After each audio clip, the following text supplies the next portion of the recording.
Hello, everyone. Hello. How are you all doing? I hope you're doing well.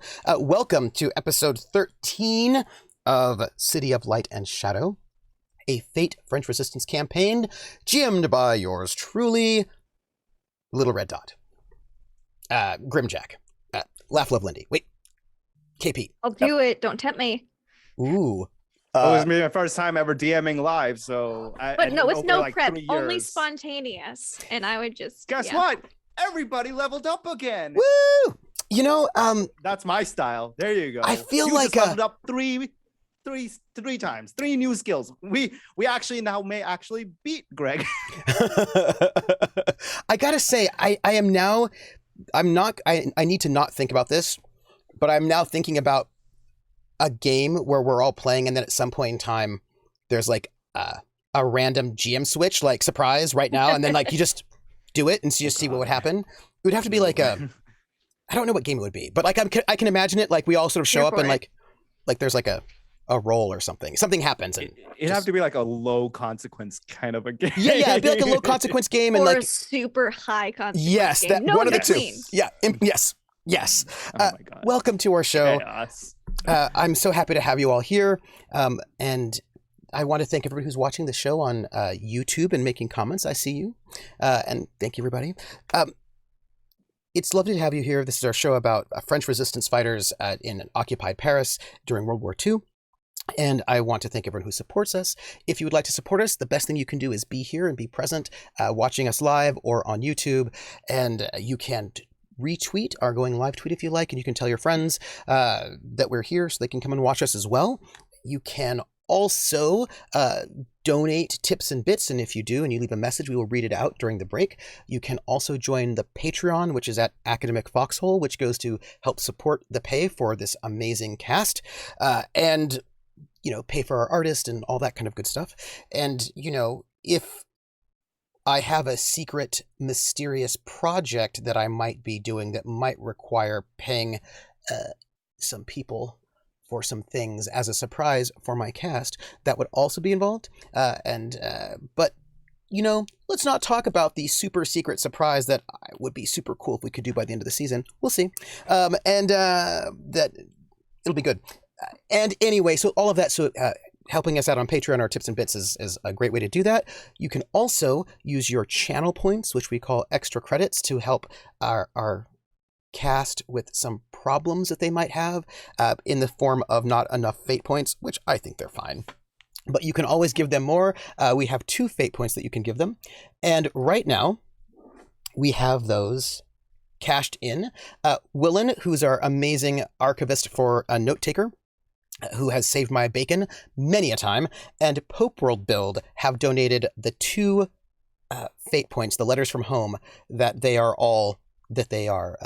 going to be given, and I will let you all see it happen, so you know that I'm not cheating them.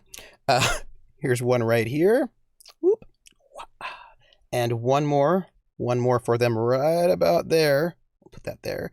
Giving them 1, 2, 3, 4, 8. They currently have 8 fate points to their group fate points to their name, reflected on the overlay. Done. You can also, of course, what else can you do to be supportive? Well, you can join our Discord. You can follow and like all of these wonderful people. And I feel like that's it. Is that it? Yes. So I'm your GM, but let me let's have the cast introduce themselves. I would like each one of you tell us who you are. And, I didn't tell you this before, but I'm going to tell you now. They all had their level up last time. I think I might have told you. And so if you might, would you, if you were so inclined, tell us who you are, who you're playing, and tell us something a little bit about what you've done in your breakthrough. What's going on in your character sheet? Let us know something about you mechanically, your character at least. That would be lovely. And I would like to start with the person who told me before we went live that he forgot what he did in his breakthrough. KP, who are you? Who are you playing? And then what did you do for your breakthrough? Your level up, as it were. My name is KP. I play the ever lovely Dr. Preetham Singh, and I have no clue what I did for my breakthrough. But why don't you tell us about what's on your character sheet? Okay. I mean, I feel like I did something worthwhile. I'm hoping I did something worthwhile and not bump up something, I don't know, that might be useless later on. Like, I have no clue. But I think, so do you want me to go down on what I have? Just tell me what you think is interesting. Oh, okay. Well, considering he is a doctor, Mm-hmm. his number one, skill is medic. Mm-hmm. Which is a 4. Mm-hmm. He is because he's a doctor and a surgeon, he must have a pretty strong will. Yep. So therefore, his will is a 4. Mm. He is a trained SOE, as much as it's only like a short 2 weeks, and I feel like at this point we have proven he is a soft boy who has no idea what the fuck he's doing. He helped take down the SS, but it's okay. His tradecraft is at a 3 as well. It's up there. He just doesn't know how to lie very well, and now has been taken under the immense, superb, beautiful wings of Frida Engel. And so it does we'll see how know that how goes. to lie. Well, it depends on the situation. She definitely, She knows how to lie. Is all I'm saying. He is Oh, he's also an artisan, so Mhm. he has had training in flower arrangement. So there you go. That's the left field one that I'll give you. I love it. Oh, no, tell me about your stunts.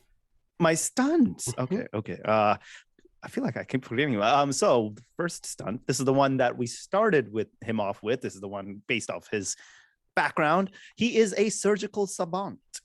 Due to his many surgical experiences, he's especially proficient with a scalpel and human anatomy, which, definitely works in a medical circumstance. Absolutely. However, when given the opportunity and putting in the hands of such a skilled person a blade, and then knowing where to stab people to get results, probably also helps a lot in dire situations. Oh, yeah. Just give us one stunt. I love that. Yeah, you can use your medicine for a little bit of physical combat if you like. Yeah. So don't fuck with me. Speaking of people who've been full of physical combat, I feel like we should go over to Greg. Who are you? Who are you playing? What's going on with your character sheet? Where Tell did us you something. get that scarf? Yeah, who did somebody really cool make it for you? I'm wearing Laugh Love Lindy, scarf by. I'm sorry. My name's Greg Grimjack 21502. I'll be playing Oscar Mueller, reformed Nazi agent. It's so funny. Right when you segued off of KP on my playlist, my game's a little high. You know what? I was just about to say that, Dot.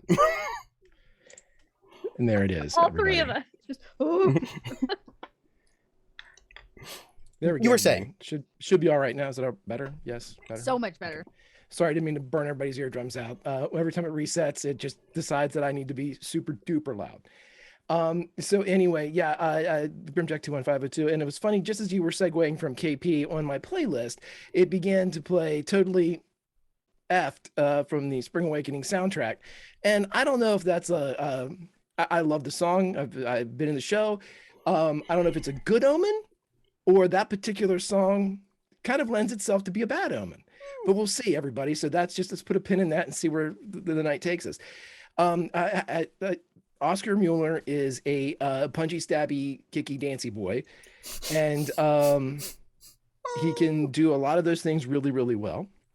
When we started, he couldn't be very nice. No. He's gotten better at that. Mm-hmm. No, he's not great at it, but he's better at it. And not by nice, I mean he just couldn't communicate. He's a good-hearted person, I think, at the core of Oscar. But when he found his heart again, it took a bit. Yeah, because it was it was suppressed. Yes, it was 10 sizes too small. So it's okay. Tis the season, but there's a bunch of things that Oscar has that we've talked about, but I rewrote an aspect. Ooh, wait. I feel like I need to make an explanation of this for people who have never played Fate before. Your character in Fate is made up of, you know how like in some games you have like strength, dexterity, intelligence, wisdom, etc., etc. In Fate, you have 5 aspects. One is your main high concept, which is how you would describe your character to somebody. like a reformed con man looking for love. I don't know. That would be Tango probably. Right. Your high concept and like little element, like a trouble aspect, the things that get you into trouble that you find interesting. And then 3 other things about your character. And those things are like who you are at this moment. And after every episode, you can, if you want to, rewrite one of those aspects to better reflect where your character is at right now. Dot has rewritten her character's trouble aspect at least 2 or 3 times in the course of this campaign. Seems accurate. I've been here a while. Right? To sort of represent her evolving, her evolution, right? From how she was when she started to how she is now. And so Greg has rewritten his first aspect, which is like one of my most favorite things in the entire universe. Greg, what did you do? Okay, so yeah, this is my third, I almost completed my 3rd season with Oscar, and I realized that he hadn't had anything really happen to him. And I told Trooper this. I was only going to change an aspect when I thought something happened to Oscar that course corrects, his life. I know that Dot's done the same thing and mentioned the same thing. So I had a relationship aspect that was called Don't Burn the Bard. And so basically anybody that came across as the book burning Nazi type, he had a problem with. I have, which made it hard to like, it made it hard to be a Gestapo agent. You know what I mean? Like there's a little internal conflict. It was still tough. It was a little tough. Work parties were, touch and go. But I changed the relationship aspect, given several new revelations that Oscar has gone through. In keeping with the Shakespearean theme that seems to dominate Oscar, I changed it to "The fatherland buys not the child of me." Mm-hmm. And so that is Oscar's new relationship aspect. Mm-hmm. We'll see how it plays out. So exciting. All right. Give us one of your stunts. Something interesting. Okay. My one of my favorite stunts is called One Person Show. And I can fight if I'm fighting multiple combatants, I do so at a +2 because Oscar can kick a lot of ass. Yes, he can. Yes, he can. The more, the merrier. Yes. So, I never want to fight one person. Always give me 2 because then I can use my stunt. Right? Now, speaking of merry, people who are very merry indeed, I feel like Lindy's character is the merriest of them all. Or I feel like she says that she is. Lindy, who are you? Who are you playing? And then tell us something about your breakthrough. Tell us about your character a little bit. Hi, I'm Lindy. My cat Tesla is making biscuits on my lap, but I can't eat these biscuits. I just get pinpricks in my legs. Oh.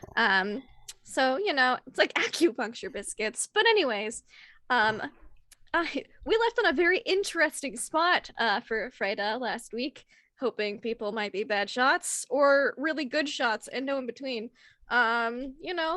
Drama. So I put on my 1930s dress, some pearls, and I'm ready to handle anything because no matter what Trooper does to me, I'm wearing an antique dress and I feel awesome. And you can clutch those pearls if something very scandalous happens. I can clutch my pearls. But I will be playing Freda Engel. She's a famous German opera singer. And let me tell you some things about her sheet. Her best skill is super honesty. Is really? Yeah, super honesty. Huh. Yeah. Strange. Because no one ever questions it because they can't. Because it's so honest. Mm-hmm, mm-hmm, It's definitely they're not too deception. dead by the time they can question it. Well, I don't kill people. I have Well, I a very never said terrible you fight. did. Yeah. Oh, that's true. Yeah, it's not. She's not gonna be good at killing. Her fight is a very bad skill for her. If you get in a fist fight with her, you're gonna win. Unless she might guilts you. Emotionally break you. That is true. While you beat her in, beat her up. But that's her. She's really super honesty. And she also has a really great will because she's had to deal with a lot of great things in her life. Yeah. Just the best. Can I just say, when you said she will break you emotionally, I was just like, I just got more scared. I'm like, just beat me up, all right? Just physically beat me up. I don't care. No. CKP, I was the other way when she said I have really great will. I was thinking like a will and like Last Testament type of thing. Yeah. So you and I were both on other ends. And then tell us something about your character mechanically. Tell us a stunt mechanically. or an aspect. Tell us a something cool. stunt. Let's see. Let's do a stunt we haven't used in a while, I guess. So she has a stunt called Picture of Perfection. She can use deceive instead of provoke when it comes to her social image. She can be bad cop, but in a cutting, shady way. So it's not as obvious. Like if she wants to provoke you, if you're trying to like slam her social image and she wants to fight back, she can use lies instead to just slander you to make herself look better. Which I'm sure she would never do because she's such a sweet person. She would never, because her best stat is super honesty. I feel like that's not okay, but it's cool. But speaking about slamming people who come for you, and just destroying them, Regina has sometimes feelings about people who come for her or her friends. Dot, who are you? Who are you playing? And tell us something about what you've done for this level up. Okay, I'm Dot. I play Regina, our faction's leader, I guess, for the SOE here in occupied France.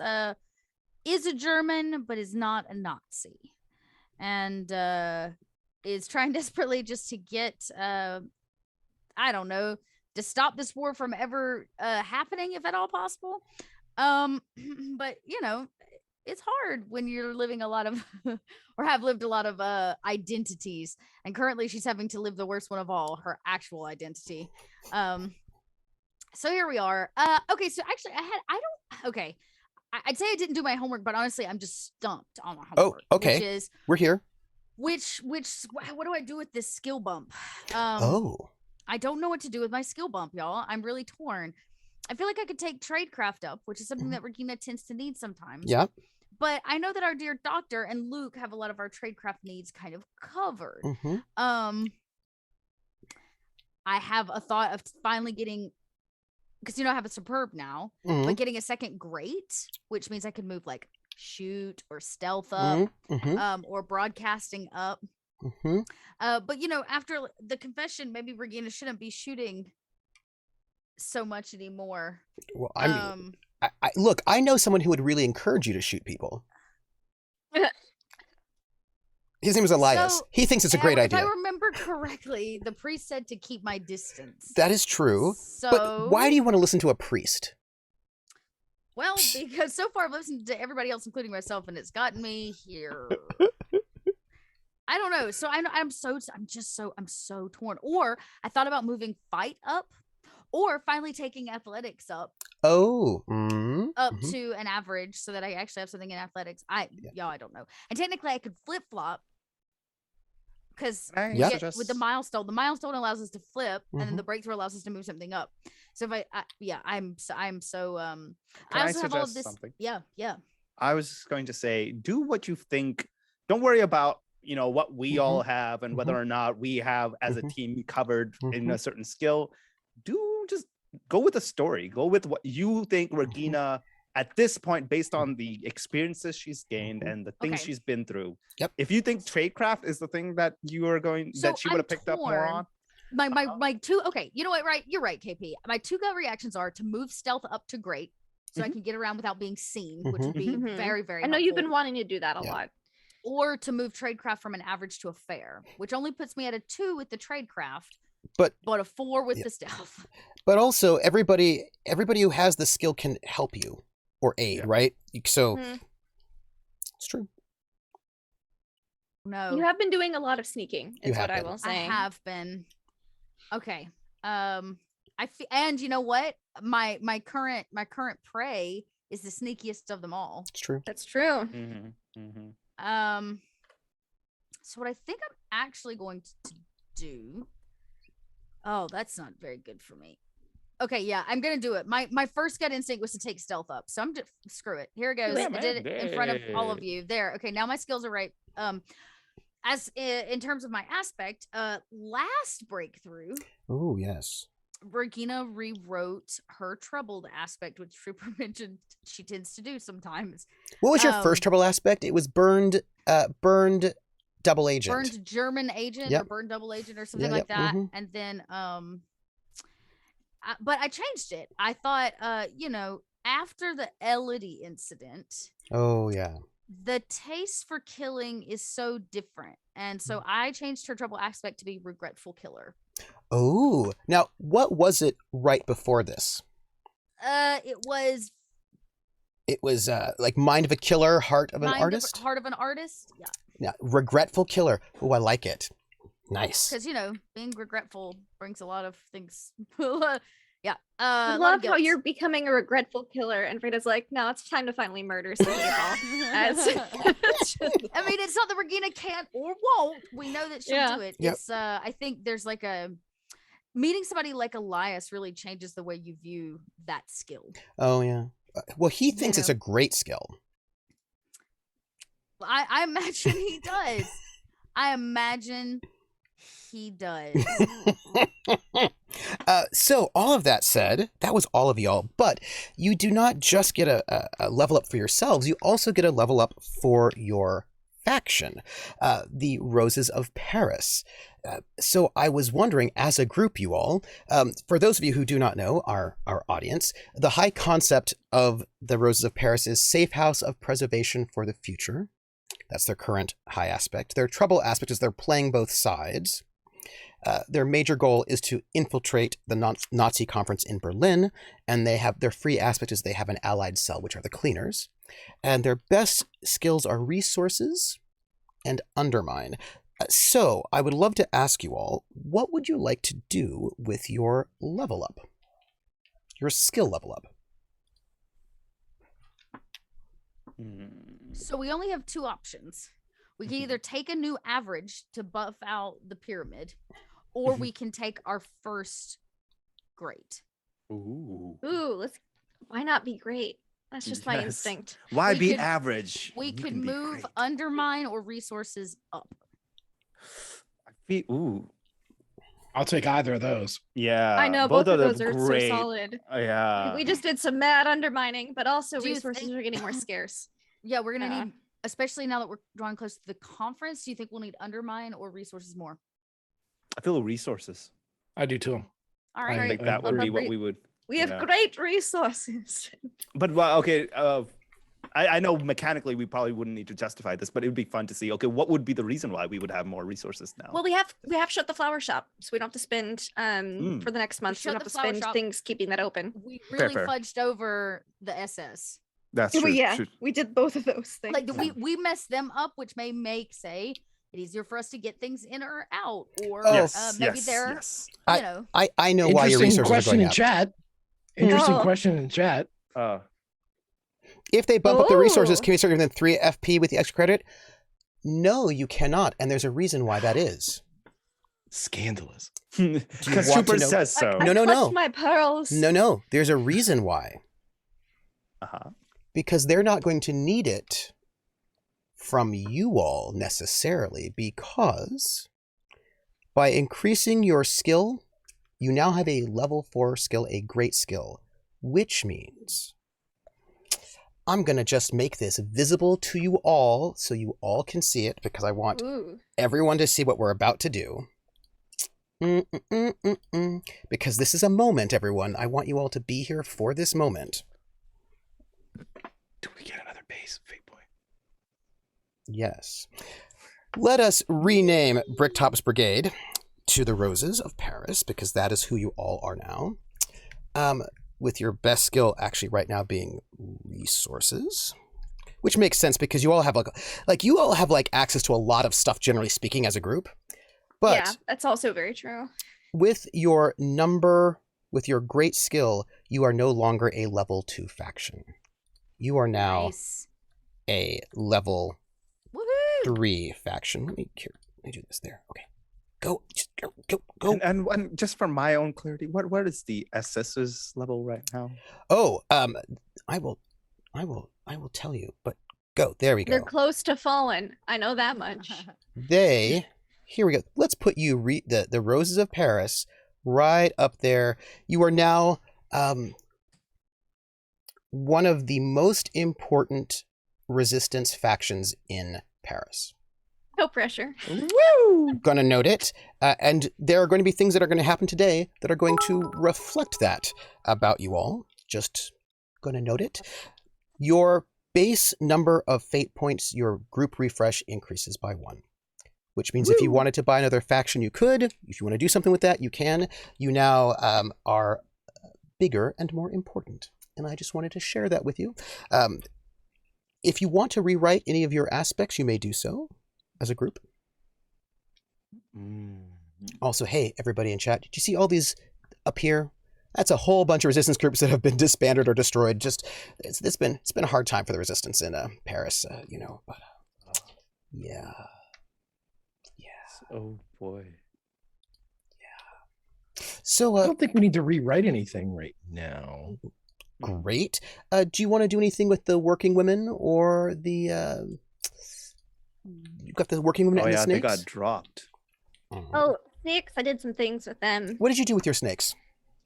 So I bumped up assault because they got raided They did. and they're kind of pissed off. Yeah. And so they're ready to fight again if something drops by. They're not gonna be caught as flat-footed, one might say.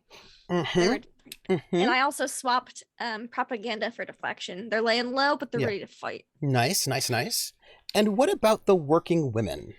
So now their assault is 3. I'm just gonna say that. I like it. Their assault is 3. I'm going to come back to that. So, working women. What are you going to do with them? It looks like you can take one of your skills from a mediocre to an average, is what it looks like. What would you like? Okay. Yeah. I made my suggestion. I was booting up my rebooting my program. I agree. Yeah. Bumping up mobility because it is Mobility. getting harder to move around. Yeah. And mobility also kind of works as an initiative if there's going to be if a bunch of factions are all going at once. Yep. Mhm. And they're Got you. always going in ahead of us. Yes. And now that we're built them as intelligence people, Yeah. they need to be able to be Move. more Yeah. mobile. I So will like it. Mobility, yeah. also note that because their highest skill is a 3 at this point in time, you do need a faction lower them for them to be on there, to sort of have support for them. And I'm going to give you something. Okay. It's a surprise. I'm not going to put it on the map Is it a completely. good surprise? Yes. Okay. If you don't have the base, you can't raise up, right? None of y'all can raise up if you don't have the base, Mhm. right? That's how skills go. So you can't be at 3 if you don't have enough underneath you, which is why you need to recruit more factions, of course. But the working women can go up to a 2. That is true. And you can go up to a 3, but you have to have somebody below you in order to support that. And I'm going to tell you that you do. Ooh. You're like, who? See these Zuccheros over there? Uh-huh. Who are the communists out by the Oh, airfield? Yeah. Um, Uh-huh. Oscar's done a lot of very heavy repair. There's been a lot of work done in terms of saving the brothers. Mhm. There's been a lot of work done that you have done all season to all of you really to repair that relationship. That relationship is now repaired. And so they now can operate as that lowest level of that base so that you all may raise up to the 2 and the 3. Hot damn. That is Nice. consequences of your actions is that you now have their support again, which allows you that space. And the Roses of Paris's faction, their fate points go up, they refresh, as does the working women. And which means if you wanted to, you can build a new sub-faction if you wanted, who could be, building your influence, as it were. Oh, that's cool. Which leads A new to sub faction, or we get that extra fate point in either the- one. Right. Either one, whichever you like. And as for the opposition, in case you are curious about them, the SS did not drop a level, but the SS has lost some of their ability to undermine other people. Their skills have degraded quite a bit. They're still holding on at their level 2, but you are Really? they are Get 'em. currently, but you are currently more You have got a lot more power, influence, and reach than they do right now. You're able to bring more things to bear. So I'm just going to point that out for you. They're not doing particularly well, which is good. So that is where we find ourselves in terms of factions. There are other factions running around doing things. We have, and here's the sad thing, I'm going to have to do this because we've got a little bit of work to do. We must clear out our aspects at this point. It's been a couple of days. I also have a question before we clear out Absolutely. aspects about the snakes. Yes. When snakes. can they recruit a sub-faction? I'm going to give you your own special pyramid. What's their top skill right now? Assault. It's a 3? Yes. All right. I will talk to me. We'll talk. Make you We'll talk later. Make you a dill. Okay. Yes. So, my friends, our players have generated a number of advantages, but these advantages in basic Fate go away basically after a scene is done. I have them last at least a day, but not too much more than that, because things that last longer than that are consequences. So we're going to have to clear out some of these things that are about time for them to go. Pritam is no longer the neighborhood helper. Brothers in Arms, Oscar's gone. That suspicious fellow who isn't Holgar, gone. The delivery from the uncle on the way, that is still on the way. It's on the way. The informant's way out, that is gone. One last performance from Defarge is gone. However, she was instrumental in helping you get that support from the communists on the outside. The Angel of Mercy is gone. The Kalshi is gone. Ladies' Man is gone. Friends of Friends in Confidence is gone. Isolde as the co-star, gone. You have My Sword is gone. Secure Lines is staying, because that's kind of physical, and I just did that. you just did it. Prep the Mind is a physical thing, so that's still there. Martin's Moth to a Flame is gone. I just put that on like at the very end of the last one. Did you? I did, because I had a different one before. Yes, you did. That is correct. And then That is Martin. correct. Since you got in the last one, that is still that there. one's fresh. Dr. Feelgood is drugs. That is still here for now. And Stolen Passion is gone. You still have heroin, of course, and Nazi gold and fresh Yes. IDs. Those things are still We here. still have heroin and Nazi gold. But, As you may wish. And your doom clock, your violence and unrest clock, is one pie piece away from triggering. And I know that Dot's being like, what happens when it triggers?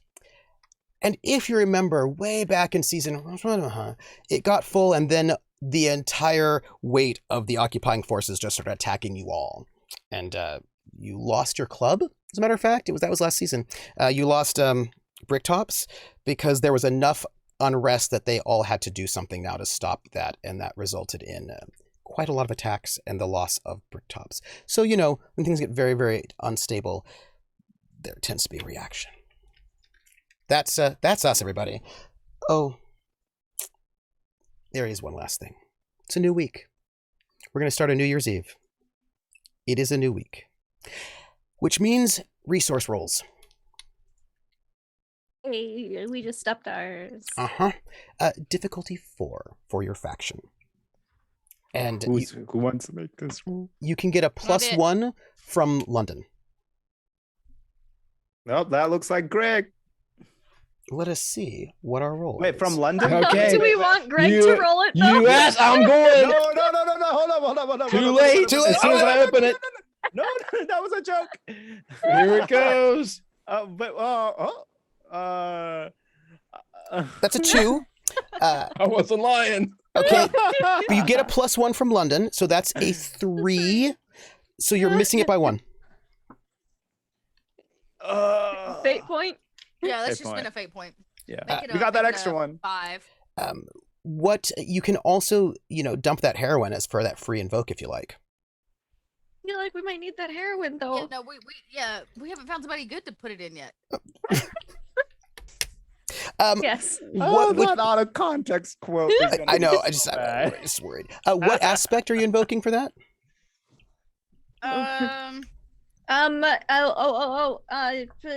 Increasing needs with decreasing resources. It's the Decreasing resources. That's not helpful. faction threat. Decreasing We're resources. meeting those. We're meeting those needs is what I'm saying. But that aspect is the exact opposite. That does not help you get more Fine. resources. That's what I would Safe use house to for make the it harder for you. preservation of the future. How Yeah, about we that? could just go with our high concept at the bare minimum. Tell me how that works. Tell me how being a safe house for the preservation of the future gets you more Well, resources. if we want to preserve the future, we have to have things to do it. No, but that's not the same Obviously, thing. Trooper. That's not- Gosh, that's not- safe houses always have stockpiles of stuff. Better. I mean, Can- sheesh, we're playing both sides. How many aspects do you want us to use? Because we got. I just want a good one in there. Greg, you were going to say? No, I was just going to say if we needed it, I mean, I have my Yeah. artistic director Yeah, that that works too. Yeah. A fate point I can spend for resources. It's so. good. Can I get the working women? Therefore. Sure thing, I'm on it. No. Oh goddamn! Oh, that's What what are we're we asking. rolling? Working Resources. women's resources. Yep. Ugh. Mm-hmm. I know. Ooh. Oh. I mean, they only had a 1 anyways. Yeah. They need to hit a That's how the 4, snakes- so they're missing it by 5. Do we brave a reroll?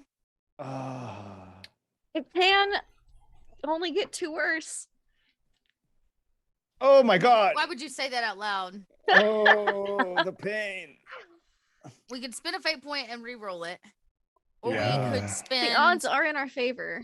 a sure 3 fate points. No. Yeah, 3 It'd be, fate yeah, it'd have to be points to 3. meet it. That's a lot of fate points. Yeah, I'd rather not. I mean, it I'd is only a rather do +1, reroll. but I feel like that was not a great roll. The likelihood of us making it without spending any fate points, the Is- minimum 2 Minimum 2. would be the minimum If we could we- do if we re-rolled and did really well. Right. The odds are here we spend 3 just because we're scared. If we Yeah. re-roll, we're hoping we only spend 2. 2. But Yes. we may still But end we up could having- We easily still end have up to spend spending 3. 3. Yeah. Yeah. Or more can- if we go really shitty. Or Well, fucking I more. did it. I did it last time. Somebody else has to do it this time. I'll I'm do on it. Oh goddamn it! Okay, no, you AP, do do it.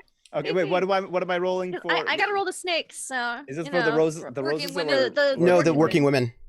Okay. Remember, I'm these looking are at- working women. These are like laboring women in House cleaners. house cleaners in yeah. occupied pairs. It's hard for them to get resources. Just Ooh, wait. Actually, quick Yes. question though. Yes, tell me. I do have on my. One of my stunts Mhm. is safe haven in the belly of the beast, mhm. which Mm. I have a hotel room with the Hotel Majestic, which is a safe house for Mhm. the oppressed working class Mhm, mhm. within the hotel. This is also used to smuggle resources in Mhm. and out, as well as potentially people. Could I use my stunt to assist in this? So here's how this would work. You, as the prince, could roll your resources instead for them, but you would have to Uh-huh. hit an 8. That's bullshit. Yeah. Yeah, But- You're not a faction.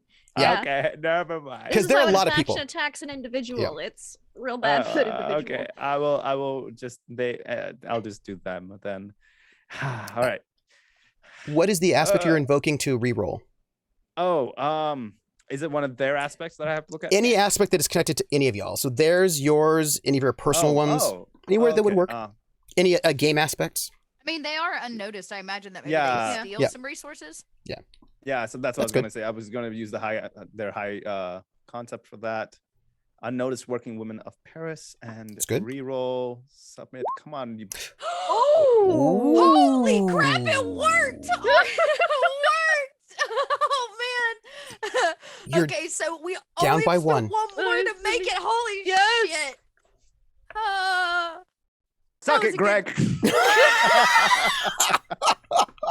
So here's a question. Suck it, Greg. Is that what you said? I didn't even hear mean, that. I You didn't hear that. re-rolled my re-roll technically. Yeah, That was but- my shit roll. Yeah. No, I'm literally uh, feeding my face full of marshmallow. I'm so stressed right now. Okay, so Wait, you're eating the I wish marshmallows? I had marshmallow. I'm eating marshmallows right now. I don't even have any marshmallows right now. I'm so sad. I'm getting rid of that Oh, fate point for you all. Could we Big use ones. their trusted patriots? Because who would suspect them of stealing the extra resources Oh, Yes. to yeah, get us to that 5? works. All right. I will spend that fate point. All that makes sense. And you all Oh my god. we're are done. good. You have 5 group fate points at this moment. How are the snakes? Okay, let's go. Let's go. Come 4. on, 6. Let's go. Oh, they're probably gonna spend a fate point. Remember, you have some Nazi gold. Ooh. Ooh, Only down by one. Only down by one. I'll just spend a fate point. Mhm. Just a fate point. Mhm. We have To enough. Major Gold, get it together. They have to get it together. They were just raided. Fine. We have to have the resources. One of their So- fate points, yes? Yes. Yes, perfect. So, it is New Year's Eve. It is December the 31st. It's a Wednesday. It's been a couple of days. You've all been sort of dealing with things. And we're going to sort of pick up where we left off. It's sort of early in the day on New Year's Eve. It's not the evening yet. It's sort of afternoon, and each one of you is in a different place. Over the last couple of days, you've all had to deal with, it's takes a lot of money, right? Those working women, they need food. They need to bribe people to get access to places, have people to look other way. The snakes need money just to run that brothel, which often involves bribing people, which is, what you had to do. And you as the roses, well, you all have a rent. You have multiple lives that you're sort of putting up, and you have to there's a lot you all have to do. And you have scraped together a lot of work. A lot of things have sort of come in. And in this moment, when we begin, I would like us to start in this afternoon moment. Let's open our curtain on the street, shall we? The street outside the Hotel Majestic. I don't know why Lindy is making that face. I mean, she is there, so that's cool. She's there dressed a little incognito. Describe what you look like on this bright, cold, crisp New Year's Eve day. She's cute. Mm-hmm. Cute as fuck. So she's not stressed anymore. I'm just stressed. She's much more relaxed. She is wearing just a simple, probably a darker colored dress, maybe like a deep kind of maroon, something very dark colored. She's got a hat with the veil to kind of, oh no. You were saying hat with a veil, a hat with the veil to kind of, make herself a little more inconspicuous as she and Martin were sneaking out without armed escort. So scandalous. Going to investigate scandalous things. Sensible shoes. Makeup's pretty subdued compared to her normal. So she could just pass as a regular lady. Yeah. And you are, if I remember correctly, you are arm in arm with young Martin Spahn, who is your attaché. Yep. Yes, I believe that is the case. And for people who do not know what young Martin Spahn looks like, in case you haven't he seen looks like him. he's gonna get his heart broke. So Here's our young Martin Spahn. He's like early 20s, lieutenant. He's a baby. He's got he's a baby. He's got like a decade younger than her. Yeah, he's got a little baby face. Oh. And thank you, Rissa. And The baby desk jockey. And if I remember correctly, you are walking outside. The back. Yeah. And because we're inconspicuous. Inconspicuous. Trying to be sneaky. Don't be suspicious. And a man approaches in a bit of a rush with some sort of box and calls out your name.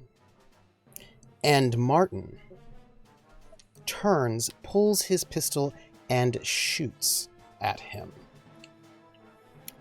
And I'm going to make that shot. We know how good of a shot Martin was unless he leveled up. Oh, he got better. Rolled a great. He did. That's what we got right there. And we're going to have, we're going to just find out how that. Oh, how good Angelo is at dodging bullets. Yeah, how good Angelo is at dodging bullets. It's a tie. Oh, he's great. It is a tie. However, I'm going to spend a fate point. Oh, for who? For Martin. Oh, of course. Martin, his trouble aspect is that he has a terrible crush on you. and his crush on you enables him. I did do that. You did. I You very much did that, and I'm going to just use that right now. totally did that. I did that the first day I met him. I Yeah, was like, yeah. So that crush he has on you that's fair. is going to help him be better at shooting down the assailant than who's the after last you. time he shot somebody. Yes. Yeah. So that's going to be 2 stress to our Angelo, who gets Well, just stress, right? It's physical fine. stress. Yeah, he gets hit. Yeah. The bullet Oh. strikes Angelo right in the shoulder as Angelo drops this suspicious box, which falls into the snow, and some chocolates spill out onto the snow. And Martin says, "Be back! Be safe!" And he sort of tries to push you backwards. I know him. That's what she's gonna say. You're going to need me a rapport? I can roll a rapport. Mm-hmm. Mm-hmm. Oh no. She's so stressed. So I will have him roll his will. Yeah. Good, right? Oh! It is good. He's just, let's just be honest, he doesn't have a lot of will against me. Fair. I am his trouble aspect. Fair. So he hesitates and stops as Angelo's kneeling in the snow, sort of spatters of blood, specks of blood. I'm gonna do a teensy little bit of super honesty here. And say, he's a family friend. I would like to Uh-huh. offer you Oh no. a fate point. I'm sure you would I would. like to offer me a fate I point. would. What would you want to offer me this fate point for? For the aspect exposed. Oh. Mm-hmm. Mm. Mm-hmm. Mm-hmm. I feel like that gunshot right there by the hotel, Yeah. which is very, very much on high alert, is going to draw people's attention. I don't want your fate point. Wow. I'm trying to be Wow. sneaky. Wow, you don't want my fate point. Okay, well, I don't want your fate point. then give me one. Okay. Let me take it off my sheet first. And then Fine. Just, I remember to do it here. mhm. Fine, okay. I won't have one then. Yeah, that was my. I've been thinking about that for a week. I've been doing dishes, going, "Oh, that gunshot's gonna be really loud." It is. Yep. Scrubbing dishes. It's fine. It's fine. I will. That It's really echoey. It's hard Yes. to tell where it comes from. Definitely not here. Yes, that echo sort of hits, but in that kind of muffled bit of the snow as the snow is falling. There's perhaps He didn't have a big gun. no, and there's perhaps a backfire of a Oh, God. military truck Nice. that's like riding by the front, sort of obscuring the sound of that gunshot. And Martin stands there, a bit in shock, as Angelo, with this terrible, terrible scar Oh, yeah. on his Oh. neck and also on his face, as if somebody decided to cut him and stomp on him repeatedly. Broken nose, clearly. Looks in shock as blood trickles onto the snow. So they're like both in shock. Is this just a shocking moment? Yeah, it's a here? shocking moment. Everyone's kind of just in shock. We just sit there for it's probably only a few seconds, but it feels like a small forever. eternity. Mm-hmm. Yeah. Mm-hmm. And then I think I don't think she knows any first aid. No, she does not. It was not imperative for her to know in theater or in Yeah. the crime that she did. Yeah. Yeah. Yeah. That's So right, he's but bleeding. we do know someone who Yeah. does know medicine. Yes. So I think she's going to, because she's basically on Martin's arm and was like, no, wait, I know him. He's a family friend. Give him like a squeeze, like this is gonna be okay. And then she's gonna go over to Angelo and address him in Italian. In Italian? Why would Italian. you address him in Italian? Because he's Italian. But He kind of looks super Italian too. It's not like yeah. he doesn't look not Italian. Yeah, it's just that Martin doesn't speak. Martin doesn't Italian. speak Italian, so He he's not doesn't. going to say he's not going to know what you're saying. He's not. Exactly. Huh. This is why she's a cunning linguist. Oh, I see. One I of many see, reasons. I see. Yeah. For those who do not know what Angelo looks like, here you go. Here's That's what he used to look like. that's what he used to look like before your current husband. Imagine a lot more like a broken nose and some scars and stuff now. Yeah. Imagine and Still cute. that really nice throat. Just imagine it having been brutalized a little bit. That's Still cute, but now sad. yeah, a little sad, a little Oh. sad. And he looks up at you with these very mixed feelings, right, as you approach He him. will. She'll say, I'm so sorry. There's just been so many attacks lately. He thought you were coming to attack me. And he goes, I don't have an accent for Italian. You don't want to hear it. and he says to You you, were an Italian twin one time. I I know. know you have an Italian accent. All right, fine. You asked for this. I'm sorry to any and all Italians out there in advance. I'm sorry. I didn't know. He didn't know. and Angela goes, There's been so many attacks on my life recently. He's just been extra precautious. It is my attaché that has been assigned to me from the military. and he Oh says, dear, is it bad? Oh goodness. and he goes, And I'm gonna look at his wound, knowing nothing about medicine, and going, it's a gunshot. It's probably really bad. yeah, go give me medic. Roll that for me. Uh-huh. Yeah. I'm mediocre. Mm-hmm. Really bad. What is that? Oh, yeah. Four. So If there's blood, it's gotta be awful. I have a question for you. I have an answer for you. Would you like to succeed at a major cost? What's the cost? I feel like the major cost will be that you will be able to stabilize him. It will be fine, but you will get blood on you in a place that you do not see, and it will come to light later when you do not want it to. When I do not want it to. Basically, you will give yourself away that something like this happened. That something bloody went down. Mm-hmm. Well, let me think of my schedule for today. We're going to go do crime boss stuff. And you have the New but Year's Eve party. And the New Year's Eve Yeah. party. It'll be at the New Year's Eve party. It'll Unless be unless something even worse will after the happen. crime? Yeah. Oh no.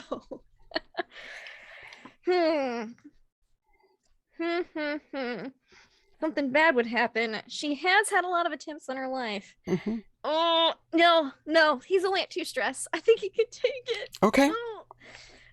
I know a doctor. Yeah. And Angela and Martin's not shooting still. So It looks real bad to you. Like there's blood. He's been shot. looks real bad. Yeah. It's beyond my ability. Yes. She's just like pressure. I think she's heard Pretom say something like that before. Like you put pressure on wounds that are bleeding, or she's heard that somewhere. We need to get you. I'm sorry, I'm speaking Italian. We need to get you to a doctor. And he goes, I just wanted to make sure you were safe. I am all right. You are not all right though. Oh goodness. We should. This is. Oh, I know a doctor. I know a good doctor. We should take you to. And he looks suspiciously at Martin, who's standing around really not certain what he should do. Like Martin is like, just shot somebody, but now it wasn't a bad person. Nobody's coming running. He also is doing something bad right now, which is sneaking you out of the hotel without an escort really. So all of this is bad. And he's kind of in, he's in a bit of a light panic, I think is the best way to put it. Because this is really bad for him, right? This is all really bad for him, Yeah. which plays to my advantage. Thankfully, Frida's gonna go back to German and look towards Martin. Go. You need to get him to a doctor, to Dr. Pretom, Dr. Singh.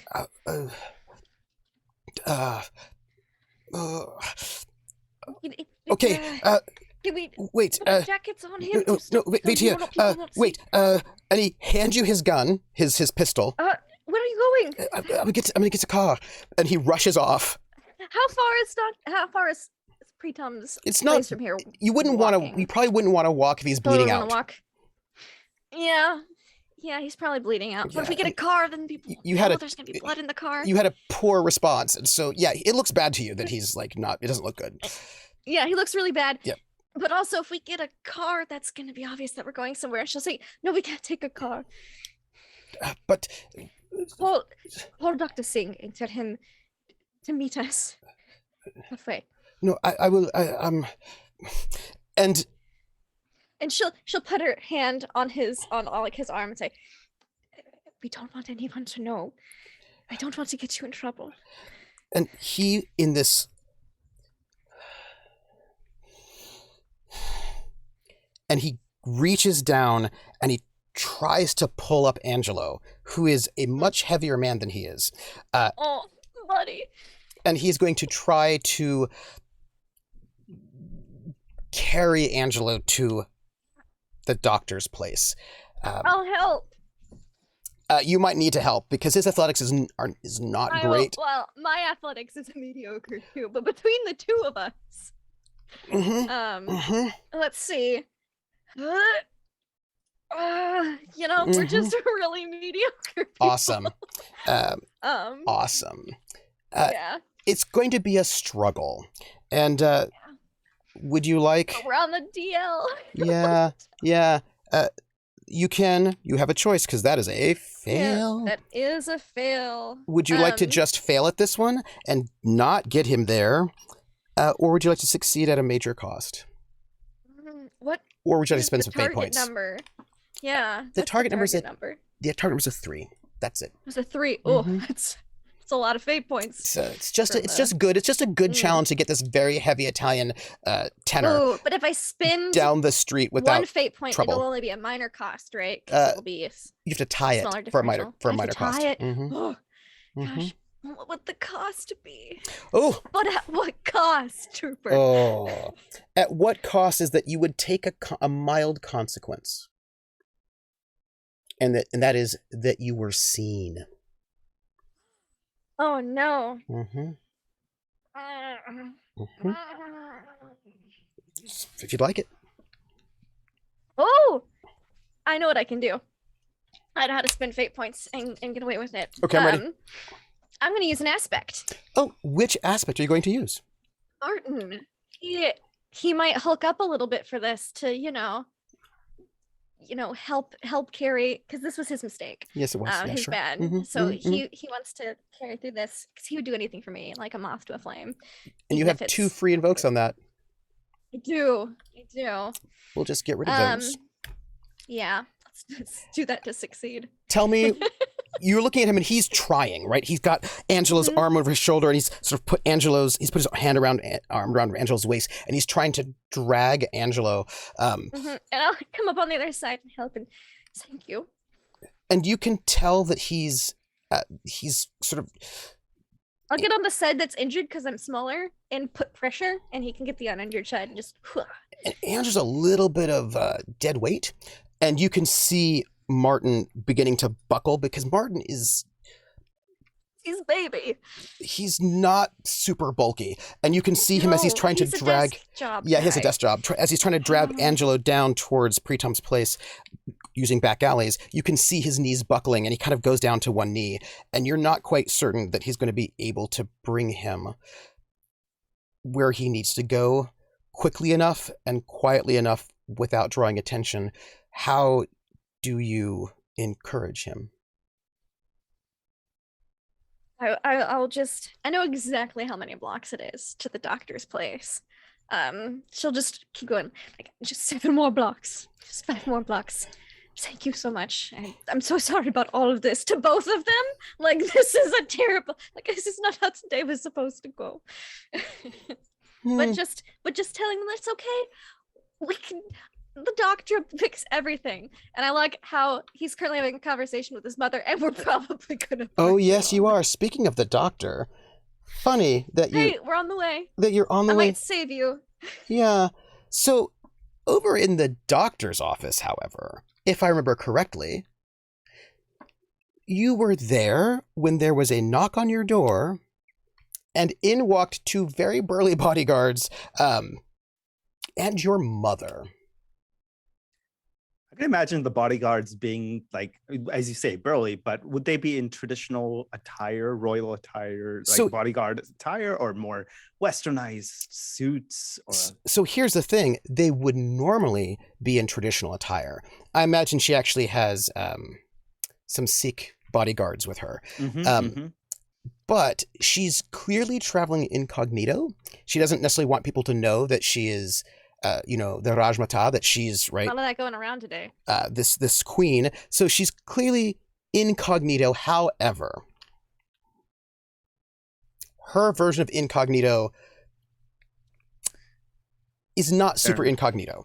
So and like I can imagine them in like suits Yes. with like typical sunglasses, big ass mustaches, that Yes. are swirled with a beard and turban. yeah, so they're wearing suits and like overcoats, but they've got the turban, they've got the big beard. They look not at all subtle, if that makes any sense. Like, and they have got like very clearly sort of bodyguards to important people vibes. Yeah. And she is not wearing royal clothes. She is wearing what she would think of as being Casual Western attire. right. It's like casual Western attire, but it's also the cut and the look. It's like a nice sort of she's wearing like a nice sort of like a skirt with jacket, but she's wearing but the fabric's actually quite expensive. She's wearing a scarf, like a beautiful orange silk scarf that she has, that she's wearing. And of course, she's all sort of bundled up. And it's this sort of it's like what you would imagine somebody who's really quite wealthy would wear if they were trying to dress down, but Clearly missing the mark. You would probably not know that she's a queen, but you would think of her as being somebody very important and probably wealthy. Yeah. Yes. And she walks in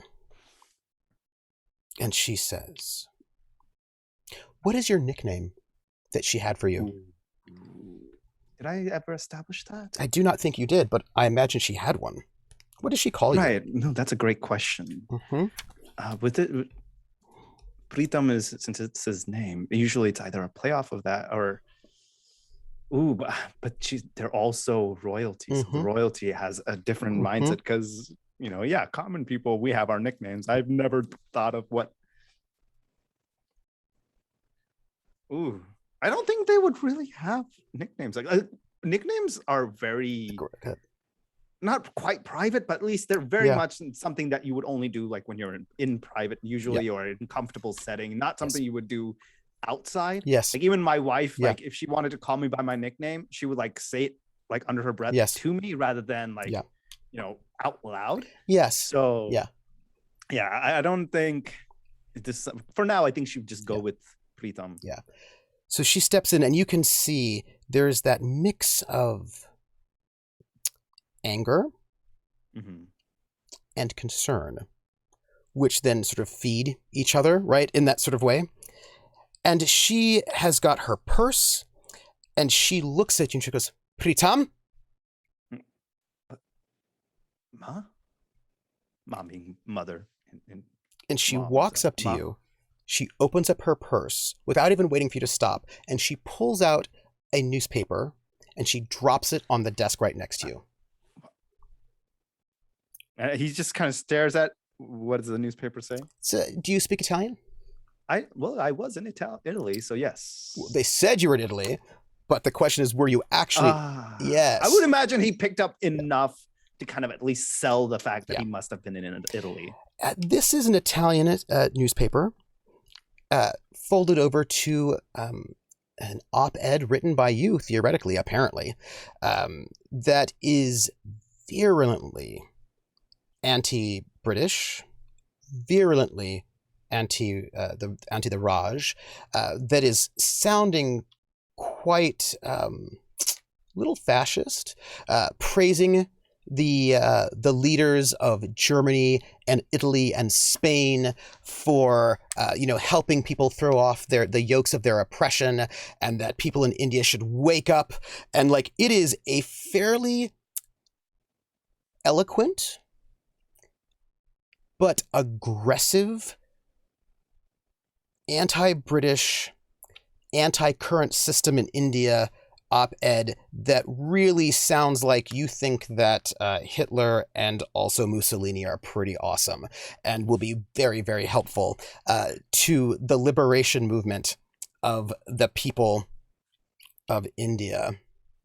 I would imagine that Pritam had no input in any That is of correct. this. Like he didn't That is even correct. know. They just said Nope. they were going to write some article, put it out there. Yep. And I can imagine at that moment when he reads that, he goes, "Did they really have to go that hard?" Like, and then also on top of that, his entire treatment here clicks. Yep. He's like, "Oh, so that's why they love me so much." Yep. Mm-hmm. Oh boy. Mhm. And could you give me academics, Oh, okay. if you would? I can. Oops, this is the working woman's one. Nope. Academics. There it is. Ooh, I do have French studies. What do I have French studies? Good. Yeah, that's good. That is enough. You can give me any question you would like, but I will tell you, it is written very well. It seems as if they know you're writing. There are things about the way that you write that are echoed in this article. And remember, you had no input on this article at all. But there are little turns of phrases that you have written before that are in this op-ed. So it sounds like you, but it also sounds a little bit unlike you. It sounds, you seem sophisticated, you seem eloquent. It seems like your voice, but it also seems as if you are ripe for the recruitment, right?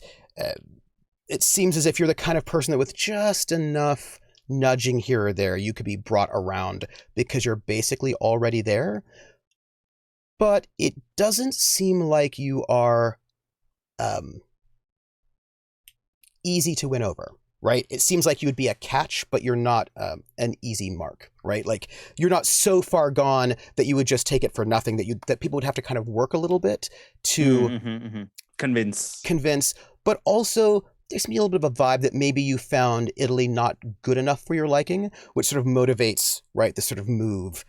And there are a couple of like little French words sort of tied in, so you seem very worldly, very cosmopolitan, and really, it doesn't seem like.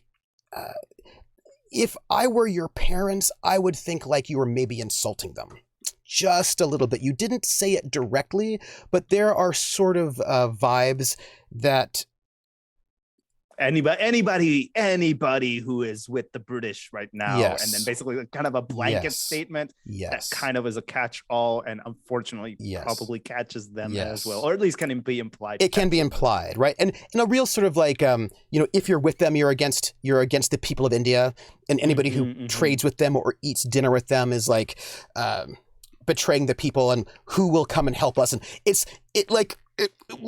if I were perhaps in the ruling party in India and I read this, I would not think that you like me very much. And if I were your parents, I would probably be upset, is the way I'd put it. Yeah. If I were a Nazi, I'd find you very fascinating, though. Oh, joy. Yeah. Oh, that is not a happy thought. God. I think he just kind of stares at the newspaper for a second, trying to process, and then looks up. And I'm assuming he probably says this in Hindi. What are you doing here, Ma? Don't get me wrong. I am so happy to see you. In any other circumstances, this would have been fantastic. But why are you here? You know when somebody gets a flare of anger that sort of just like flushes over across their face, then it is tamped down again? That happens with her. You can see it. When you say to her, "What are you doing here?" There's a flash of... she's insulted, she's hurt, and she's angry. It's more of like, I think when he left, it was clearly like, hey, I'm on my own path. Like, I'm here to do my thing. So like, it's more of, I will come home to visit. Yes. You don't need to come here looking for me. And clearly with her attitude coming in through that door, this is not a, hey son, how are you doing? No, this is about to... And she says to you, she says, Pritam, what Yes. are you doing here? We have I'm received running letters a from you clinic. saying you are still in England. What are you doing here? And what is this? And she just looks at the newspaper as if it is trash.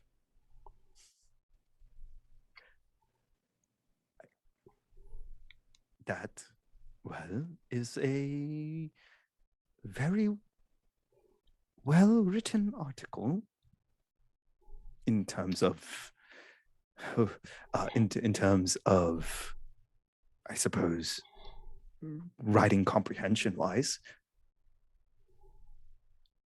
Yeah. You're coming home. I'm sorry, what? You're coming home. No, I don't think so. I don't know. Why? What's going on?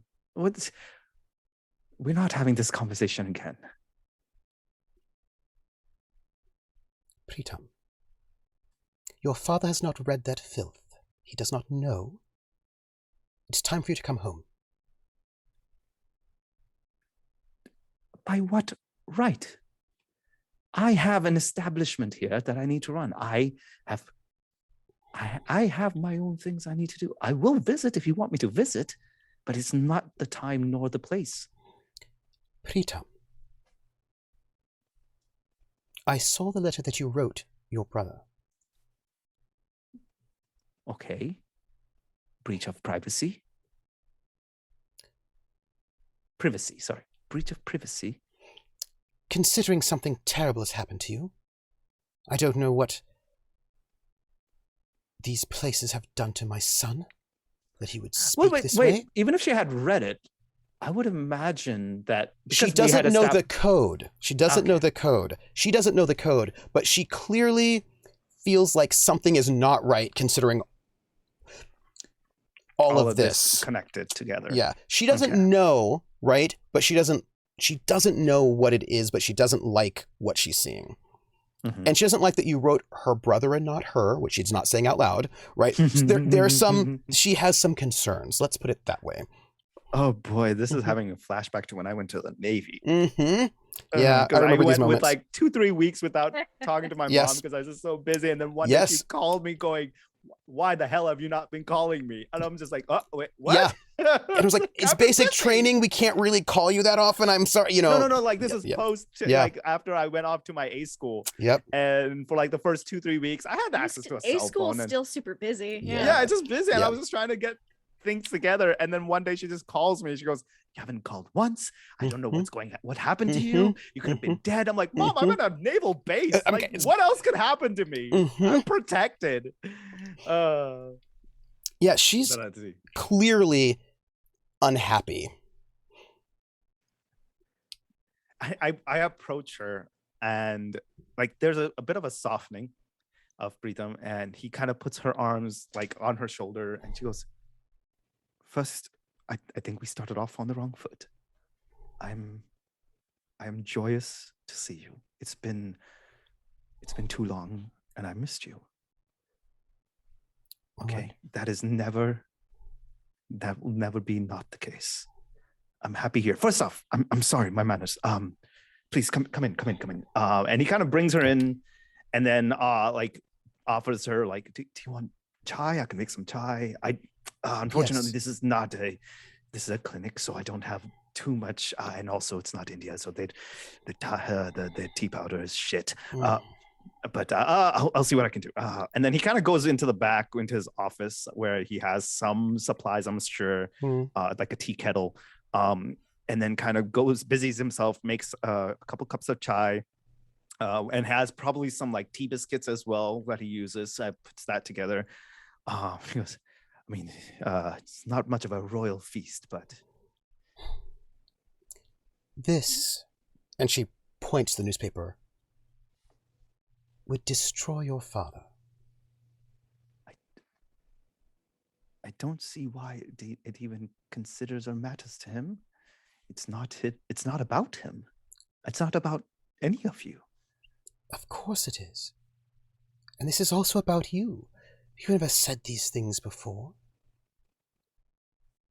And why are you here in Paris and not in England? You went off there to do good. And I am doing good. Do you think that... Okay. He kind of like leans in closer. He goes, do you truly believe everything you see and not believe who your son actually is? These are your own words. These are words that sound like me, yes. Anymore, I don't know what to tell you. You should tell me what is happening. What has happened to you?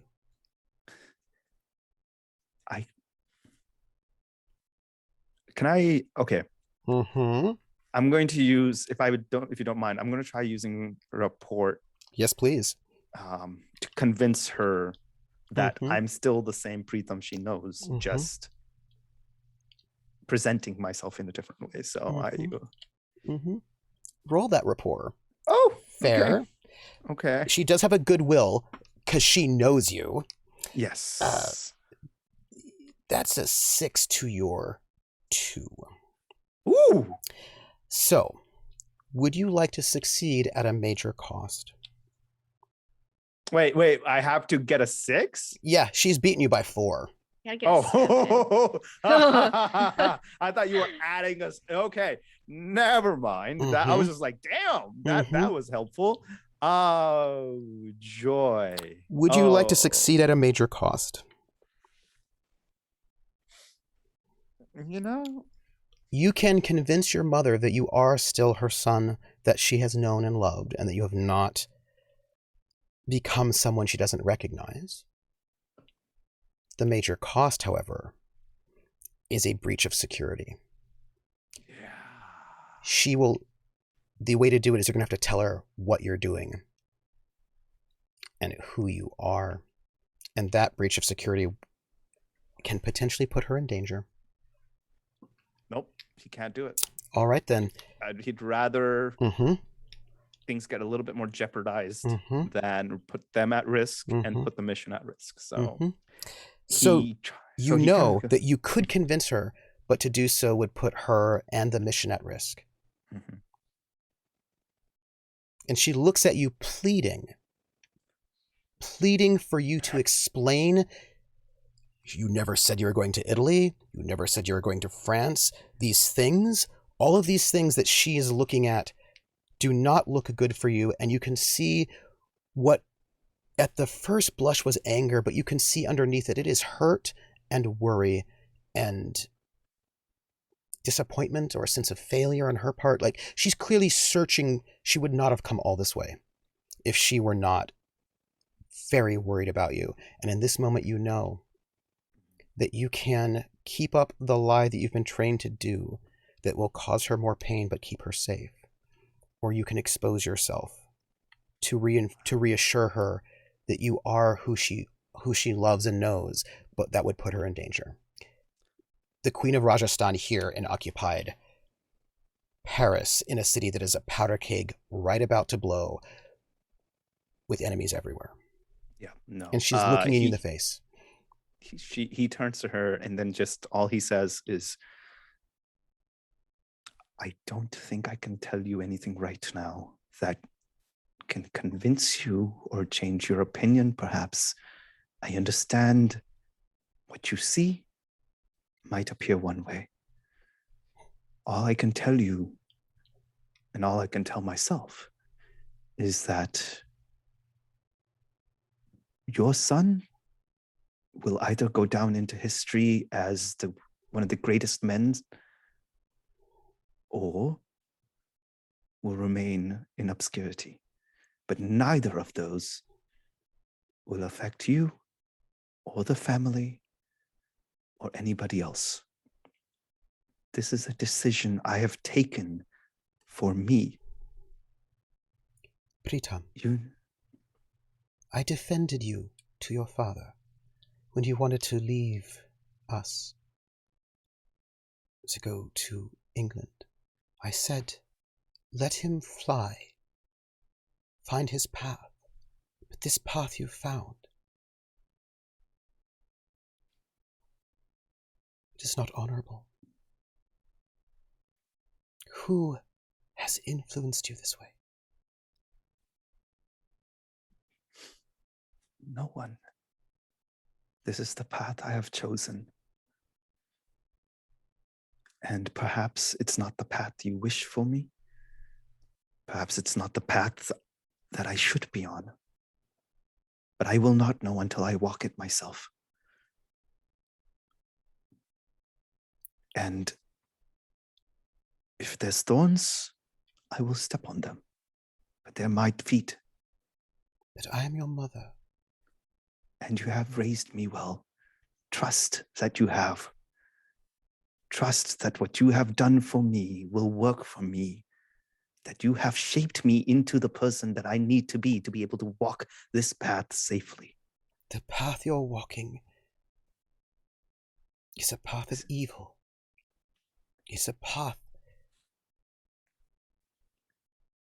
I arrived here, and as I walked through this city,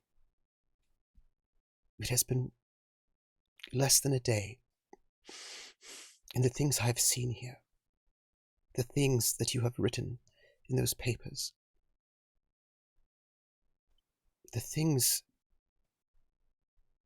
that I heard you say in our beautiful language on this radio. This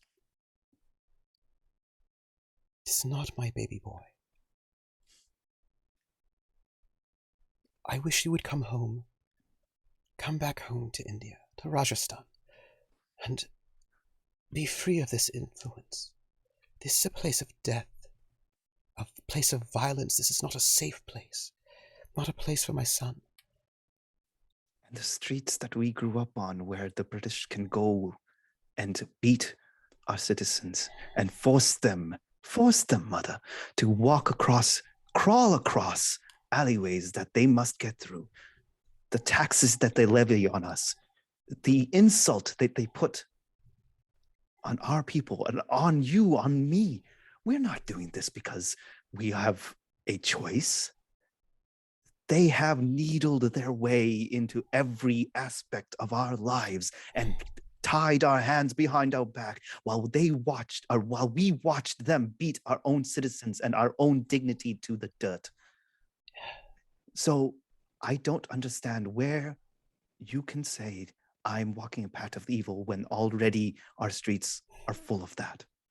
So regardless of which path I take, if that means that that is what I must go on, I'd rather have a path that I chose to do. You are a prince of Rajasthan. I am a doctor. You are a prince. You have a perhaps duty. that prince has left or has been left behind in the country that he came from. And you see a tear come down her eye when you say that.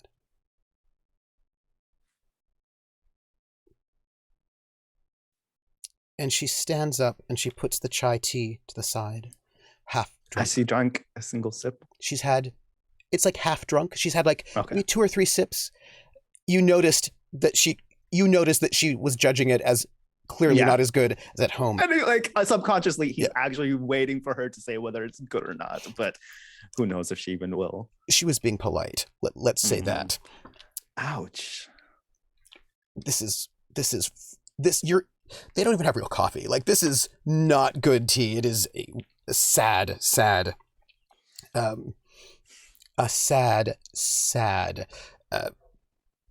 approximation of tea.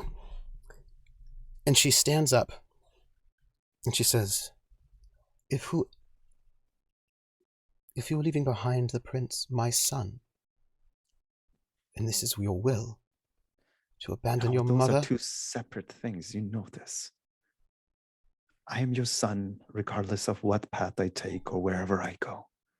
I need you to understand that. Whether I'm a doctor, a prince, or a pauper, you are my mother. and I will always love you as such. But you do not respect me. That is clear with this revolutionary talk.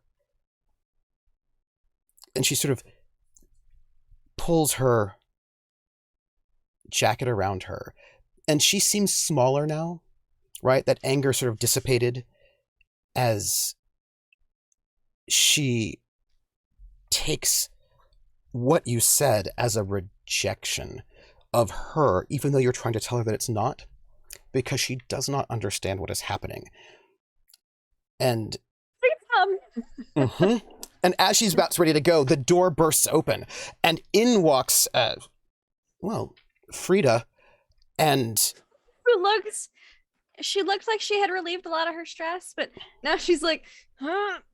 But like the keeping it together stress, unlike the stress that she had just, a couple days ago, she's just like this is a situation and I need you, which I don't think you've seen that look on Frida really much yet. So, and she is not alone. She is there with a young man in a German military uniform. You know this one, her attaché. Her mother doesn't. And a handsome, once handsome Italian man, sort of dark man, who is bleeding from a gunshot wound, it looks like. And he's a lot of scarring on his face and neck, and is clearly sort of weakened. And the minute they burst in, these two bodyguards turn. Do I know if Martin speaks English? You do not know if he speaks English or not. Okay. And as you burst in with this man with blood, and these two bodyguards turn to see if there is danger, you say... Danger me? What do you say, dear Frida? I say, does he know about Angelo? I don't think he does. I think just Oscar and Regina know about Angelo. I think she just says, Angelo's been shot. It was an accident. Kind of.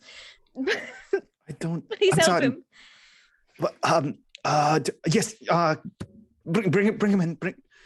And then he rushes over to help Martin to drag the patient. And as the patient's being dragged, in Italian, she will just say to Angelo, just to give him a little reassurance, like, you can trust this man. I would trust him with my life. Oh, no, I'm sorry, I'm not German. You can trust this man. I trust him with my life. And you, right? You sort of help, sort of pull, right, Angelo in, and you have to get him onto. Frida looks like this table. She could cry, but she's keeping it back. Because the 5 pounds of mascara she's wearing, she's got to keep it in. It's hard to tear through mascara. And it is. Then it just runs down your face. Yeah, and you look a mess. So she's holding it in. And you all help rush him to this operating table. And then I think she'll realize there's other people in the room and turn around. And when you turn around, they're gone. Just stay out, call out. When you turn around, sorry. In the process of bringing that body in, you turned your back, and I feel like I see her and I see her walking out the door, and I am hoping she at least turns once again, just to kind of look at me before she leaves. She doesn't, and she stops. She doesn't turn her head, but she stops. Yeah, and there's a brief pause. Preetham also kind of stops for a second. To kind of just almost playing chicken to see if she would turn or he would, and then however you wish to break that, trooper. The man who's bleeding grabs your hand and goes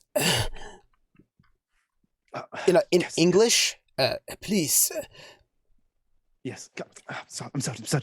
And he speaks Italian, so but at least enough to say. Yes, this guy doesn't know if you speak Italian or not, right? So he just says in English, he's like, please. Help. Yes, I'm sorry. Please, yes, come in. And he kind of just, as he's dragging this man away, he kind of looks out, and I'm assuming at that point he sees his mother leave. But she left a small bag on the floor by the door as she leaves. And the door shuts. I don't know if anybody else would notice this, but he does, his eyes moisten. But he kind of just shakes his head and then just continues. Freda would notice that. Freda picks up on those social cues, and because he doesn't speak German, and French, because that's what we've pretty much been using. She'll say, I'm sorry for interrupting whatever it is that was you had going on here, but is there anything I can do to assist you, or should I just just wait outside. I'll be right. And I'll she'll be right here. grab Martin and go into the adjacent room. Yeah. And somewhere across town, however, I believe we had Oscar sitting there looking at rehearsals, with Jerry sitting by his side, played by Helen Mirren, watching Isolde and Corinne Hucher, and good old Clemens Brown, who looks great, not that good of an actor, little stiff, but that's okay. And a young French actor sort of going through their lines, doing this song. And Jerry had turned to you and said, "Oh, your son sings just as good as you do." She says, sort of watching some questionable singing on the stage. What did you say? Your son, he sings just as well as you do.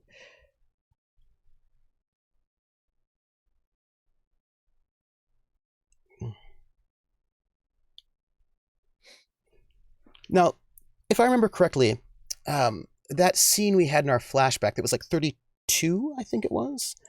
Right. So that was like 9 years ago, about. Mm-hmm. Just noting timelines. That's all.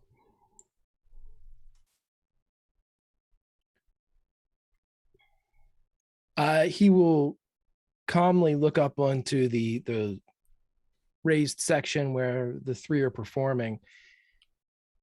It sort of takes him through the top of the second act, the Zapak scene. The side by sides, gets the movements, start at the far end and come towards us. And she nods with this very professional look that does a couple of things at the same time. One, it makes her seem like she's really experienced, very professional, and like also in with you, like trusted by you. And the thing is, though, she is really good. That's the problem.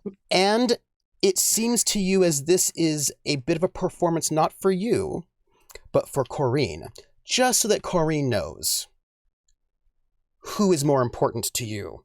And it's not Corinne, right? It's just a little bit of a little bit of territory marking, right? In a form of professionalism, right? And then she just sort of turns to Corinne. She's like, "I will show you exactly how to do this." As she like sort of leads Corinne and the gentlemen follow as they sort of head back far upstage in the soundstage to sort of start making the move back. Oscar will look around to make sure. I don't believe there's anybody else here. We said that we specifically limited the number of people that were coming. Like there might be some tech or crew person sort of out there because you're in a sort of large soundstage, but there's nobody really about in a sort of meaningful listening kind of a way. As soon as they're walking off and getting into position, he'll turn his attention back to them whenever they begin. Mm-hmm. But in this moment of transition, he will turn and put his head against Jerry's. She smiles. I do not need any type of act here. I do not need any type of coyness. What are you talking about? She looks a little disturbed by that. She says, "Surely you know." I can assure you that I do not. Greta, your son? You are saying these things as if they are facts that I should have read in a book. And she goes, "Shh. Most people don't know." She always said that it was... But I could tell the minute I saw his eyes that he was yours, and I spoke to her about it, and she says, well, she admitted as much, but that we should keep it secret for the safety of everyone. Did you keep it? I thought that you knew. Did you keep it secret? Yes. It would be And then bad he for Dora looks otherwise. looks back up at her daughter. Did you keep it a secret from Soul? Yeah, this is... People's lives are at stake. It is one of the only things keeping her and Dora safe at the moment. I thought that is why you were keeping distance. For the first time since that night in the flashback, since that night where he was beaten in the streets by the up and coming Nazi thugs, where he couldn't face his community because of what had befallen him, he doesn't do a terribly good job of it, but he does try to hide it. He weeps. And he buries his head in Jerry's shoulder. It doesn't look like confidence. Yeah. It doesn't look like he's trying to share something with her. It looks strange because it doesn't look like somebody that would normally embrace or cry in this manner, but it's definitely an odd exchange. So if he's not trying to hide anything at this point, his training has failed him in this moment. She, however, makes sure that her head is downstage of yours. And she starts making this gesture with her, sort of the hand that is facing Isolde and Clemence and Corinne and probably Pierre. And it looks from their point of view as if she's telling you something. They cannot see your face. They can only see her face and her mouth moving close to your ear as her face looks as if she's thoughtful and perhaps giving you instructions in a way that would be respectful to you as a director, right? Giving you sort of feedback, but not wanting to sort of overtake your position. That's the sort of physicality that she's giving, in the ways in which your assistant director wouldn't want to give notes to the actors directly, but would want to give you the notes that you could give to them. That's what it looks like if anybody were looking at you too, as she obscures your weeping form. And with this sort of business-like exterior, you can hear the actual words she says to your ears. She says, "When we heard of Melchior's death, we didn't know where to find you. I told Dora and Greta, and that's when I saw him. And it is not going so well for them. If I'd known where to find you, I would have. I thought you knew. He's beautiful. He reminds me of you." How old is he? He's 9 or 10. He's 9. They will be coming for him. They are fitting him for a uniform as we speak, just as they did for me. Yeah. And I do not want to say this to upset you, but it is... No one has seen Dora for years. When I saw her, it was terrible. I don't know if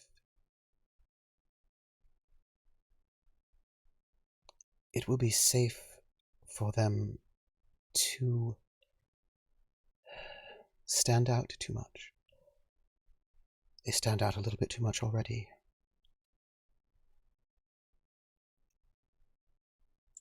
I did not know. Greta was in Spain the last time I heard. We can bring them here. I can get them out. It's not so easy. Not everyone gets to leave. You need paperwork, and I must tell you brought you this. here. I brought us all here. Yeah.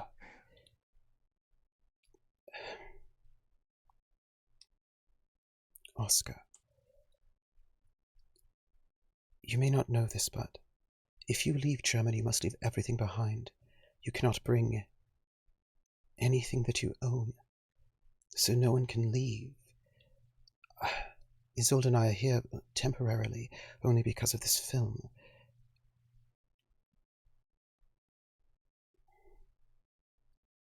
I will not leave any of you. I have got you this far. I will see you clear. I will see you all clear. You cannot take all of us. Yes, I can. Oscar. Isolde has suffered quite a lot in the last few years.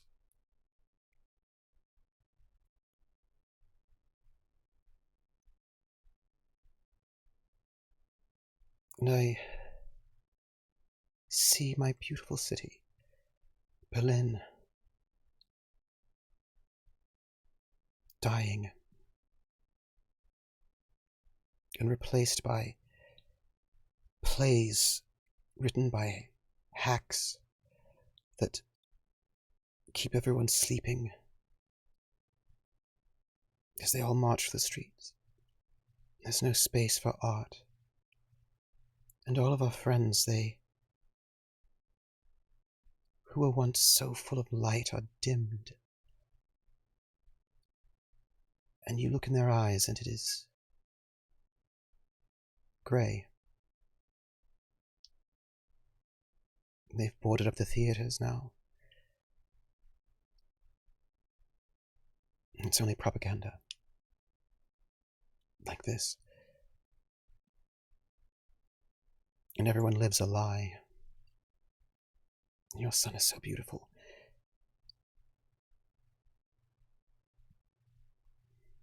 Where have you been? We are going to leave. All of us. We get clear of this. I will see you clear of this. I will. It is the only way to make it right. To measure what I have become against what I could be. Oscar, you were always my favorite.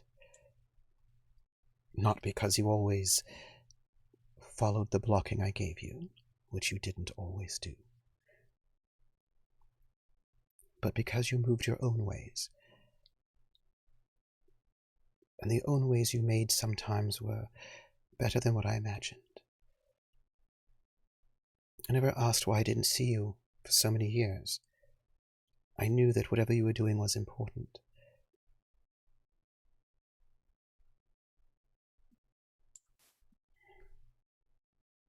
We must get them here. If we can get them here for the movie, tell them whatever they need to hear. That I need more Germans. There's too many French. I will convince them. I will tell them that I need someone to be able to convey the Führer's image. And there's a problem with Dora. What? I don't see how she will be able to leave.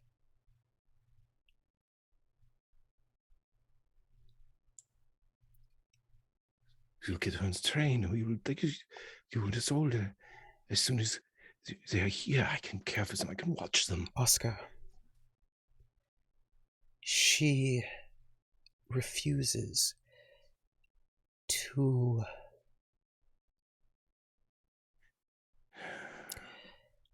She refuses to dress in a way that will keep her safe. She says that she stopped wearing pants and tie when she was 17, and she will not go back to that lie. And so she does not leave the house. Greta's... They married under Dora's other name, the old name. And Greta's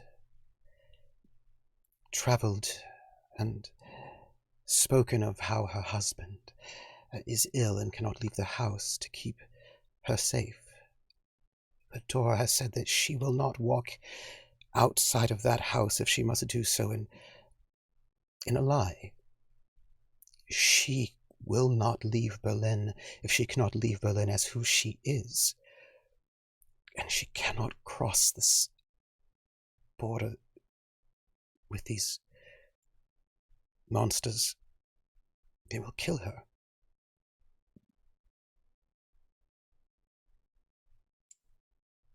Then I will go get her myself. She's not left that house for 6 years.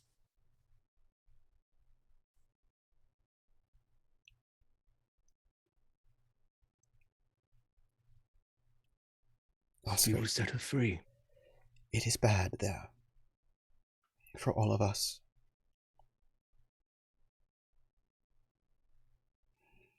Isolde said that all we had to do was find you and everything would be fine. That you would save us all. She said that every day.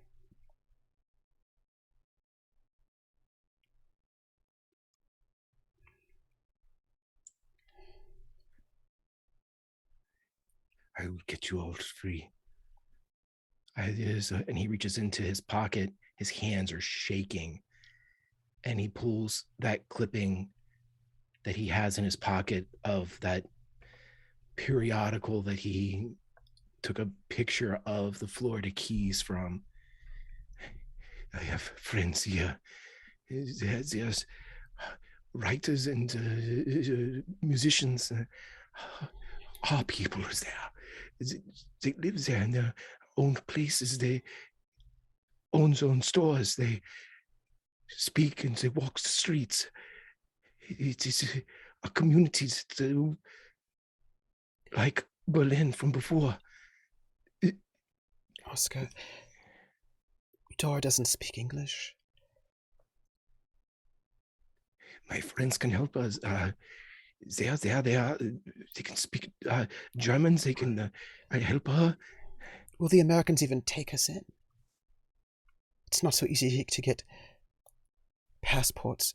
There was a boat, a ship of Jewish children that left Germany and went all around, and none of the countries would take them. They came back. These other countries, they don't care about us. They're leaving us to die in there. They care about trade.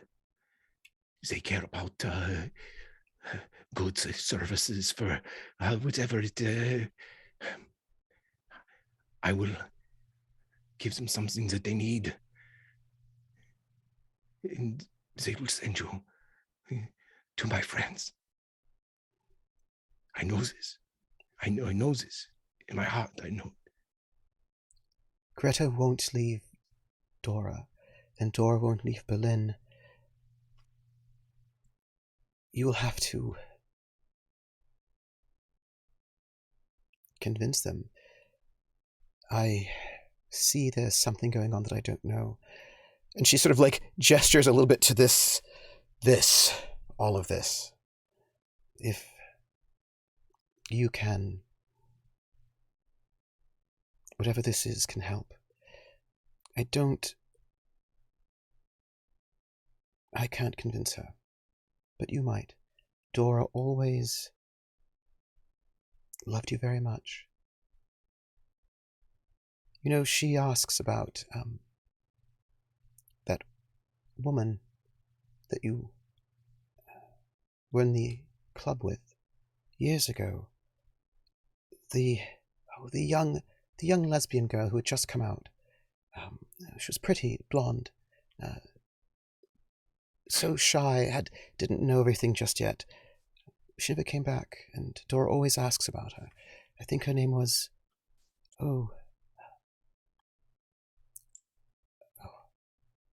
Regina, I think her name was. Dora remembers everything. She asks about you as well. Dora would be so happy to hear that we are married. Who? Hogar Leichner and Regina Leichner. Ross. Oh, always another. She just sort of kind of puts her hand on your cheek. Always another performance with you, isn't it? After they It's the say. last one. And This is my swan song. well, I hope not. Because I have parts for you to play once we can get the cabaret working again. I was 16 when we met. Yes. Oh, So if even if I do retire, then my boy, as you say, he is only a few years from the Hitler Youth. I was going to say the stage, but Well, if you don't join,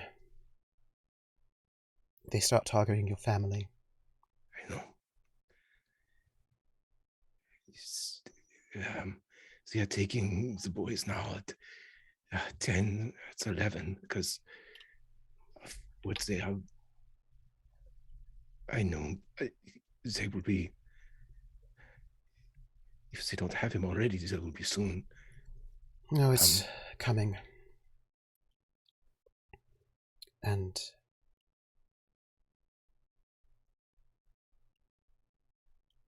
it won't be good. He cups her face.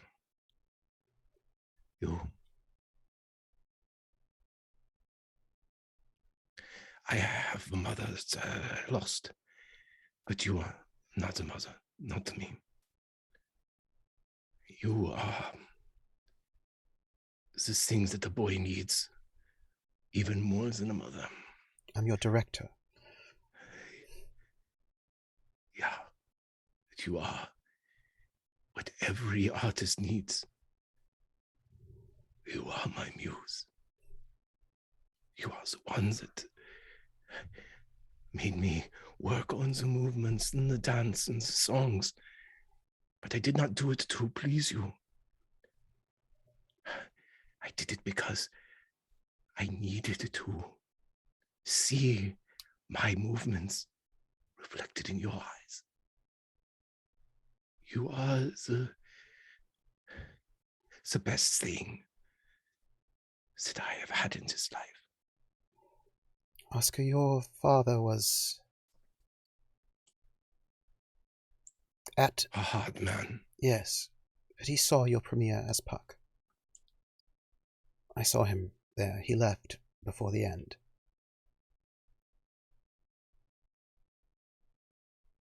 I couldn't read his face.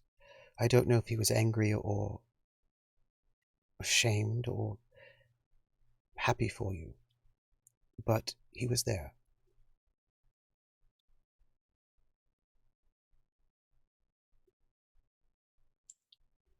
Which is more than I've been for my boy.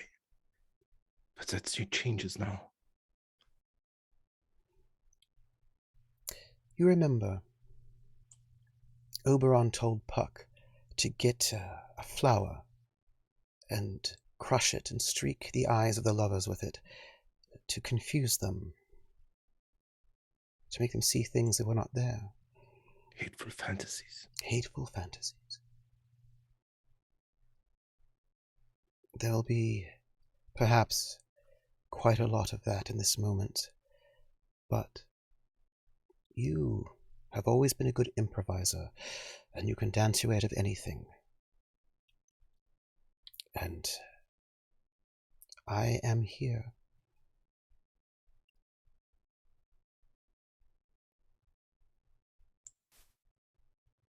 He stands up. Hogar Leichner has returned. And he will turn back. You can see them talking amongst themselves in the back.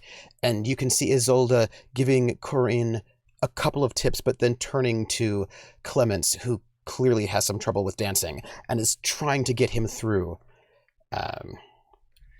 some of these things. He will turn back to Jerry. He did not move them away just for us. Well, we show them. And he extends his hand in perfect indication of initiation. His line, he mirrors and mimics hers if she'll take his hand. She does.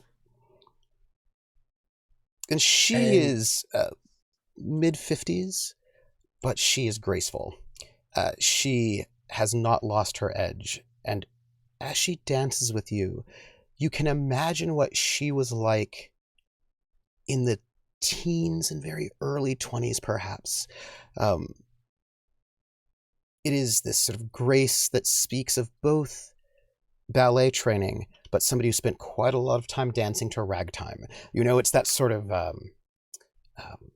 fluidity that is both classic but also modern.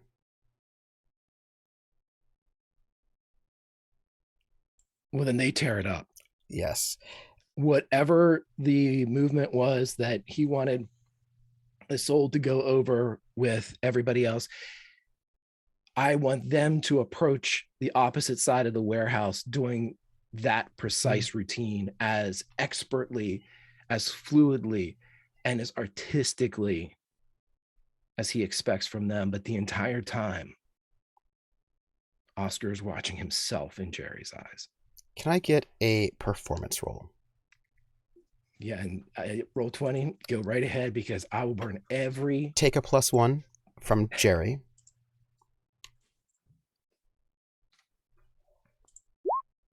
Fantastic. There we go. You will get an Thank you, roll advantage. 20. And this advantage is something to evoke this moment of strength and resolve and ability to move through space as you need to. What shall we call this? Oh, because I was listening to Peter Gabriel today, In Your Eyes. In Your Eyes, with 2 free invokes. And I would like to, as you sort of move, and you can imagine like a Fred Astaire, right? And we can say Ginger Rogers, but there are a couple other tap dancers I was thinking of. This sort of grace as you move through. And this will take us to a room in a hotel, the Hotel Majestic. And we know there's going to be a New Year's Eve party coming up soon, but everyone is gone and out, leaving Regina alone in her hotel room. The Mrs. Leixner sending off notes to a killer and her husband. Or, I'm sorry, a killer and his wife. It's unclear to me sometimes. By herself. What is she doing alone in this hotel room with everyone gone? Muted. Sorry, I'm over here just talking away. She spent the last few days sorting through the message from London and doing a little bit of like side work. But there are 2 things weighing heavily on Regina's mind: Berlin and the Peregrine. Can I get more And volume from you? Oh, yeah, sure. Hang on. Thank you. Boop, boop. But right now, yeah, and the Peregrine, but she can't really do much about him at the moment. But I imagine maybe we catch her finishing off a list. One of those like conspiracy theorist style lists of like everything she knows about the Peregrine. What does she know about him being here? What does she know about him before Paris? All of the angles, I guess you could say. And then she is reminded of the task put on by London to learn more about this warehouse. And Regina's going to do the one thing that she knows she can do. which is research. Yes, absolutely. So which is research. Mhm. So Mm-hmm. Regina is going to I'm trying to think, how does she want to do this? Because there's 2 bits. Okay, she's going to, you know what? It's the afternoon. This is a holiday. And just for my knowledge, help me out here, Trooper. Classes are not in at the moment, right? That is correct. All right, we'll save that idea for another day. Regina does have 1 book to return to a library, but oh no, she didn't even get that. Oh no, she did. She got that one, and it didn't have a note from Charlie, so she has Not to yet. return it. Mm-hmm. But there was nothing there, so she has to return it. But she also I will note this is Wednesday, which is Falstaff Day. oh, that's good. I should make that note. Well then, that's perfect, because if she can't find the book at one place, she'll have to go find it at another library, much larger one, say the same one we need to meet Falstaff at. So Regina probably goes and puts on everyday clothes of Regina Kraus, or yeah, and is gonna call a car because she can do that. And by all standards, she's not doing anything suspicious. She's just going to the library. Can I get an awareness? Is this for being surveyed or ambushed? It's a good question. I got a stunt. You for do. that. Why don't you roll without the stunt, and then we'll see. Because it's a matter of interpretation, isn't it? Okay. It's a bit of a matter of interpretation. An average. Mm-hmm. Mm-hmm. I guess my instincts have become highly attuned to danger over the years. At a +2 to awareness when attempting to defend against surveillance or ambush. Mm-hmm. Yeah, so you're going to get that +2 because I think you are... Oh, hey, I have a question. Yeah. Would you like a fate point? Right now? Mm-hmm. Oh, what are you offering me, Trooper? I will give you a fate point. And if you take it, you'll get that bonus to your awareness.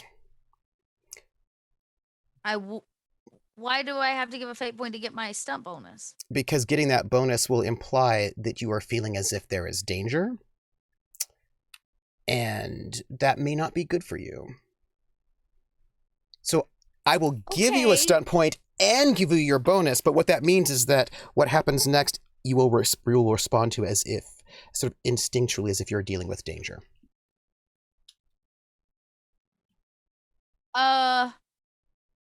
Okay. And if I just take my stunt? Then you can't take your stunt. But I thought stunts were free. Yes, but the reading of is that when you're attuned to danger. So, if you would like that +2... No, it says I am highly attuned to danger. Mm-hmm. So, if you want that stunt to go off, that means Regina feels as if she's in danger and will respond accordingly, for which I will give you a stunt point. Or, you do not feel as if you're in danger and you do not get the +2 from your stunt. And then I don't give you give you a stunt point. The question is how much in danger does Regina feel? That is the question. I mean, I didn't roll the awareness because I felt in danger at all. I rolled it because I was told to roll it, and because I was more interested in getting out the door. Yes. So my question is, if I will offer you a stunt point for Regina to get a sense of being in danger and then respond accordingly. And so you get all of the things, but to do so, that means that Regina responds as... And if I choose not to and just take my average? Yeah, then that's it. Okay, then let's just go with that. Are you sure? I mean, it seems risky, and I don't like the idea of having to spend fate points to use my stunt. No. So you're not spending them. I'm giving you a state point. To put myself in danger. Pass. I'm giving you a stunt point. I'm giving you fate points. She doesn't get her stunt unless it's. But so I get it. Yeah, and I don't want it if it means I'm going to have to be in danger. Okay. I'm not interested. I said you would react as if you're in danger. She's either in danger or she's not. Or I'm not. Or she, yeah. She either knows it or she doesn't. Yeah. And at this point, Regina was not. That is not why I made the awareness roll. Regina didn't make the awareness roll because she chose to. She was asked to. and she doesn't believe she's in danger. Okay. So you're about to leave, right? You're going to go to the library. And you notice the sound of somebody picking the lock on the front door of your hotel room, of your suite. That is your awareness gives you that you notice. That somebody is as I'm on my way out. Mm-hmm. Well, it's a good thing I just took a new stealth point. Because I think if Regina sees somebody coming in, she's going to probably hide and play it off as if she was just being somebody just walked in on her. So she will hide. Okay. So now, if you had taken that fate point from me, that would mean that you would get that bonus to your awareness, but you would respond as if this is a dangerous situation, right? You would respond as if this were dangerous, as opposed to now where you're like, I'm going to do what I'm going to do, right? That's the fate point was for the danger reaction, as it were. So, roll your stealth. Great. Mm-hmm.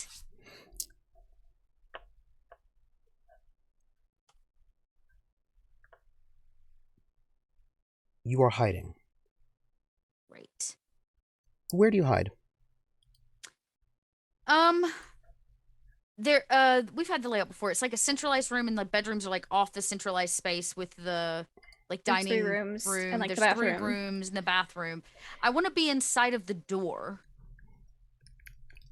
We're going to give you an And I advantage called Got the Drop. With Okay, cool. with- Nice. with 1 free invoke. I think I'll pick one of the bedroom doors. Mhm. Maybe the like not Right the room term- and the guest room, and then I your was about to say, room. yeah, the guest room. Let's go to the guest room, not Frida's or the one technically Regina's sleeping in. Yeah, Or the Frida's we'll call room. it the couple's room because I hate the term master bedroom. Mhm, mhm. And then yeah, so she'll kind of hide behind the door so she can just keep eyesight at who's coming in. That Mhm. way, if she does decide to make herself known, it's just like, oh, hey, you know. The door creaks open slowly. You cannot, at the moment, the way the door is set, you can't quite see who it is yet, who's creeping into the place. They've not fully come in. They seem to be sort of, like you only see like a tad bit of them. And as the door slips, this person sort of slips in, and you see a bellhop's uniform. Someone sort of male figure, bellhop's uniform, sort of head sort of obscured, sort of collar up so you can't particularly see them. They have got these lockpicks in their hand. Looks like sort of like a file. And the person sort of moves slightly out of your vision because you have that sort of slim sort of viewpoint. You have not yet gotten a good sense of them because they're sort of clearly being sort of careful. They move out. You can hear them go to the kitchen. You can hear the cabinet open. You hear some feet. You hear the sound of liquid going into a glass. You hear a muffled sob.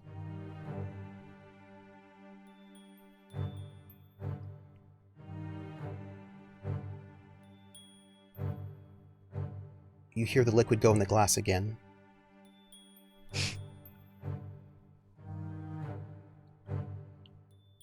Why would a bellhop be in our house drinking? That's a good question. A bellhop without a key. Mm-hmm. Okay, I've got they went to the kitchen, you said. Mm-hmm. Can I creep? Oh yeah. Okay, I want to creep over and actually try to peer in the kitchen Your door. stealth is already relevant, but you don't need to roll again for Great. that. Yeah. Yeah, I would maybe I'll try to use like a vanity mirror or something from the bathroom to try to Yeah. get the angle so I can't be seen. Yeah. you would not have gotten that +2 on your stunt because you were not in danger. So your stunt did not apply because you were not in danger. But I would have given you the +2 for Regina to have felt like she was in danger, and then of course give you a stealth point, a fate point for that because you were not in danger.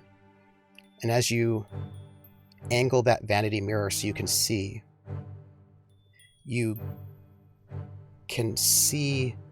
as the mirror tilts, and you can see, right, your vision, your angle turn and tilt until you sort of, it just shifts and you can see the bellhop sitting on the floor with his back against the cabinets with a bottle of alcohol and a glass, and it's Luke. And he is sobbing silently. Okay, this is a real question. How mean is Regina? Because I got the drop on old Luke. You did. Go ahead and shoot him. I think I check my I slowly pull my gun. This is that moment. I slowly pull my gun. I make sure there's nothing in it's not loaded. Yeah. Right. And I creep in and I put the gun to his back and I say, "You'd be dead right now." And he doesn't respond or even move. He just sobs a little bit more. Oh my God. And he says, "I wish I were." And he just sort of puts his head like on his knee because he's got his like knees curled up. He spoiled the fun. Regina puts the gun away. Oh my God. Takes the alcohol. He looks up like, "Why did you take that from me?" No. Regina says, "You can sit here and pout, or you can tell me what's wrong." "I did your mission. What do you Which ask one? me to do?" Oh, that one. Yes. How did it go? "I followed her." And? "Why did you ask me to do that?"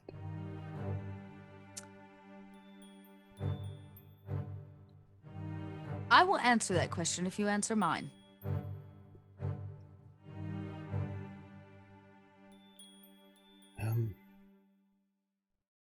She is a bit different than I thought. How so? I don't think she's a college student.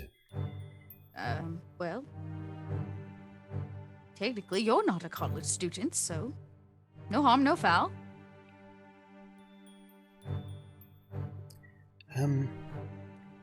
She works at a brothel, I think.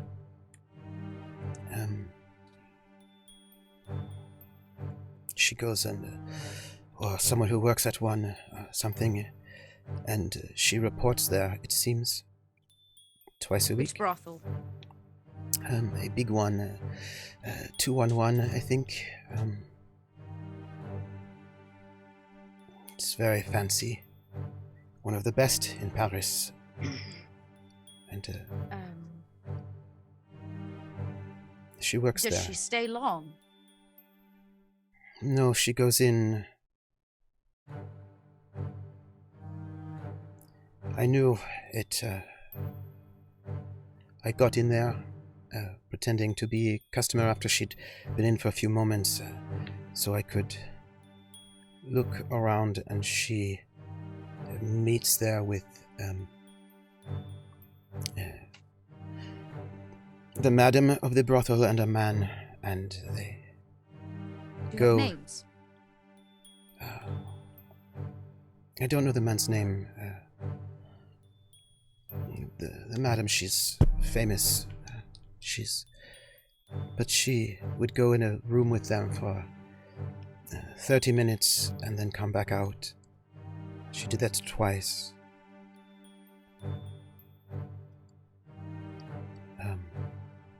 She waved hello to some of the girls there. She did not see me, so she knows them. They were friends, it seemed. And their clientele? It's Mostly German? It's the number one of the most expensive, important brothels in Paris. It's only Germans allowed in those places now.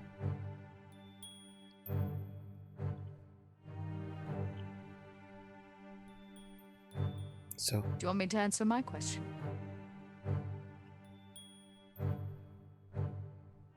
I asked you to follow her because I did not trust her.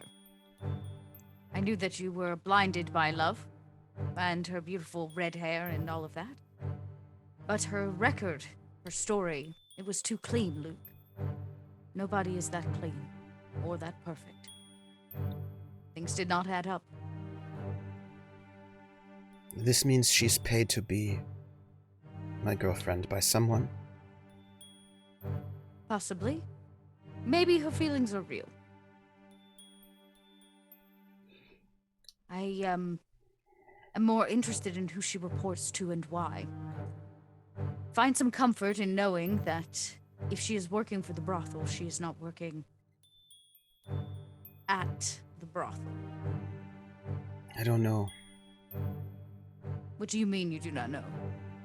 You think that she goes into the brothel for 30 minutes to have a meeting with a man and a woman and she's... No. I mean... You tell me to think in the training and all of this, yes? Yes? Oui.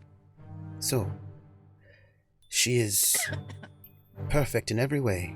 And as you said, she is so convenient. This says to me that she was a trap meant to catch me in some way. And who do you get to catch someone? You get someone who is, well, I suppose you get someone who's skilled in the art of love. And to catch me, I did not reveal anything, so that is something. But someone is trying to infiltrate through me. So I imagine that she is at some point a prostitute, but is doing another job at the moment, and that job is me. I should have known that I would not find someone who would see me for me. Oh, Luke. And I kind of reach over and I put a gentle hand on his face and I pick his head up. I put his collar down and I make him sit up straight. Listen.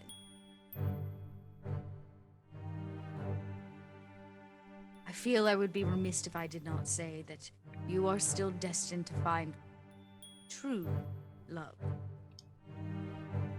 But I imagine you've dodged quite a bullet by learning the truth, this woman. Your theory is rather sound. But let us for a second, just a second, consider something else. Yes? All the angles, as you say?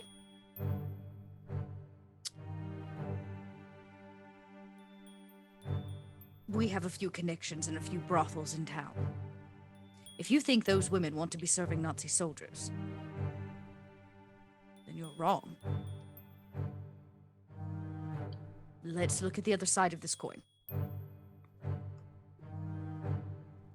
Okay. What if she is feeding information to the madam and this man, who I must find out more information about, because they are fighting against the Nazis?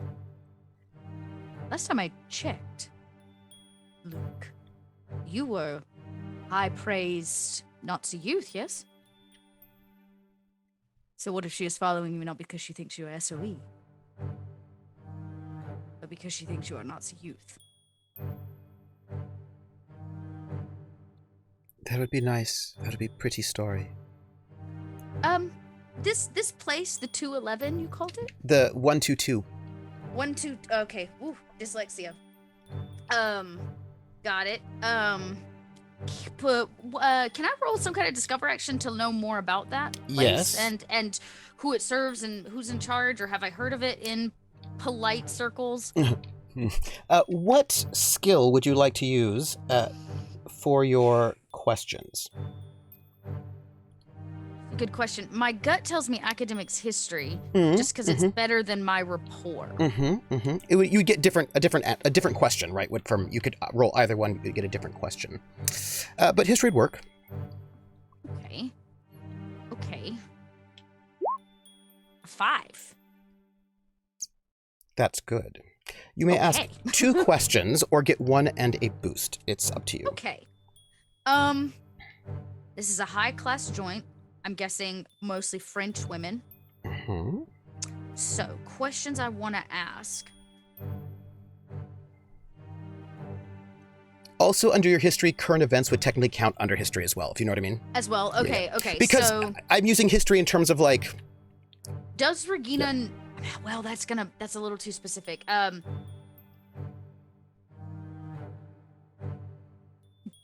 she identify this man? Can she piece the pieces together to figure out who this man is? Who is this man? That I don't think of enough information To be able to actually identify that man. Yeah. Did he What say you could he say was in a probably Nazi uniform? What you could say probably is that it did not sound like he was from that brothel, right? Which means he's probably not one of the co-owners of that brothel. Luke would have seen. Was he in uniform? He was not. He was in civilian clothes. But I will say that you do know who owns the brothel. Oh, okay. Well, okay. So just because it's a really famous brothel, right? It's a right famous one, and this is not. Well, at least it's not a secret, right? Okay, you know what? Let's start with current events. Current events would say, question is, was the clientele changeover forced and accepted willingly? Yes. I suppose that's one of the, this is one of the most expensive brothels in Paris. All of the big brothels are just now working for the Germans. That's it. That's just how it is. Or you don't work, right? Like that's how it is. Right. But this place does not seem to have any problem with rationing. They seem to be able to get all the supplies they need. They are the after-work space for German officers. Like all the big main high-class brothels are just exclusively German clientele who have all the money at this point in time. So this place is crawling with German officers. Knowing how the regulations work, probably if you're a French person, you cannot go there anymore unless you're like a friend of German officers, right? It's just a complete sort of economic changeover, but you would not get regular soldiers here, really only high-ranking people, clearly very well connected. And most of these people don't really care who they're serving, honestly, as long as they get money and get to keep working, and this is probably a good deal for them. Okay. Next question about the brothel, historically speaking. But you would guess that this place probably has very important clientele. And any people who are not German officers are probably also very important. This is that kind of level of space. Right. Yeah.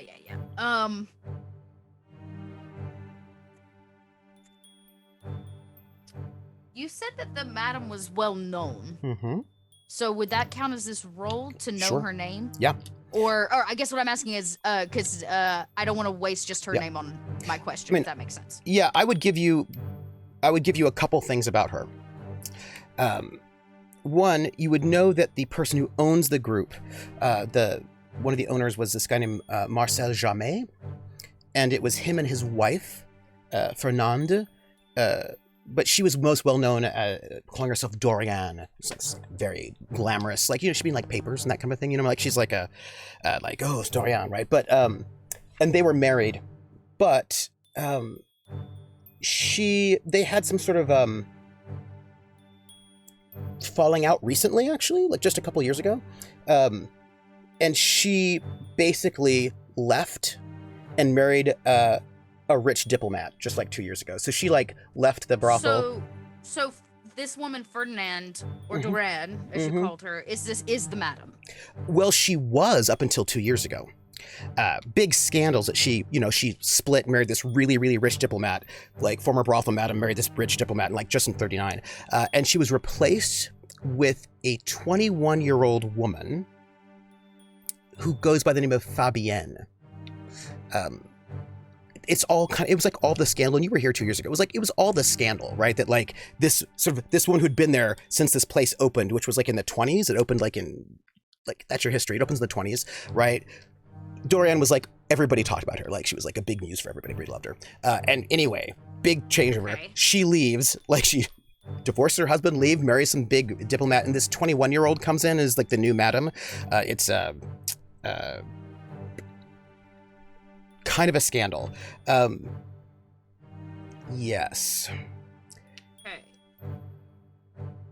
And rumor has it that he's engaged to her now. Who's engaged to her now? The brothel owner, because it used to be him and his wife. Marcel is now engaged to Yeah. Fabian. Yeah.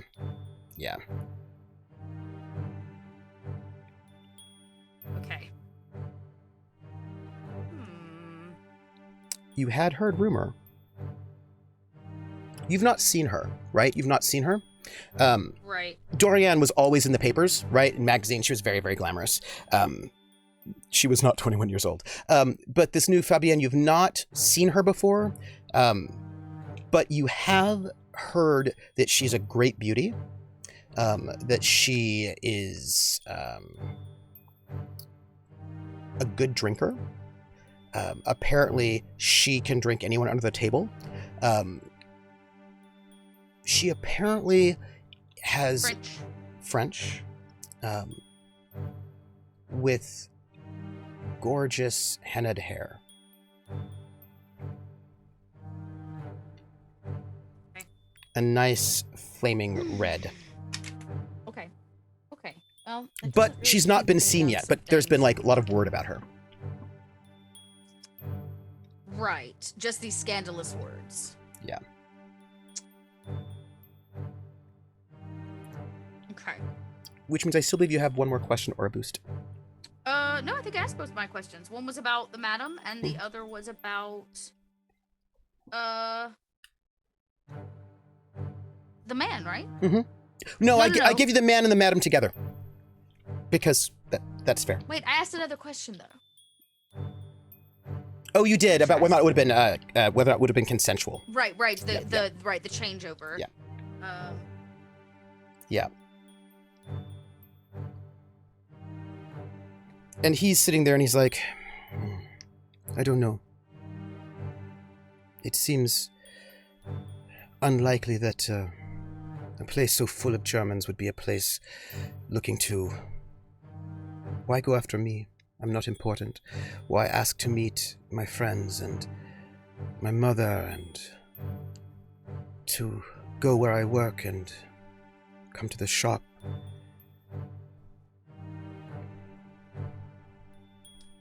do you have her class schedule? Oh, The one she says she attends. yes. Well, for the last quarter, I don't know. For the next. I have her old one. To be honest, Luke, rarely am I torn in the field as to what to do. As your commanding officer, I would like you to stay in the field and do not tell her that you know, and continue to see what kind of information you can get from her. But as your friend,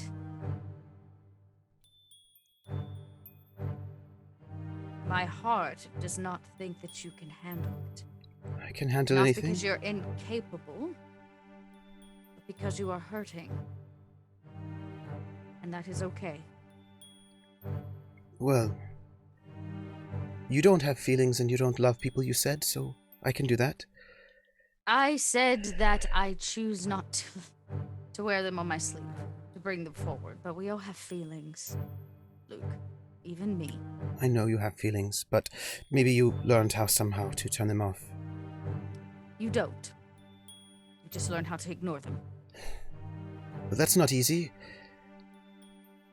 Some of my father's friends were there. Your father's friends. People from the police. I don't know if they're still police, but they were before.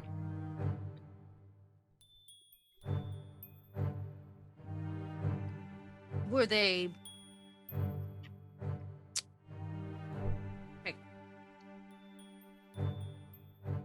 Did you get the feeling they were invited guests? Yes. It's convenient because it looked less suspicious when I was there. I was not in a uniform or anything like this, so... She did not see you. No.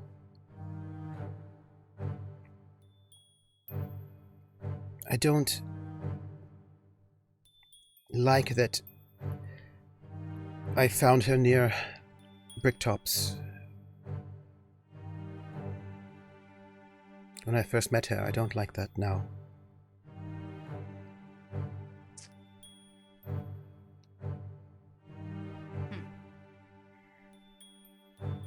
So, you are right, I am a fool, and I will stay in the field, as you said. But I probably should not go back to the brothel. It's probably not a good idea. Agreed. Really, Luke, you only have to stay with her until I have her scheduled for the new year. And I need to know what classes she is signed up for, or at least where she's showing up. She wants to spend New Year's with me tonight. Well, I had some plans to go out. In fact, I needed to speak with your mother about something. And since it seems that she will be once again alone on a holiday, I maybe have some good news for her. You think I should spend... But she wants to spend the New Year's with my family and friends. Again. Maybe you should ask to spend it with her friends. She's not from here, so she has no friends. She's a college student and has no friends. She's from Marseille, so she doesn't know anyone, which is why she wants to meet all of my friends.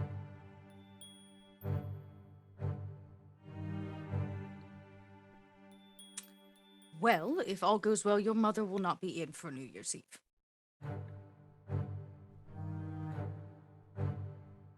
Okay, so... I don't know why... Why don't you take her somewhere private? Isn't that what you do? I suppose. I don't really want to, but... Okay. Then don't, Luke. I told you. All I need is her schedule. And if nothing else, give me the one she has now and I'll figure it out. Okay. I should probably go, though, with her, so she's not suspicious. Breaking patterns and everything they said not to do.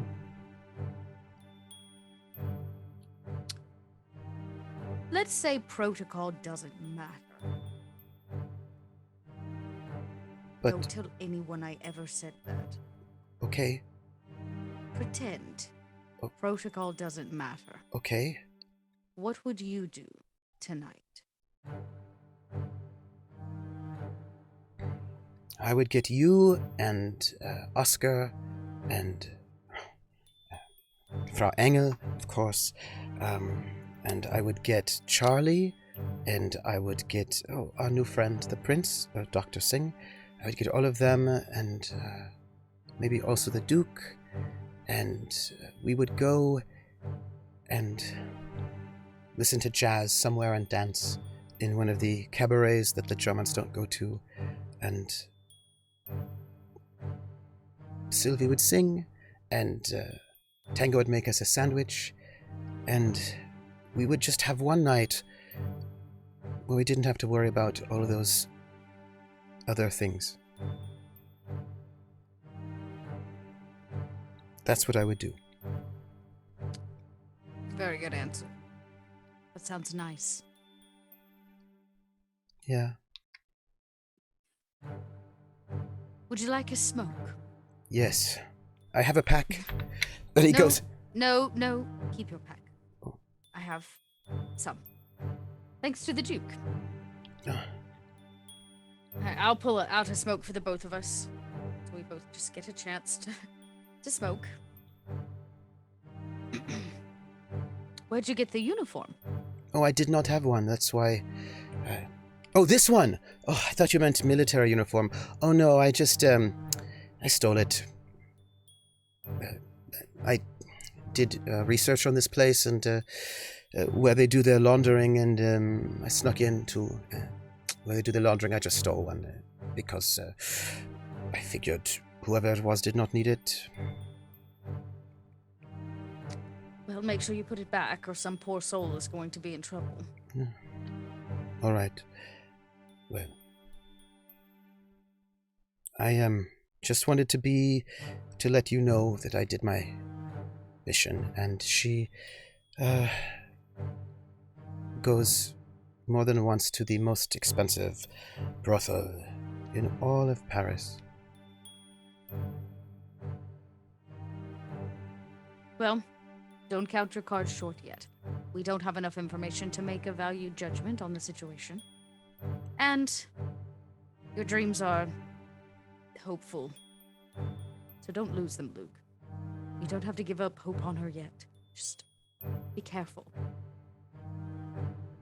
Maybe Frau Engel knows something about this place, or something. Or I didn't want to tell the Duke though, because I'm sure he knows something, but it would be embarrassing. So. It's okay. Oh, maybe you shouldn't tell Frau Engel either, because also that would be embarrassing as well. Everyone will know. Luke, no one is going to know. I will bring the information to the table. Nobody has to know that it's Scarlet. And more importantly, I think it's a better idea to learn some information about the brothel itself and not your dear Scarlet. It sounds to me like she's just a cog in a much larger machine, and I want to know who is running that machine. Okay. If she's showing up at the, if she's showing up at Bricktops, it means that either she's working for a few of the brothels, or I was thinking that she knows that I was associated with Bricktops, and that means she might know all of you. possibly, but we don't know yet. Can I stay here tonight? Yes, you can. Okay. There's a spare room, but you cannot be seen. No, I will. We are all in trouble. And if anybody comes in and you are here, make it look like you're a bellhop. Do something useful. Pour some champagne or something. Stoke the fire, All right. How's your German? It's okay. Let's hope it's good. I really don't want to clean your blood up off my floor. And he gets up and he says, with a cigarette, I don't have any more of that alcohol that you took from me. Could I have another glass? One more. I know for a fact you drank 2 while you were crying. I wasn't crying. And you can still see all the tears. Like, Thank No. A bath might do you some good. When was the last time you had a proper bath? oh, we don't have that kind of heating in the apartment, so a while. Why don't you run yourself a bath? Have another cigarette. And remain unseen for a while, All right. Stay off the streets tonight. It's New Year's Eve. And if she asks where you've been, well, you have a job, don't you? Okay. Be busy. She can probably deal one night without your great comfort. So, I told her that I loved her before I found out. So, because you said I should be honest with my feelings, so then I did. And, I'm going to take this bath. I'm going to go. All right, goodbye. Just bath. Luke, What? your feelings do not make you weak. and her choices do not reflect poorly on you. If she were an assassin, I'd be dead. So there's that. Well, then it's probably a good thing she's not, because I quite like your company. I just need to be more like you.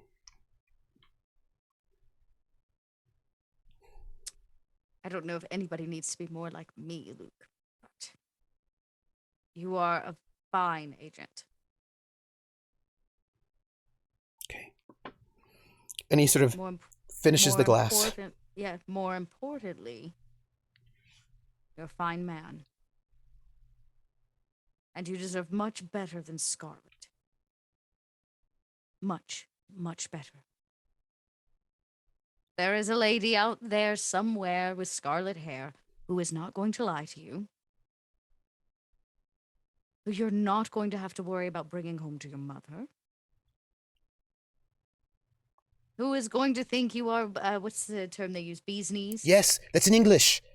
The bee's knees. Yes, yes. You will be the bee's knees in her eyes. And more importantly, she'll make you feel safe. And not like this. Will it be tomorrow or the next day or even before this war is over? That I don't know. You said I should wait, and well, you said that you would wait till after the war, so I will wait till after the war. Because, you know, I'm almost 18. That's not really true, but I will never love again. Ever.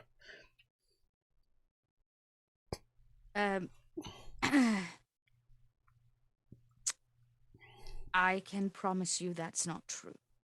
Of all the things tonight. I once thought I would never love again. But then Then I watched her burn books. First love is hard, Luke. Because it is the first time you've ever felt such a way. But I can promise you, you will feel it again. And every time it will be more potent than the last. And that looks like it disturbs him. He was very strong already, so... I think what I mean is with less drama attached. Oh. Like you and, I'll take my bath. Because there was just like this moment where like he was going to say a name and then he thought, he's like, nope, say no names. Bravo, Luke. Bravo. He's learning. And he gets up and he goes, thank you for letting me stay. So, that's all. Also, Falstaff said he had things for the team when he came by the shop, so. Yes, he is on my list of people to bump into today. I've ordered some room service. It may be by later. You might want to, I don't know, help the young woman set the table? Okay.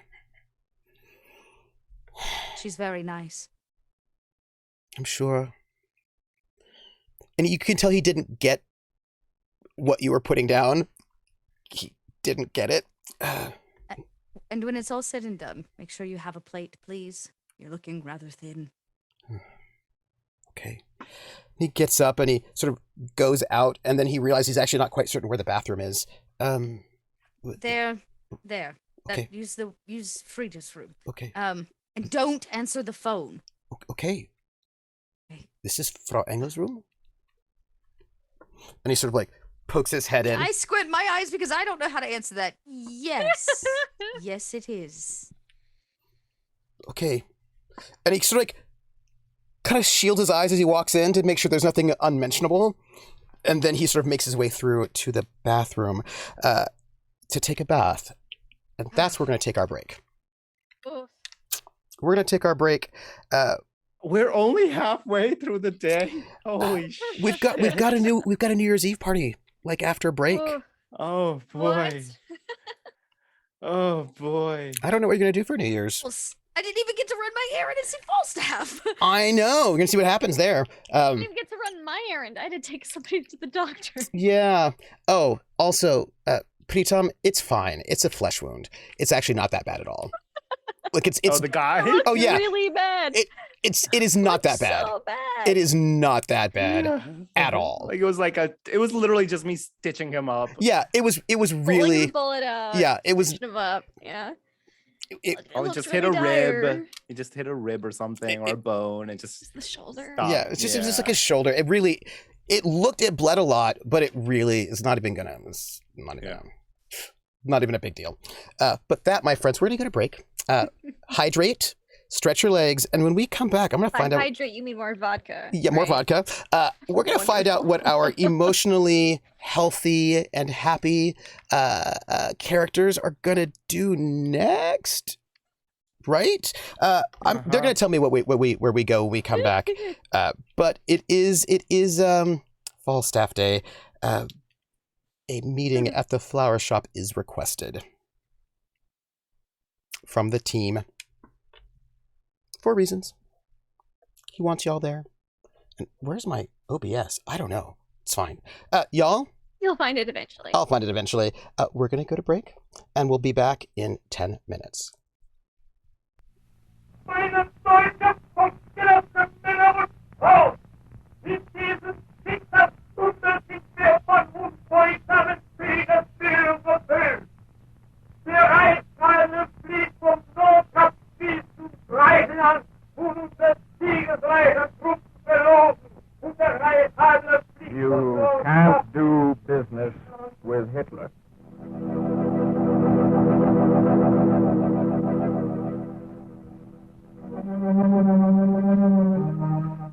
We are now at war.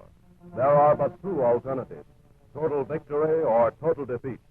There can be no such thing as a military stalemate that would result in the survival of Hitlerism. That is the opinion of a man who knows. Douglas Miller, for 15 years commercial attaché to the American Embassy in Berlin, presenting a radio series based on Mr. Miller's book, You Can't Do Business with Hitler. Episode 4. 2 for me, 1 for you.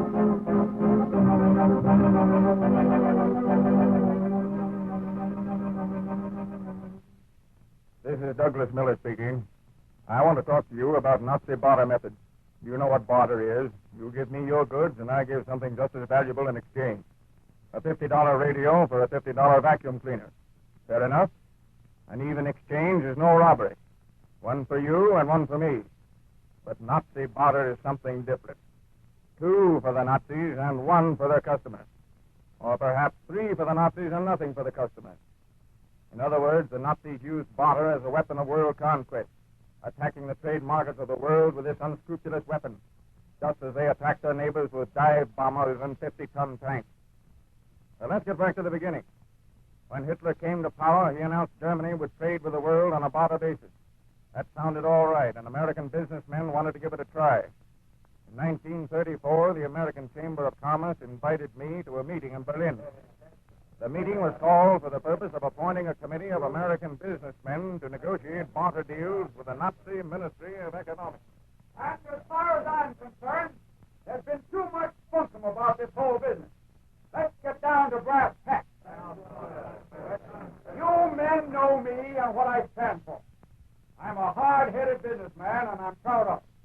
Well, I've seen my business here in Germany shot to pieces since this fellow Hitler took over, and I guess you're all in the same boat. Well, it all boils down to this.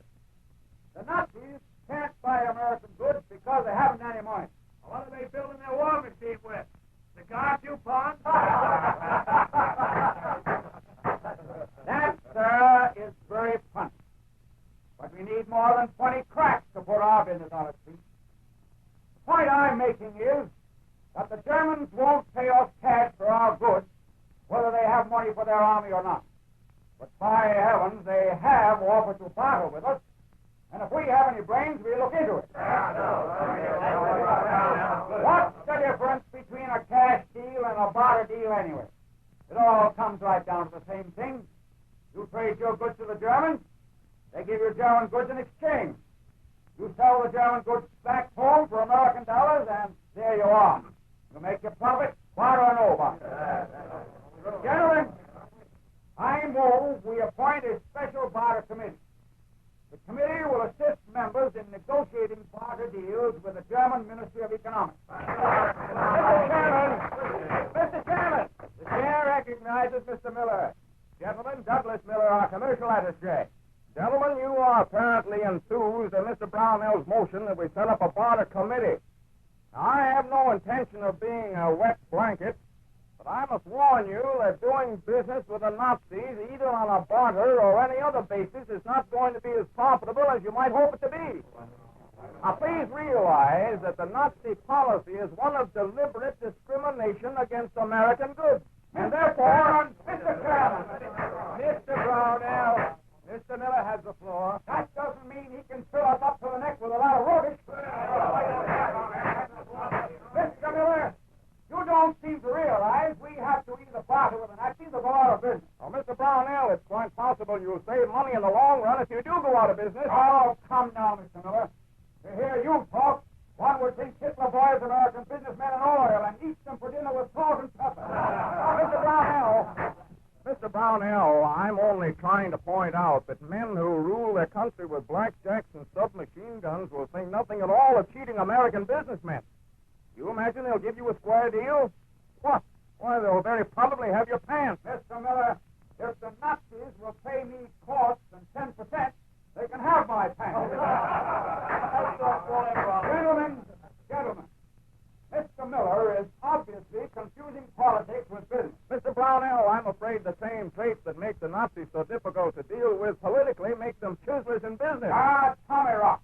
Gentlemen, I made a motion that we try to fix up some barter deals with the Germans. Now, I'd like to have your response to that motion. Gentlemen, is anyone any objections to taking a vote on Mr. Brownell's motion? Very well. All those in favor of the motion signify by saying aye. Aye.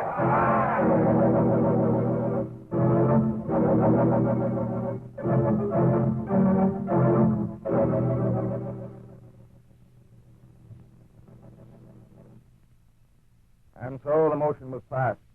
I had been quite willing that American businessmen attempt to barter with the Nazis. I had only wanted to warn the Chamber of Commerce not to pin their hopes too heavily upon the success of such deals. However, the committee was organized and Mr. Brownell was selected as chairman. A few weeks later, the committee negotiated its first deal.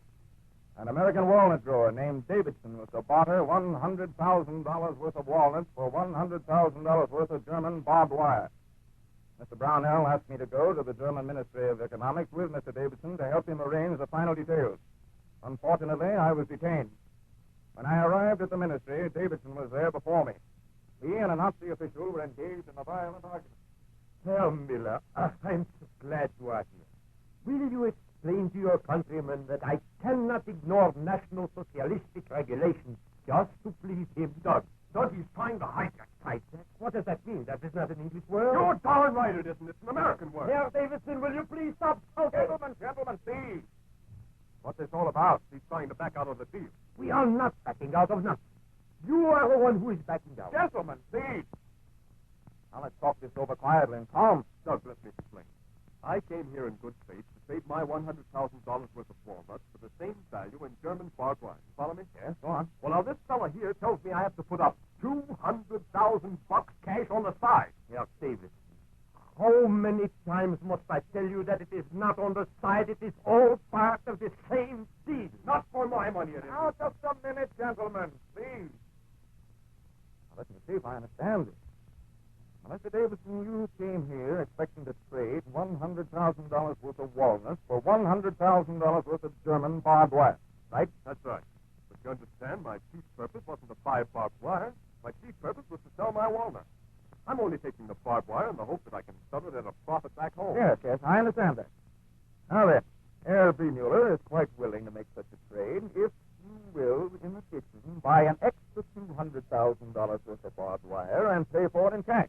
Yeah, naturally. It is very That's what you think.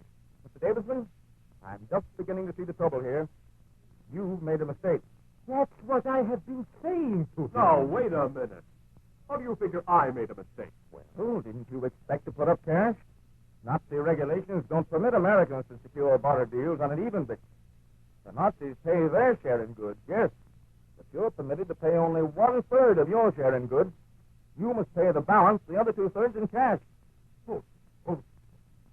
I'm just about enough.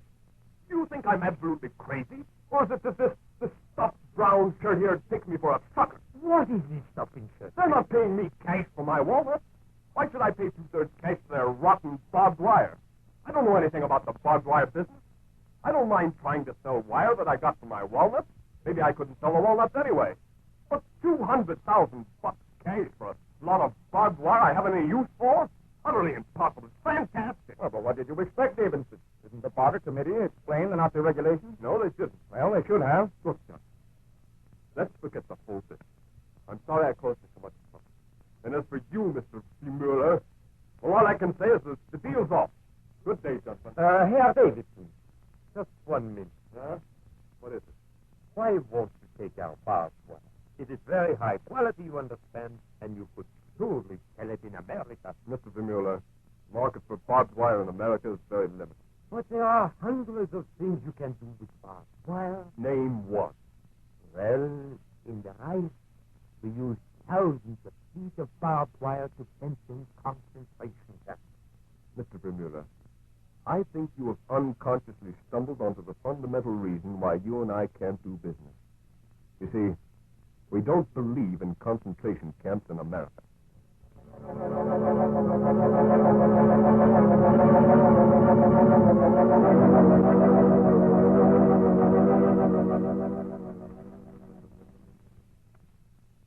This was one of the first barter deals any American had attempted to negotiate with the Nazis.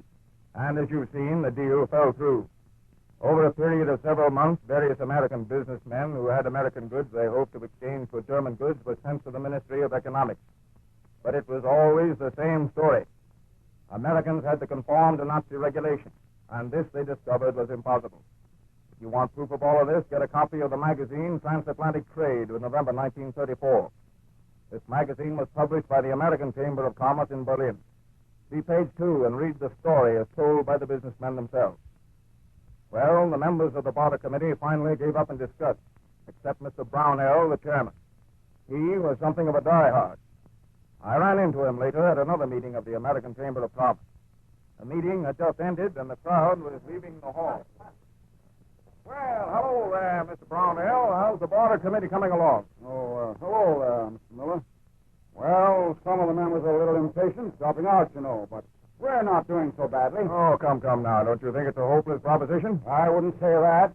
We have completed a few deals, Miller. Very satisfactory deals, too. Well, but weren't those deals small affairs involved?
Hello, everyone. Welcome back to the After Our Intermission. I hope you all... Where's my cursor? Oh, there it is.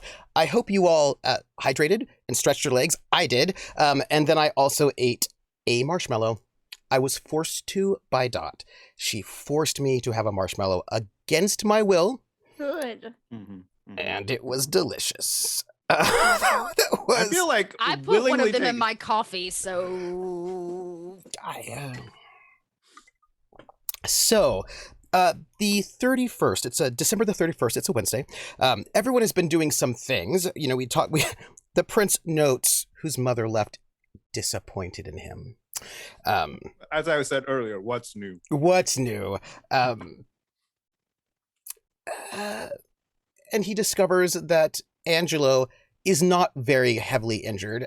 Some people rolled a poor on their medicine check and really could not assess that it was not that bad of a wound.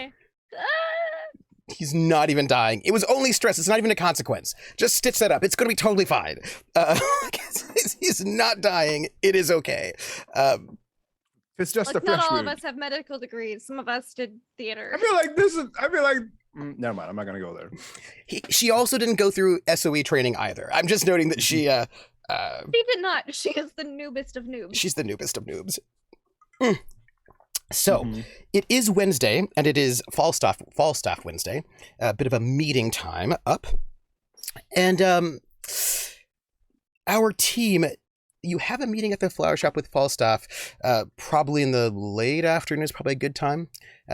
Dinner time, perhaps. And, you know, there might be a nice New Year's Eve party to go to, if you like. But I would like to know about your process for getting to this meeting. It's like a post-work, pre-dinner sort of time frame. Well, can I roll for things I learned at the library? Yes, please. Because you have a bit of a time, right, in that moment. So basically, Regina would go return the book that somebody went and got to get her, which was Troilus and Cressida from this other library. Yep. Wasn't good enough, so she's gonna swing back over to the larger library, which is where I imagine Falstaff will call the meeting. Well, he's actually going to put it in the back of the flower shop because that's your safe spot, right? Like the bigger libraries. But yeah, we just don't check the flower shop. No, the notes are in the at the big library, but he comes by as in his postman's guise once a week on Wednesdays, to sort of check it in person, right? As he's Right, yeah, at the flower shop. Yeah. Okay, fine. Regina wants to do some research on some of the older maps of the city, specifically what runs underneath the factory. She wants to start looking at the area where this factory is located. Yeah, which is just right outside of Paris. I doubt there are blueprint schematics here. Those seem like city records, maybe, but like old records of tunnels and sewers and things like that running underneath it, maybe would be available. That will be your academics. History? Yeah, because if you're gonna go, especially if you're gonna get like historical maps, right? Slightly older maps, like because there was a 5. There was a lot of Paris went through like major and massive city planning. Like Haussmann actually did that right in the 19th century. So there's like a lot of so there are actually a lot of maps of Paris in different levels, right? Over time, because people were very interested in Paris, as Paris is sort of like what's the word? Civic? I don't like that word. I want to say civic, but I feel like that's the wrong word. Like civil planning. That's city planning. Yeah, right. Yeah, like the kind of the like they're very obsessed with that, right? There's like a whole like, oh, but this is what it looked like here, and there's like a lot of documentation like in historical records, right? Catacombs already built out at this point. Yep, there are. The catacombs are there, but also just like there was a lot of interest in, because it was actually a big deal, right, historically, for the big sort of shift that happened in Paris in terms of its civil engineering. So there's a lot of maps that you can pick up, like not even in like the city records, but like in the history sections of the library. So yes, that is a 5. I would like to ask you a question. Would you like this to be a discover where you ask me questions, in which case you'd get a question and a boost, or 2 questions, or would you like this to be an advantage? So what Luke doesn't know is he's gonna have to go scope that out, because he's the only one that can get into that factory to get on-site information. Yeah. And I feel like what I need to do is set up an advantage for him to get the information, versus like I got what I needed from this, I think, but until we can get feet on the ground. So I'd much rather set up maybe like an exit route for him, or some kind of advantage, like lay of the land maybe is the advantage. That way Luke can use it when he goes to scout for the intel we need on it to pass back off. Yeah. The Peugeot factory factory's lay of the land. And that will be 2 free invokes on that one that he can use when he does his scoping. Mm-hmm. He didn't seem like he needed an extra mission tonight. Mm, I thought I'd be kind. yeah. So in that case, you basically get a good set of the plans, because it's actually outside of Paris, but not too far. So you get good records about how to get there. There's going to be sort of maybe some forgery going to have to happen for work permits, right? To sort of get access, but that is certainly happening. What about the rest of you all before you make your way to the flower shop? Oh boy, like I can't even think of what Preetham would want to do after that entire. Also, you have a man in your shop. He's not you actually have 2 men in your shop. You have a military attaché and a Frida, but she hangs out there all the time. You have 2 non-team members who are there. Not sending them away together. Wait, did she take the guards with her? Did I not get any guards from this exchange? There's a bag. Oh I haven't yeah. opened the bag yet. Yeah, I think he would. Yeah, I think that's what he'll do next. He'll look inside the bag. I would like to ask you a question. Mm-hmm. Pritam's favorite childhood sweets. Oh, god damn it. Okay. Mm-hmm. I'm here for you. I already know. Tell me. That's because this is every young child's one of their favorite sweets, and that is a jalebi. Oh. Mm-hmm. I don't know. So I'm not sure if anybody's ever had it. So I was in the middle of either a gulab jamun or a jalebi. So for those who don't know, so gulab jamun, think basically a donut hole that is then steeped inside sugary rose water, and it soaks it up. Oh, so good. It's delicious. Mm-hmm. It's like this red ball of deliciousness that I absolutely love. So good. So good. If you ever can have it nice and warm with a side of ice, like vanilla ice cream. Yes. Oh, I think I had rosewater ice cream. The ice cream I had was vanilla with rosewater, I believe. Oh yeah, that complements, because that's the syrup has a little rosewater. But that one I feel like is common enough that most people know about it. However, a jalebi, think funnel cake, but once again also steeped in sugar water. Essentially, you take this batter, you deep fry it. So you kind of take a bag and you kind of just squirt it in spirals into hot oil, deep fry it, and then you immediately, once it's fried up, take it out and then soak it in that syrup water and let it soak it up, and it stays crispy and gooey and sugary, and it is a heart attack / diabetes in a spiral. Nice. And it is delicious. It's small, it's tiny, you can get them at this size. I like them. Just be prepared that when it is a messy treat, it will gush sugar water every time, or sugary syrup every time you take a bite. So yeah, be warned. But yes, I would think one of those 2 are in contention. Although my personal, KP's personal, are neither. Actually, I actually have something called Kaju Burfi. It's made from almonds. Ooh, it is goddamn delicious. Oh wait, is it almonds or wait, hold up. Kaju, what does kaju meaning again? Kaju. I do love almond sweets. Pretty sure it's almond. I want to say it's almond. It might not be almond. Marzipan. Why am I not remembering images? Maybe. Why am I blanking on? Oh, it is cashews, not cashew. Those are good too. It's cashew. Sorry. But it's like the little diamond shaped things. I love them so much. You can find them in most Indian stores. Check it out. And besides some jalebi, can I just say though, most people, when you give out sweets, most mothers don't give you just one sweet. No, she would give multiple. Of course, a big box of. Of course, right? So I feel like he probably got not just jalebis, but all of the sweets. Oh, you want all of them? I KP want to give this man all his sweets. You get 2, not 3. two of the You're not my mother.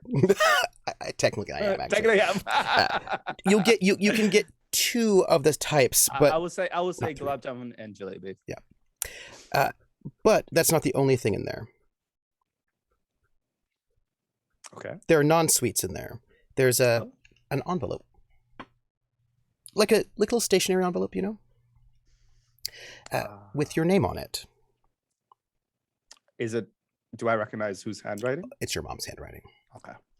I think this would have my nickname. Yeah. On it, addressed as not to Pritham, but I'm trying to sing. Oh, I know. I would say Golu would be the Golu. Yes. It's yeah. Wait. What's it mean? From what I know, I could be completely wrong, but essentially, let me try nickname meaning. It could also mean several things. It's like either doll could be one thing, like a little doll, baby doll kind of a thing, as cute as one. It could also mean, from what I know, goal is ball. So it could also just literally mean, you know, little roly-poly. Little roly-poly. Yeah. It's a little bit of stationery, and it is a short note that says, Ngolu, getting in and out of Paris was not easy. It seems as if travel is very restricted. I have contacts, of course, in the embassy and also other places of coming in and out. If you want to leave, please contact this person here at the embassy or these people here at the harbor, and you can come home, no matter what sort of trouble you might get into. They are friends. And I will tell you out of character that if you wanted to have another sub-faction, this would be the beginnings of a part of a sub-faction that would get you sort of connections to,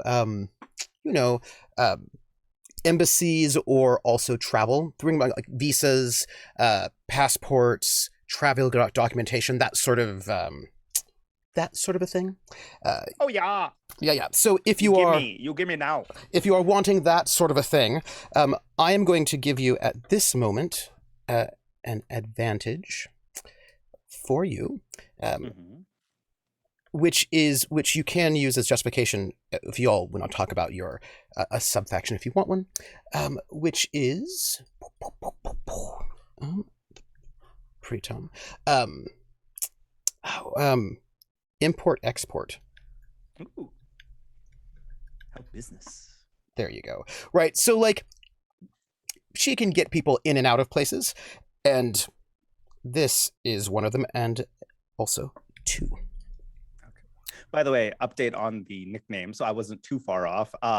Golu is an Indian name for boys, meaning round-faced or naughty person. Yeah. That's what yeah. Because I remember we were watching a film and they were using that. And I was like, oh wait, I think I got the context. So now, what do you do about this man in your operating room and this freaked out German lieutenant in your waiting room? There. Yeah. So I'm assuming, like, as I'm reading this, and like I'm assuming it's probably also like him not just reading it, but just there's a moment of pause where he's just like remembering his childhood, remembering like all this rush of memories coming through. His hands are shaking a little, especially after what he had to do earlier to push his mother away. Yeah. To keep her safe. Yeah. She's leaving the country, so she's not going to be in danger. Yeah. And he's gonna wait. You decide if he gets disturbed from this or not. Well, Frida and Martin are there in Oh, the sort of- Frida's still there. Yeah. Okay. Okay. It is still there. yeah, and Martin's there So I too. imagine it doesn't take you very long to stitch him up. No, Yeah, oh yeah. It's not like at a all. 5-minute job, hmm 5-10 minute thing. It's like it wasn't even that many stitches. It was like 3 or 4. He's shocked. He's like, oh my gosh, you're such a I feel like you guys were lifesaver." outside while he's Yeah. inside. I didn't really like Mhm. give you an update. I Yeah. kind of just walk out and And you pick up this bag, and Martin's looking like, is he dead? Like, there's like a. He doesn't say We're anything. both bad at medicine. Yes. yeah, I'm just standing there. You do what you want to do. Martin doesn't say anything because you're a doctor, but he clearly has like that like panic, like, oh, like I don't know if this I is. look at you like status update. And like in between, he's probably also like tasting one of the sweets and kind of just like, in memory The doctor's lane. process. It's fine. Oh, he turns. I'm assuming like you actually came up. It's like, And they're just She looking. walk towards you. oh, what were you? What are you all doing here for again? Oh, that's right. Sorry. Will he live? Did he? Yes, of course. He's light as rain. I don't know why you had to rush him here. Quick, he was bleeding so much. There's a lot of blood. So much Yes. blood everywhere. Just Band-Aid would have worked. really? I mean, There was a bullet? initially, it's at least it would have stemmed any more bleeding, and you could have just taken a taxi to get over here. What? Good job. That's a good start. All right. Did I hit him in but the yes. heart? No, you hit him in the shoulder. Like it a- was. Dangerous part of the shoulder? Would I pick up on like him trying to just like make himself feel like he was Give me empathy. Yeah, but before that, I would ask him, did you want to hit him in the heart? No. Well, yes, but then no. But then, well, not. He's very conflicted. And you can just see, right, that like, it's like a whole mix of conflicted feelings there. I'll submit. Yeah, all right. Yeah. Empathy of Okay. 4. Yeah. Ask your questions about him. Go ahead. It was more of just a reassurance kind of a thing, and he kind of just stares at him like I feel like he really wants to know, like his shot was good, but it was some other reason why he missed it or something, it's or maybe more- it was. It's more like he didn't want to. He wanted to hurt him. He's glad he didn't hurt him. But now he's afraid that maybe he's completely incompetent. So it is that particular. Yeah. So I'll just look at him and go, let's just say your shot incapacitated him, and he would, if he were a threat, not be a threat anymore. Oh, okay. So, good job. Oh. Way to protect Miss Engel over here.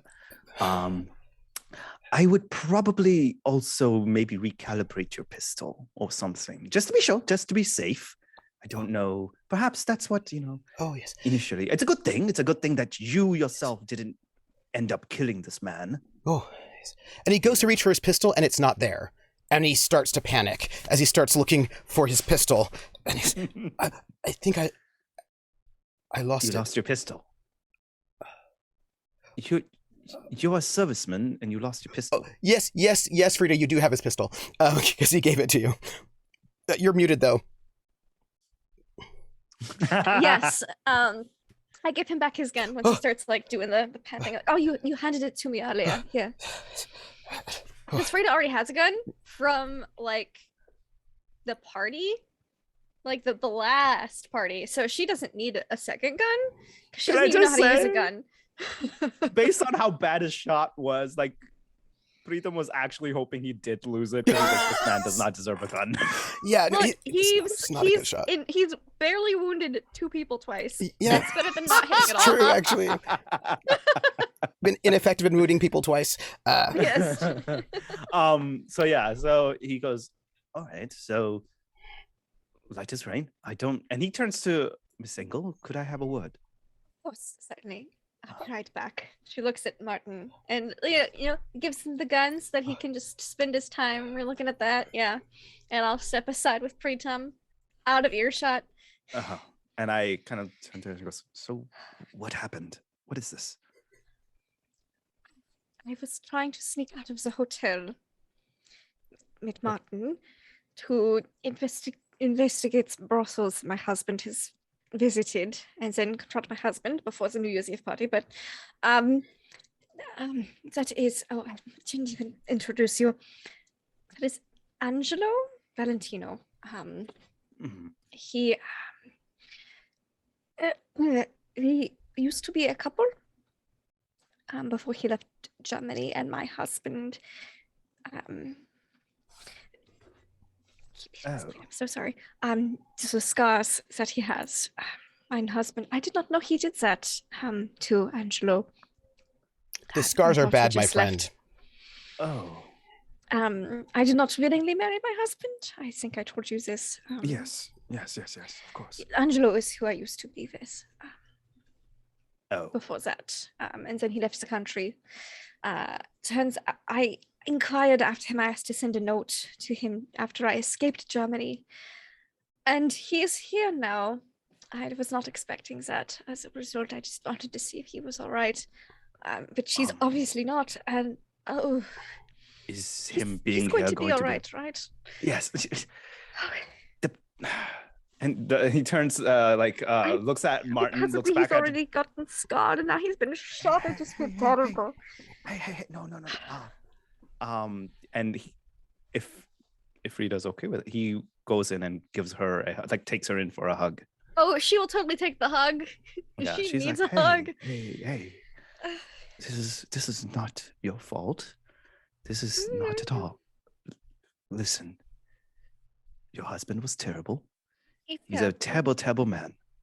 You did not much longer. Good. That's good. That's very good. And it's not your fault. Okay? You had no hand in any of this. I didn't, but my husband said that I did to Angelo, and I have not. I was going to speak with him, and then he got shot, and I brought him here because I don't have to report every gunshot wound with you. So, so we're not supposed to be out of the hotel right now. You're a free woman. You can go where you want to. Not without armed escort at the moment, because I am the prime assassination target. Well, yes. Well, I mean, you do seem to have a fine, talented young man over there. He tries, bless him. Oh yeah, he tries definitely work. Yeah. Oh, did you say that? Like he certainly tries as Frida? Yeah, he certainly tries. Oh yes, try is the major word here. Yeah, so he was there with the assassin. He took the bullet for me at Gray's at the hospital when I was almost assassinated. Well, I'm glad he's better at taking a bullet than shooting one. It would be best if those two did not really talk a whole lot. I may be leading Martin on just a little bit to make him more valuable, to manipulate for our needs. You're a very scary woman, you know that. Talented, yes, but scary. Acting comes naturally at this rate. No, I admire it. Trust me, I very much. But Kitty, sorry. You look quite villainous there, by the way, Dot. Like a very cute villainous. Mm-hmm. Yeah. I like it. That's what I did when I saw that baby kitty. I was like, kitty. So yeah. Kitty. But yeah. So what do you want me to do with this man? We have to make his Falstaff soon, don't we? Yes. I could pretend that the wound is worse than it is and have him stay here under surveillance. That way he would... for me to come here. Yes. Without... If you would, I would appreciate it. Oh no, I wouldn't mind. I don't use that room anyways. It's actually a closet. Appreciate it. Oh, thank you. I know we have the New Year's party this evening, but before or after that, I would like to speak with him. Okay. Yes, I will Been keep him like here. 8 years. I'm sure there's a lot we have to catch up on. Do you wish to talk to him now? He's awake. And you can see Martin hovering in the background. He's like, they're having a private conversation, but Martin's over there, like, just like, saw a hug, and it's like, I don't know what's going on. Just perhaps. Oh, we need to ditch. I hate to say this, but we need to ditch Martin if we are going to meet with Falstaff. Well, You can yes. tell him I am not feeling very well due to the stress of the matter, and I will be resting here for this afternoon. He should pick me up for the party. We can just come back here for that. Sounds like a plan. I do need to, well, actually, this is Providence because I did need to check up on you anyways, considering your condition. Yeah, I suppose. So, well, you can just tell. I'll leave you to it. I will go into the back room to recuperate. Yes. Perhaps you can pretend to be in 3, 2, 1, faint. Could I please get your performance? Oh, would you like a Deceive, perform or actually. deceit? Yeah. Deceive? Mhm. Oh, certainly. Yeah. Oh, that's a really bad roll for me. That's okay. Still good. You beat Yeah, him. it's good enough. You fainted away, and he just pops up immediately and rushes over. It's all right. It's all right. But Jesus. he drops his pistol because he hadn't actually stowed it away completely, and so when he popped up so Buddy. suddenly, it just sort of like Buddy. clatters, and he like stumbles, and he picks it back up, and he's putting it in his holsters. He comes over there as she's on the ground. He's like, what's? It's okay. It's okay. It's okay. Relax. She's just had a long day. She had a little bit of a fainting spell. Consider her condition. This is quite natural for women. Wait. In this What do you mean? time. As in, she's just very stressed, and she's been. Why do you think I've become her doctor? Women are Martin? easily stressed. Is there something wrong with her? No. Does she need special medicine or something? Does she? I am here, especially for Miss Engel. Is there She'll be something I can fine. do? Are you medically trained doctor? No. Then no. But I'm her attaché. It's my job to Good make sure she job. gets messages. So, Well, if you do have a message to give her. well, I just.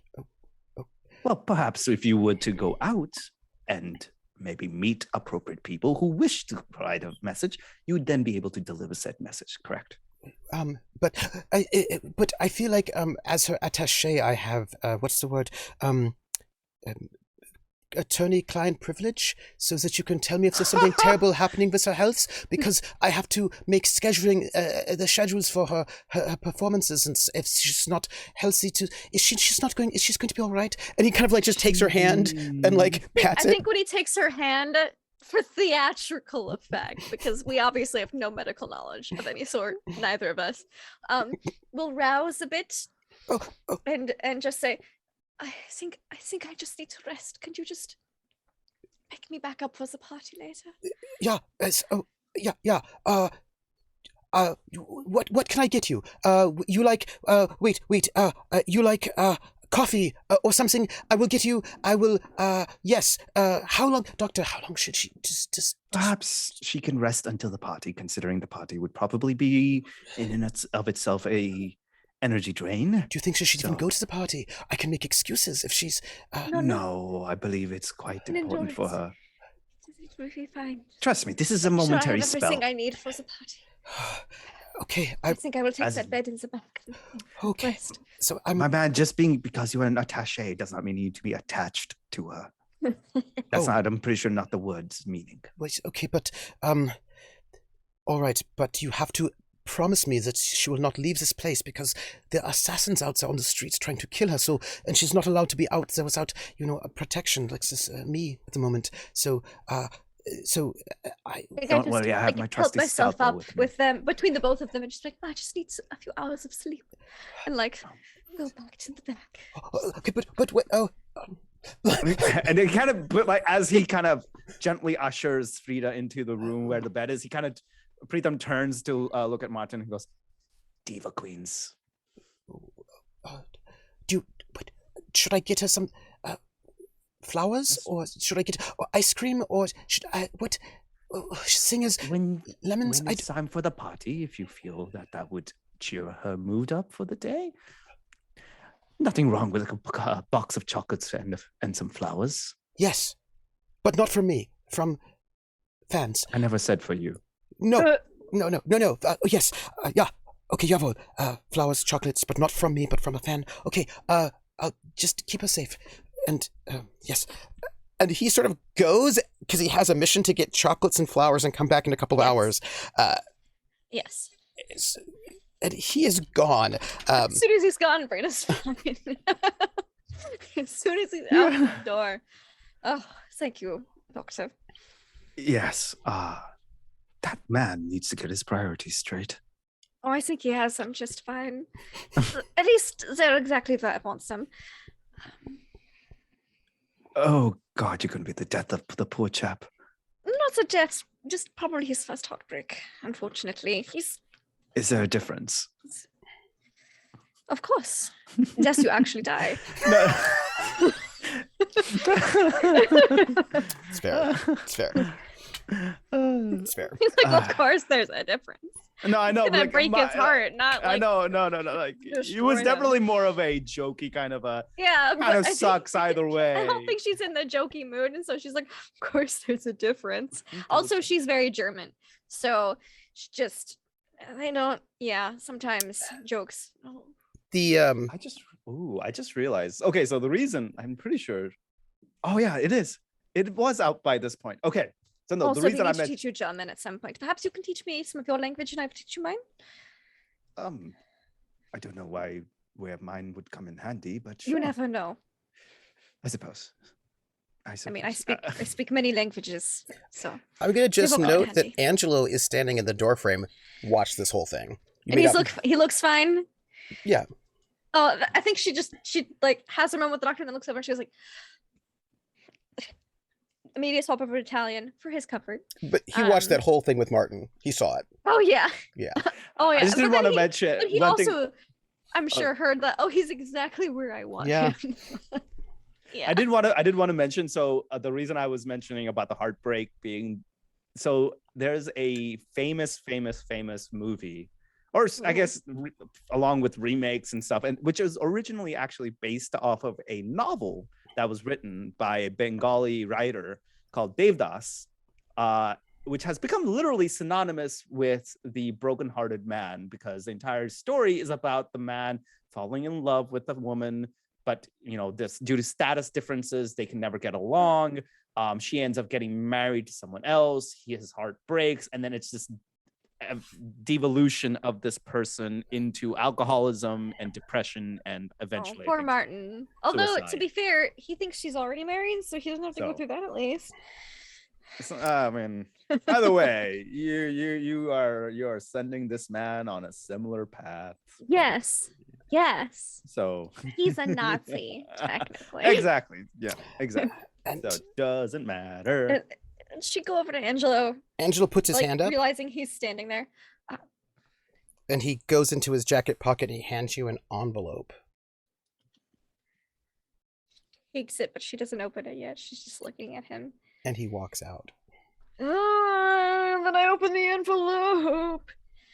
Oh, before he walks out, can I give him something? Yes, he's I give walking him, out. I go, wait, take this. We can meet safely here without prying eyes. And I will slip him a Madame Cobra card to my brothel.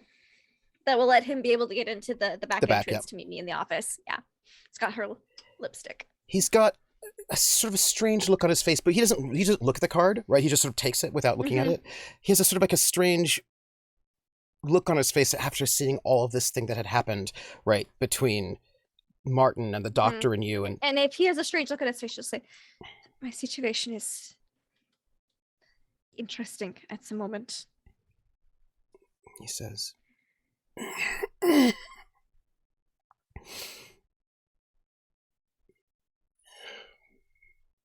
a few days. And he walks away.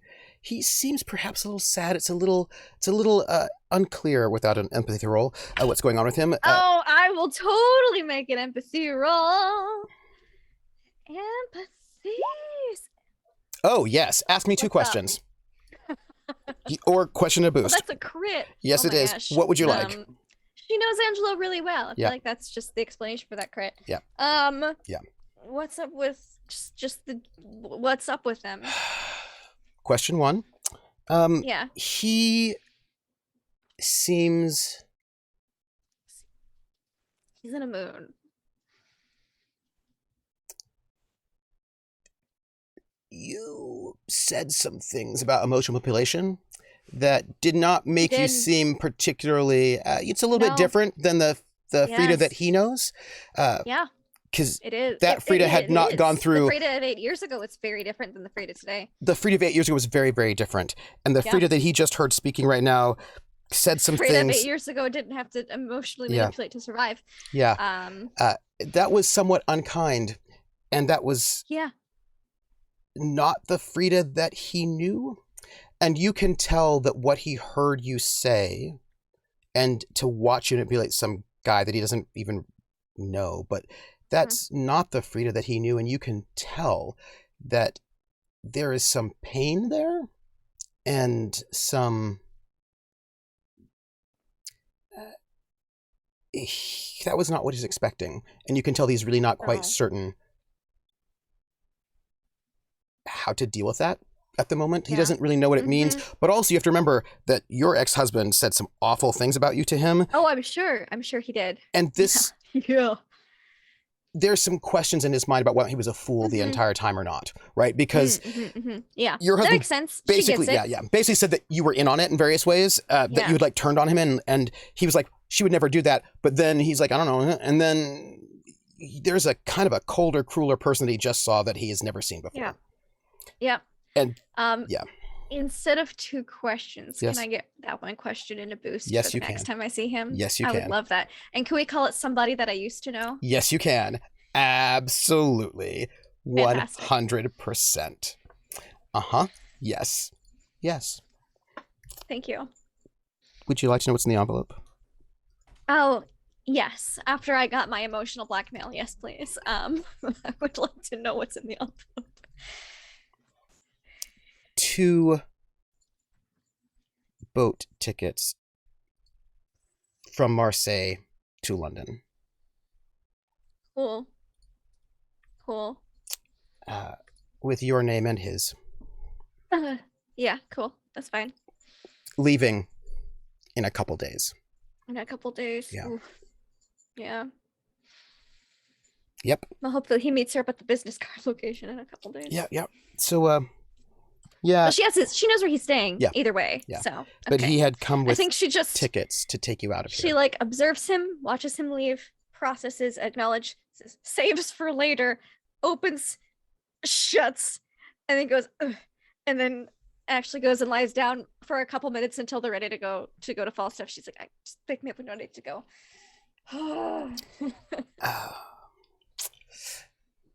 Greg, you have your Wednesday Falstaff meeting at the back of the flower shop.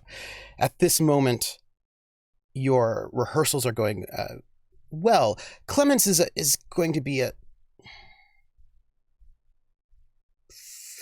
problem, but with good direction, you can get around it. You know what I mean? Like, he's not the best actor, but he looks very good, and he will stand where you tell him to do. Like, it'll just be like probably a lot of line readings and maybe not long takes, but working on him.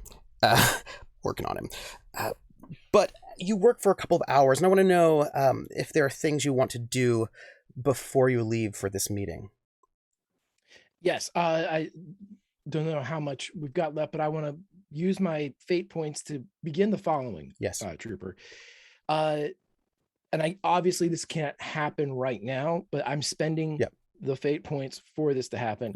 I know that back in the day, in using the movie as a backdrop and the powering force behind all this, he is going to acquire a train car, whether this is a passenger train car or freight car or whatever it happens to be. I'm going to use my stunt, which enables me to have entertainment resources given to me. And I know that they had a plethora of train cars. It wasn't, it's getting onto one of the trains that was kind of a difficult thing. Now, you also, there's a bit of a trouble with y'all have blown up some of the train tracks, and the train tracks have been kind of wrecked a little bit. So, I'm hoping that in a couple weeks' time, Yes. it'll be a little bit better. Yeah. Okay. so it's one of the reasons why all the people that they have captured and put in transit camps have not actually left France yet to be shipped off eastwards, because y'all wrecked their trains, their train tracks. So they've been wanting to like ship out a whole bunch of Jews to somewhere out east, and they have not yet been able to, because you sabotaged them very well. So the train passage, like the tracks are around, but they cannot do big shipments of. They can't do big shipments. You can probably get like a passenger. You can get that kind of thing in and out, but big things are. I'm assuming that this is something that even if it's like a passenger car, he can get it hooked up. But all of this is under the guise of we need to get equipment from Paris to Berlin for the Berlin shots for the movie, and and he's going to legit pack this sucker full of cameras and everything that he would need for his Berlin shots that he has, which he legitimately has. He's going to get that. I want to use one of my points to get my car. Yeah. The other point I want to use, I can get resources or contacts. Yes. The second one I want to use for contacts, I want to be able to have an in Goebbels' office, who I'm sure that he is. I'm sure that he's paying particular attention to this little. He loved him some film. Yes, he did. Yes, he did. He loved him some film. He did. And even though that the Nazis were pushing a lot of film at the time, I can't imagine anything has hit the type of scale that we're hitting at this particular moment. Like a massive musical that's like both like UFA and then also the Paris production company. Absolutely. Right. So I would like to get a person in that office so I can get transit and I don't have to worry about, obviously, awful human being, but he also knew how to get things done. Yes. And so I'm hoping that with his awfulness, I can weaponize that for our purposes. And I'm going to have this train car, which is obviously going to have places on it that are for us. Yeah. And for people to come back on. And so that's I'm spending my fate points on resources and contacts just to begin using your stuff process of. Absolutely. That's that. And I imagine you're doing this like as you're making these calls, like you've got an office in there, right? In the sound studios, you're making these calls to sort of call in, and you can probably get your boss to call through, right, to Berlin to make sure you get the permits that you need for shooting, make sure everybody knows that you're coming. When will you be? I'm sorry. When will you be the secretary at the office, the one that's suspicious of you? You know the one. All right. I have her name somewhere. But yes. Doesn't matter. And she's like, when will you need to travel? Suspicious because she's not quite certain you're like a terrible Nazi. She's like, I don't know if you are a terrible Nazi. We've Nazi. established that she's not a good Nazi. Yes, that's correct. We've established that she's like scoping me out. Yeah. Okay, so it's going to be like a couple days before the conference. Yeah. And like a day or two after the conference. Because I want us to have a mobilized HQ on site by the time we have to have. Yeah. And she says, yes, I will make these requests. I'll get all this worked. I'm sorry, but I must ask you. I'm going to need travel paperwork. Which of your actors and such forth will you need? Most of this is the shots of the city of just the principals. Just we don't need any of the musicians. They can stay here. Will we need that military fellow you have? The sergeant, the Clements Brown, will he also need to be going? Yeah, Clements. All right, I'll have to put in requests for some sort of leave transfer. All right. Yes, I will take care of all that for you. And I will. Also, I don't even know if I can do this, but I'm going to do it because what the hell, it's fate. He's going to request a meeting with Goebbels. Just I will put in the request. It's not a meeting. You don't request a meeting with this man. Yeah. But he's just going to say, just some things that I really wish that when he's talking to their office, I really wish that he could see what we are building here so he could be a part of this. And knowing that I believe he had a history as being like a linguist or he really liked language and things of that nature. Yep. He was going to play up to that. We really need a way to be able to bridge the gap between some of the old older languages, the Mhm. ones that were shared between the French and the Germans. There's just so few of those experts around. Just this all that Mhm. horseshit. To see if he can. I'm going to need you to either roll or spend the fate point. And you're out of your fate points. Right. I will definitely roll, and I'm sure this is me being a good Nazi. So It is. It is. I don't have a. Let me see what I got here. That's a superb. Oh, very nice. This is not against a person in general. It's about a difficulty, and I feel like getting access to Goebbels would be like a great challenge. So that's like a 4. So she says, I will put in the request, and I will get back to you after we get word back. You'll have to understand there's some difficulty at the moment with my understanding is there's some difficulty in Berlin at the moment. Whatever you can do. Yes, my understanding is that people are quite busy with things. We are all busy with things. But I will put in the request. I trust that they will not be too distracted.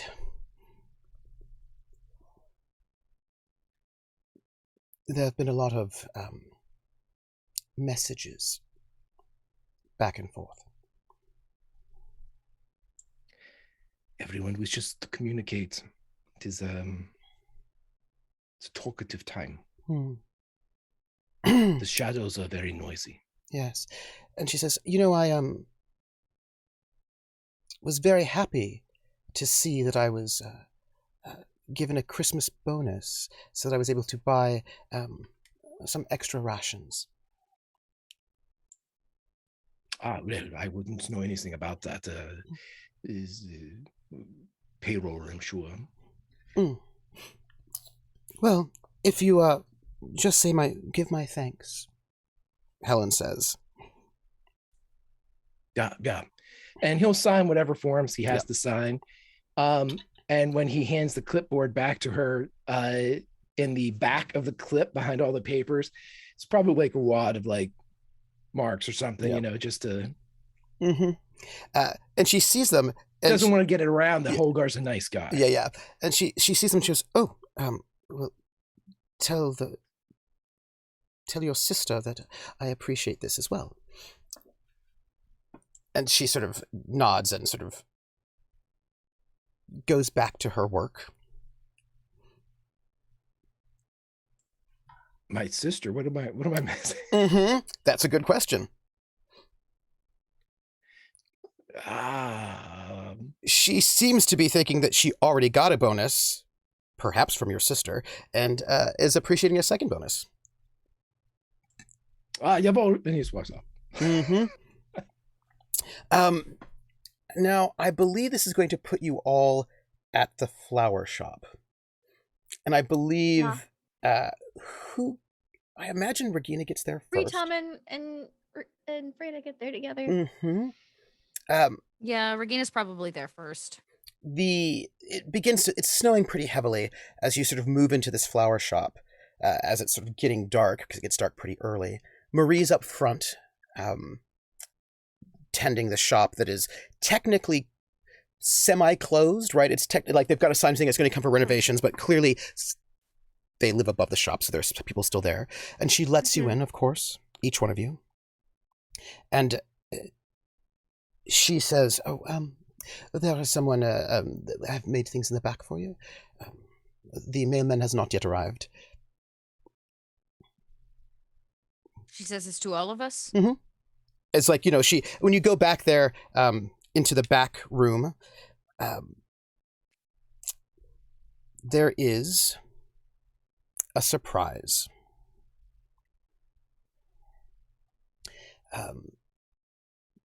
There is a small cake, and it says, Happy New Year in French, right? It looks like she has made it herself. she had to sort of get supplies to make this cake. Clearly, not so easy to do. But there is a sort of a New Year's cake. And she says, you'll have to wait just a few more moments, I think. My son is late with his part of this. I don't know where he is, but he should be here soon. As all four of you are there with Marie, and this cake. It's a little smaller than it could be, but this cake is there that says Happy New Year. And as you're in the back, you hear a little ting, ting, ting in the back door, and she goes off to open it. And in walks Charlie, sort of butch black woman dressed as a man, in a suit, sort of like overalls, like sort of labor suit. And she sort of comes in.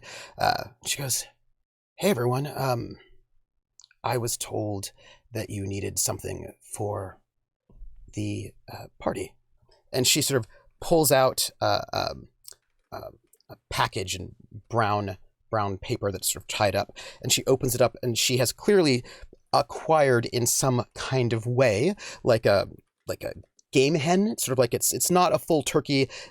It's sort of like a large, like they're two game hens, and which have been cooked, that she has acquired from somewhere, and she places them down at the table. Well, first off, Regina goes over and gives Charlie a hug. And Charlie gives you... Charlie. Charlie gives you this big hug and then lifts you up off the ground and spins you around a little bit and then puts you back down. And goes, well. All right, Regina, how are you? I'm posing as a Nazi. How do you think I am? Oof. Fancy. And, I don't know you two. Hey, Hello? Oh. Cheeks? This is Frida. She points to Oscar. Cheeks. And then she looks at these two people that she does not know. Charlie has shot Oscar. So yes, she has. Put that into perspective. Yes. That's great. She has. She shot him. Mm-hmm. This is Dr. Preetam. Oh. And Pleasure to meet you. And he puts out his hand. Oh. And she shakes. She's got a very good, firm shake. Preetam appreciates. Charlie. This is Frida Engel, the Nightingale of Germany. And Charlie walks up to you with a little bit of a swagger and puts out her hand. Oh, Frida will take it. Yeah. And she bows deeply and kisses your hand. Well, you, my dear, are a picture of beauty. Oh, Charlie, always the flatterer. Well, I don't see many beautiful nightingales on the docks, but I was told by Luke, who seems to have been very busy, that there was something going on today, and I thought I'd be here. Charlie is part of the team, but was much more active when we still held Bricktops under our ownership. I'm a bartender. Amongst a good shot, dare I say. And I look right at Oscar. Yeah, that was a misunderstanding. I thought he was a Nazi. That happens a lot. Oscar's misunderstandings. Probably not to blame. He was one once, right? When Regina says Charlie is a good shot, Oscar says deadpan and with every bit and ounce of conviction that he can, not too good. Oscar is still alive. Yes. So is Angela. And of course, Dr. Preetam and Frida have joined our cause. Oh, well, good. I'm your eyes and ears on the docks if you don't know me, and then you hear the knock right on the back door again, and Marie gets up and she goes back there, and the door opens and you see Luke. His hair is still a little wet, and he sort of rushes in, and you can tell that he had been in the bath, but then had to do a lot of work, and he comes in with a small box with a covering on it, and he's sort of breathing heavily because it seems like he might have been running, and he puts the crate right there in the center of the table, and he pulls off this burlap sort of cloth, and there are 3 magnums of champagne sitting there in the crate, and he goes, this fell off a truck. Oh, Fell. Sort of. surprised that it survived the fall. You caught it, no doubt. Well, I didn't want it to break. Good man. Oh, sorry, good woman. Happy New Year. That came out weird. I keep forgetting. That's it. So like, and Luke's a young man, right? He's like, I just wanted to, I didn't want it to break. Sorry. I should get my hat. And then, so you're there all in this moment with a cake, some game hens, and 3 magnums of champagne. And Luke, sort of a bit proud of himself for getting that one, because he's like, all right, I got that. The crate actually has the name of your hotel on it. The Hotel Majestic. It looks like he might have stolen it from the hotel that you stay in while he was there dressed as a bellhop. Well, it looks like maybe your wish will come true tonight. And I look right at Luke when I say that. Go ahead and pop some champagne. Your mom was kind enough to make us a cake. And before we have to go pretend to enjoy our New Year's Eve, we should actually enjoy it. Sounds like a plan. And then there's one more knock where he gets up to go. And in walks the Duke. He walks in. Regina has seen him before. The prince has not. Frida has not. Oscar, I think, has, because he and his Jules. Yeah, and he came in to help clean up all the dead bodies.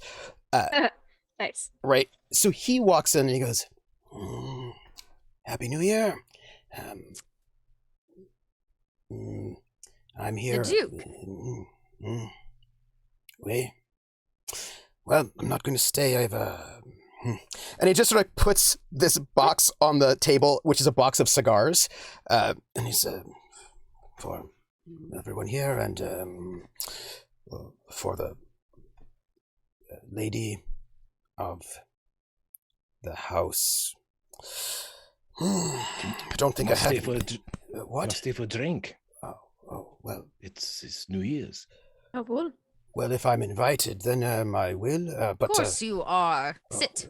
I have this. I found this. It's not. And he just sort of takes out a small bottle of perfume. I figured this would. And he just sort of passes it over to Marie, who takes it, looking at him That's very suspiciously. kind.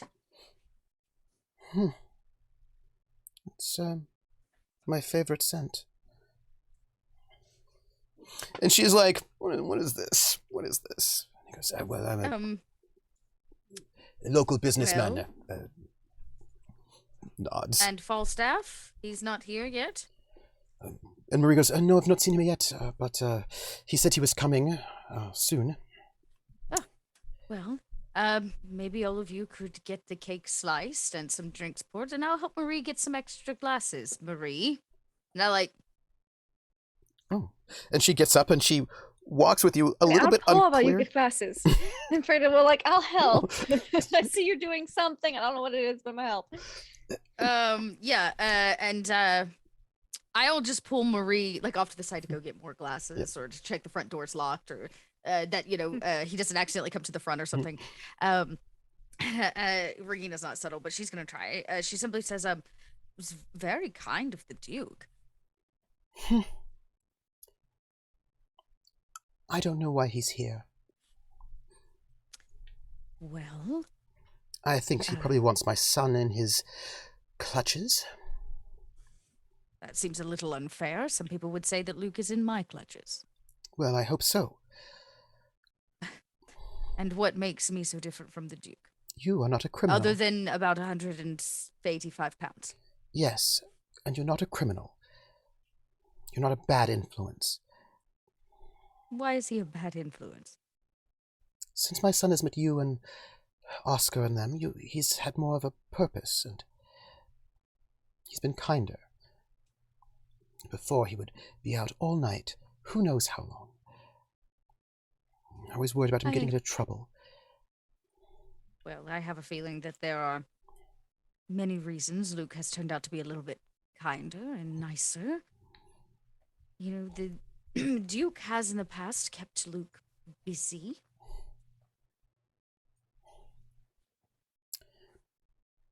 It's maybe not a bad thing, a boy like Luke. Smart and easily bored. That is true. At least he's not running around with a harlot. That is also good. You know, I gave Luke a rather specific task this evening for New Year's. I hate to be the person that takes him away again on another holiday away from you. But you know, you really shouldn't spend the holidays alone. Well, I don't know what to do with my life now that this shop will be closed for the next month or so. Well, you know, sometimes better understanding a situation may provide new light on, say, what's really happening. The Duke seems like a man that has a hard exterior, but maybe he's a little soft on the inside. I'm going to need a rapport.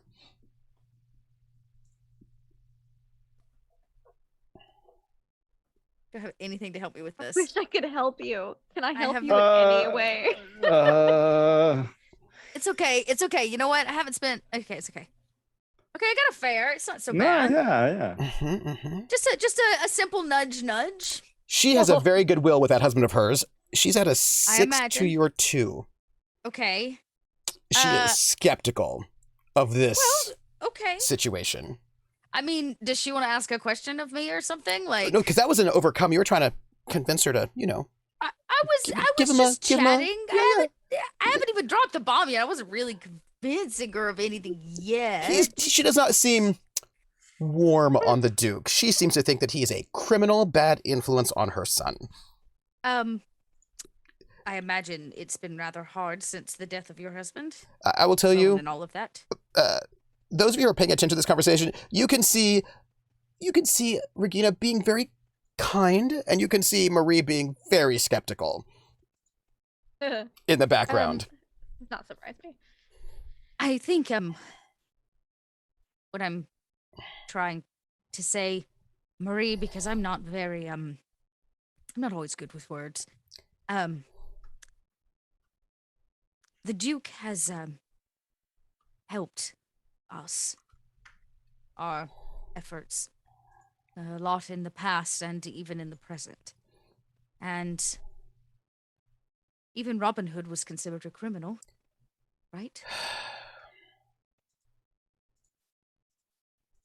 I imagine a man like the Duke who gave everything to get his daughter out of this city, to ensure her safety.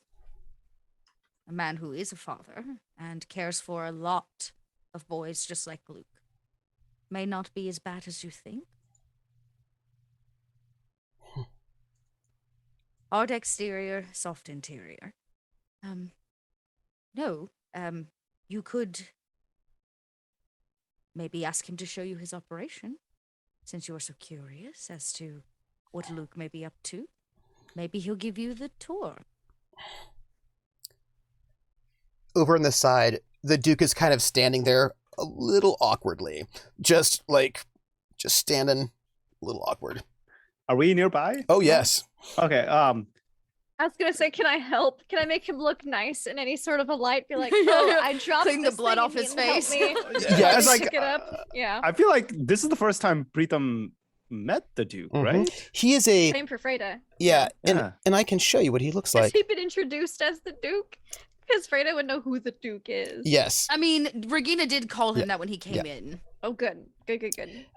Yes, so for those... No, wrong one. Let me get right there for you. So for those of you, audience, here is Pierre Cucari, who also known as the Duke, one of the cleaners, a businessman. of a certain type. Mhm, mhm. Everything is a business in this world. Yes, it is. Yeah.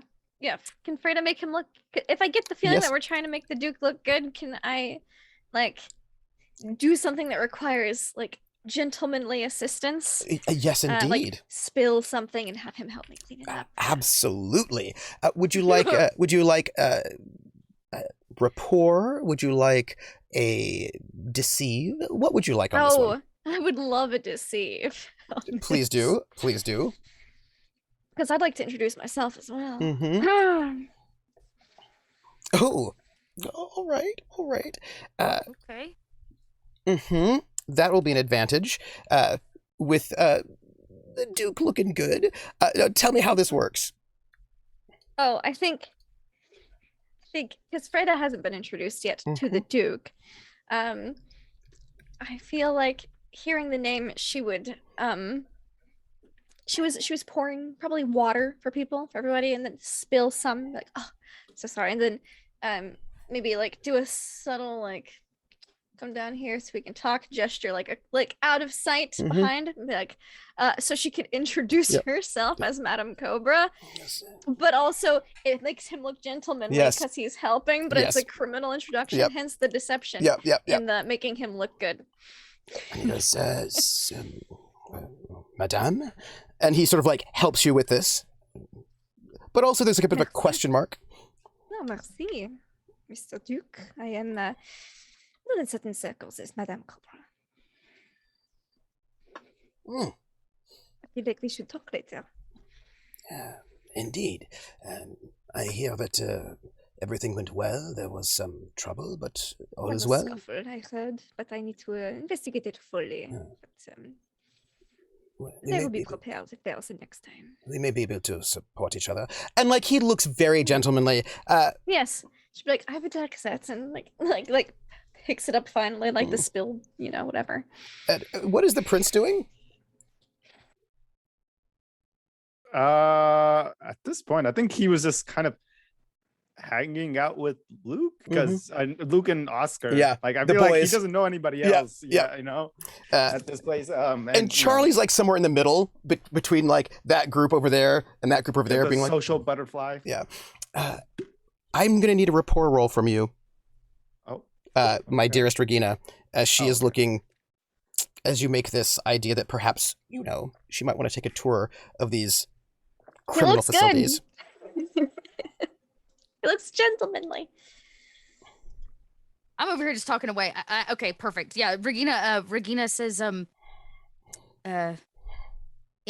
full honesty, and I kind of, he's not that bad. I do business with him. He's a very gentlemanly fellow, and I look over, and hopefully he looks more gentlemanly. Because he's like helping out at this moment with a spill. And Marie, as long as I guess we're being forward, I loved somebody, and they loved me, and I ignored it for far too long, and my time was cut short. So I guess what I'm saying is, when somebody buys you very nice perfume, maybe one should not ignore such kindnesses when the world doesn't seem to be a very kind place. And she puts her hand out, and she pats her forearm, and she says, I'm sorry about the Dr. Hannah leaving. I'm sure she is safe. And no doubt. When she says that, there is that sort of sense of, you get the sense that she trusts you with her son because she knows you are not interested in her son. And there's that kind of there's like a comfort in that. But Pritam, you do hear that sort of moment where she talks about, she meant this Marie mentions Dr. Hannah. So am I adding 1 or 2 to this for help? Did they help me? Yes, they did help you. There is a whole entire advantage that you can use for a +2 if you like. Oh, okay. So I can add it after I roll. Yeah. Got it. Oh, that's a good thing. Oh. You know what? No. I'm going to, first thing I'm going to do is re-roll that. Please do. I got fate points to burn. Which aspect? I am a ladies' lady. You are. This is true. I am a ladies' lady. Dang it. I'm gonna just try that again. I know it's only a 1, and maybe that's not a good move, but I still. Do it. I know. I know it can Go be for it. worse. What am I talking about? It can always get worse. Oh, okay, it did not, and I will use But the then you advantage to can make use- that a 5. Rerolls are on point tonight. They are. ladies. She looks at you, and you can tell she is skeptical. You can tell there's a lot of history there that makes her hesitant. A lot of history, and probably not all of it is about the Duke, right? She had not the best husband who was just murdered recently. And you can tell there's a hesitancy. I wonder what that's like. You'll find out soon, maybe. And if you're lucky. And she glances over at him as he's helping Frida. If I may. And I kind of look at her like, she said she trusts me, so does she trust me? If I may. All right. Duke.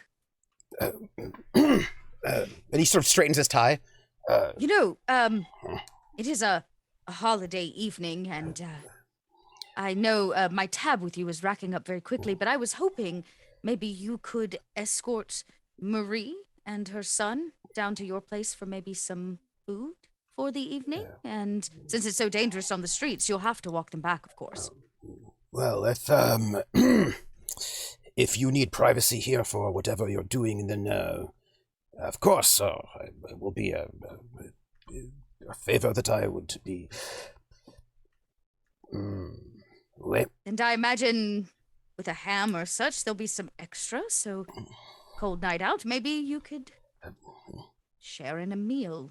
Well, yes, we have. Marie, do you mind showing my guests such hospitality? And she was, no. Well, I'll get out my coat. And she goes. Luke, put your coat on, escort your mother. And it looks like, and he sort of rushes, and this trio. Why do you sound more like his mother?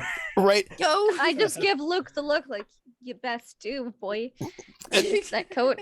And he rushes to get the coat, help his mom in, and they sort of settle themselves up, and the Duke is escorting both of these two out.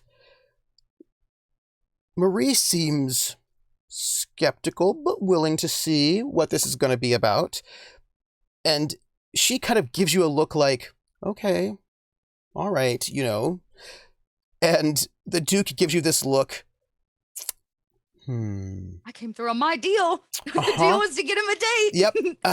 It is a look that is hard to read. It's a hard to read look. Less hard for Frida to read, however, because Frida knows a whole bunch of criminals in her life. It's not hostile, but it's heavy and meaningful. This look, I would need an empathy roll. Mm-hmm. I'd love to from make an either one of you empathy roll. two. And if you have skills with criminal, I do have skills with criminal. Yeah. So actually, criminal contacts. Yeah, you both end up being. You both tie. You both see it. It is a look that says, "This was very important, and I, as a criminal of honor, am noting what you have done." Like it is this kind of like a, you have done me a favor. The Duke will remember this. Yes, the Duke will remember this. Yes. But in that way that is clearly very heavy and meaningful for him. Where like. Since you're on his side, you're like, oh, this means, like, this is a blood thing, right? Right.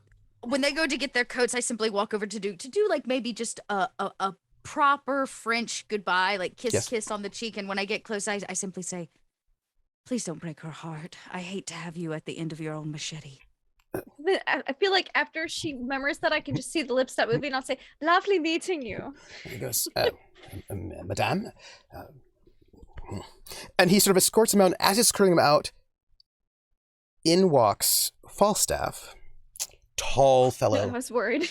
But he's not alone. Oh. He walks in with 3 people. A woman. Is there protocol for this? He's coming with 3 people. One is a woman, and she has a limp. One is a man with a hat and a cigarette and a coat. A man that some of you had seen lurking about some time ago, sort of observing you all.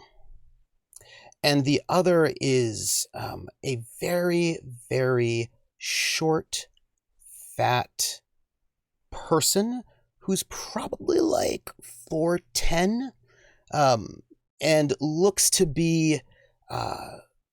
age-wise, it's a little complicated, maybe probably older than they look. They look like they're maybe in their early 30s, but they're probably older than that. And this person is broad-shouldered. It's a bit dressed in sort of masculine clothing, although there's a kind of a softness in their face that makes them a little bit hard to pin down sort of gender-wise. And these 3 sort of come in, and Falstaff says, "Well, it's good to see we're all here. What is this?" As there's this party spread. Madame? As like... Yes. The 3 leave. Oh. And maybe a proper introduction before you worry about champagne, Falstaff? Well, no, I was... Well, I'm afraid we have some very serious business. Oh, Your Highness, I don't know if you've heard, I've got the scores for the last cricket test match, if you're interested. And he sort of just like gives you a nod like, that's for later. I'd like... you all have some increased responsibilities. So, first, we'll not be using real names, of course. This is the Prince, that's Guildenstern, that's Puck, and this is... He stops and he looks you up and down and he goes, oh. Well, Marie Antoinette. So, this is 3 people That that ends well. that you'll need to know. This, well, we'll call her the Leg. She's going to be very important for you all. It's important that you meet her. She's a bit of a courier. She'll be coming through in and about. If you need important support, she will be here. She's one of our top agents, and, well, I feel like you probably need another American around here anyway. Yes. Regina sighs under her breath at the term of more Americans. We know how that ended last time. We finally got more Germans in here, and now we get another American. I'm kidding. And this fellow here, I'm going to call him Lumpy. He says to the fellow who's got the overcoat. Yes, is that right, Lumpy? And this man sort of steps and he's like, what? Yes, I represent MI6. I'm here to oversee some of the other details. I'm one of your resources here. I'm not regularly here, but if you need me, I'm useful. And I'm here for a bit of counter-espionage and dealing with things like that. Unfortunately, we've had a bit of a setback, and you can tell there's a bit of like almost giving your team information in a way as if you are a kind of a central hub. We've had a setback with insiders. Someone murdered one of our contacts, well, a contact important to one of our contacts. There's a woman, Carlotta Oswald. She was a secretary with military intelligence of the Germans, and she was our contact for a very important person who's well, with a group that's trying to take down Hitler from the inside. And, unfortunately, she's been murdered, which has thrown everything into disarray. We don't know who's left, who might be part of this, but, well... Freda's really good at acting right now, is all I'm gonna say. Regina, too. She doesn't budge. Mm-hmm. We're like, oh, that's so terrible. Yes. I know nothing about that. This is quite distressing. And I'm here because, well, this asset is, well, he's ours, not... And there's that little pause where he's about to say yours, but he doesn't say it. He's like, well, his responsibility is ours, and he's our contact, so if you, we don't want any sort of cock-ups again about that sort of thing. So, yes, that's what I'm here for. And then they turn to this other person here, who sort of strides forward, looks you all up and down, looks at Oscar, walks up to Oscar, who's quite tall. They look at Oscar, look him up and down.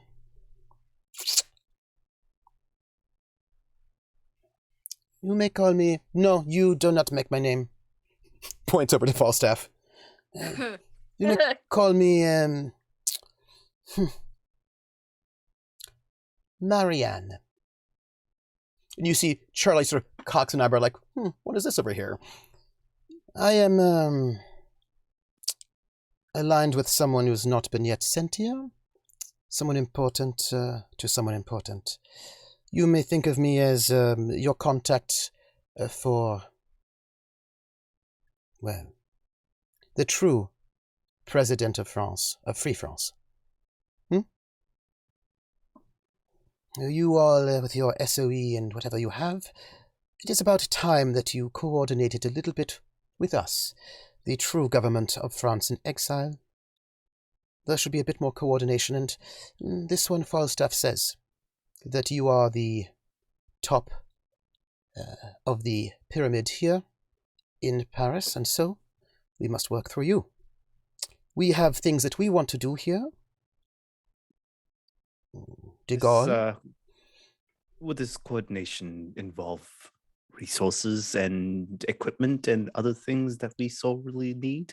Well, I imagine you'll be giving us some of those things as well, as you are. You do realize we are running a very shoestring operation here. As are we all. But we cannot take down this, the Bosch, if we stay uncoordinated. And so, I actually am staying here in Paris, trying to help with those who are loyal to de Gaulle. And since you are here in Paris and you have been here long enough, I will hope that you can give me information about what you know. I have just airdropped in myself after some training, back from exile. So, we shall be working together, it seems, and we should be reporting to you what we know, and you to us. So, and Well, there is much to report, Marianne. And Falstaff goes, that's funny. No, don't report too much just yet. I just thought they should know that you are the, well, how do you say this? The big dogs in town, what? Ha! Yeah. Oh, Falstaff, how I have missed your delicate sense of humor. Yes. Well, so, we figured this is, well, you should go if you need to find, this team here. Incorrect. This location is off limits at the moment. You will not find us here. Oh. It has been drawing quite a lot of heat, and we needed to subdue lingering eyes. The store is closed for a while. I do suggest we meet up. Again, we can fill you in on what Falstaff seems or deems appropriate, but it will not be here. And Marion goes, wait a minute, I want to make very clear that I understand that you have what you call this, priority here, that you have a seniority, but I represent de Gaulle, and we are not just to be ignored, and I want to say that I have heard too much about this with you and communists. The French Communist Party is not the government of France, and we should be the ones coordinating, and I hope that there will be not too much of this with these hooligans. Huh? I imagine that you are here with us because we are very good at our job, yes? Oui? So I imagine that you are going to have to trust that we will continue to do our job the best that we can. I promise you that we will keep de Gaulle at the front of our minds, but we use every resource that we can. This is what has put us here. In the few successes that we have had, and continues to keep us undercover. And then Falstaff says, I feel better. We have many communists have died due to our actions, as well as have contributed to assistance. Because it's true. Yeah. And then Falstaff goes, pardon me, Guildenstern. If you don't mind me reporting to you, would that be all right? Also, I feel like Puck might want to know this information. After all, you are in command here. Do you mind if I give a brief report? Don't stand on ceremony. Oh, thank you. I just thought I'd let you know that the communist group that we have connected to us, dear friends, have given us all the resources that we need and made everything quite tip-top and ship-shape. And, yes, well, all of the special resources that are dear and important, they have given us what we need, and all of those resources are now safe. And he gives a wink to Oscar. They were quite useful. I mean, I don't even know what we would have done without all of their grand support. And he just looks over to Marianne. I hope I trust that report for you was useful. And by the way, they also send their regards. There's a bit of a mourning, and you're invited to a bit of a wake of some such, if you like. And they also request to meet all of you sometime in the future for some sort of dinner, to show their gratitude and to make friends, and to note that they, looking over at Marianne, with all of their great forces and loyal French citizens, are always happy to help.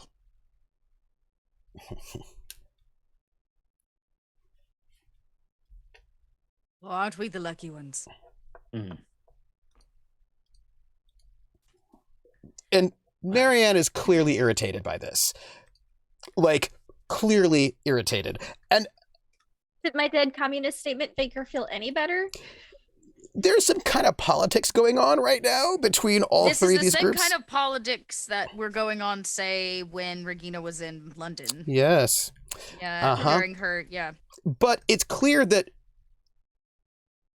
Falstaff, unlike in London, is making a case for communist work in a way to irritate the de Gaullists when that was not the case before.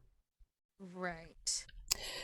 And he goes, since we are all going to be working on the same side, as I tell all the members of my team and anybody that works with us, you may have your own personal interest, but the fact of the matter is we all fight the same enemy. Yeah. Indeed. So, we should have a toast before you spill any more information, Falstaff. Oh, no, nothing at all. Oh, by the way, Marianne, how many cells have you recruited so far? I know you've been working on that. Our team here, Elsinore, they know everything about this place. They're quite well set up for whatever you might need. So, I would like to know your capabilities. Okay. So Oscar walks right over and in the middle of that interrupts Falstaff and just hands him a glass of champagne and blocks off him from being able to continue this conversation without looking around Oscar, which is a feat. And then he hands champagne to everybody else that has just come in, just to stop this shit. Yes. We don't need this. And like, it is, there's something going on there, but he's always trying to Yeah. Falstaff, since we're standing here with champagne in hand, and before we move on, I simply need to know, will they answer to you or will they answer to us? And M.I. Lumpy's like, sorry, we don't answer to anyone. We're our own organization. Foss says, well, I'm so sorry. I understand that, but let me rephrase for delicacy. Who will they be communicating with directly? Foss says, well, as the courier, it is my job to link information between all these groups. However, considering that you are, well, the center of Paris at this moment, they need to know who you are so that if they need something, or more importantly, if you need to coordinate with them and give them a bit of direction that they should take into account, we've discussed this before, they're at your service. Do they know the drop-off location? I've set up new ones for you, different sections of the library, so that you may get a hold of them if you need to. And of course, fantastic. In return, physical things, of course, can go through me, but it's important that they know who is the center of Paris. Continuing to flatter us. Falstaff. Can I make a check? Yes. Because these people are very full of themselves, but also Falstaff's using very funny, made-up fake names. Mhm. However, my high concept is famous German opera singer. Mhm, Can mhm. I see if any of these people actually know who the fuck I am? To be Roll like, it. is this pretense actually necessary? Well, I think Or- I'm going to need deception from you because you're incognito. Yes. she has been Yeah. using a French accent Yeah. since they've gotten here. Mhm. So, yeah, sure. None of these people are German. None of them know you. Okay, They do not Good. recognize you. that's fantastic. She's surprised. She's actually a little surprised, but it's like, I'm just gonna keep my French accent up and keep my mouth shut. And they make this toast, and Oh no, I haven't made the toast yet. no, like they brought their glasses up for the toast. Oh, okay. Regina says, well, if business is out of the way, let us toast. 1941 comes to an end tonight, but the war we fight continues. Our numbers grow stronger. Our efforts are not in vain. And tomorrow, when it is 1942, whether you fight for De Gaulle, for the French, for the future of Germany, for the British, for the Americans, wherever you come from, we will fight so that we can see another year and another after it without the oppression of those who seek to end us. Here, here. Yeah.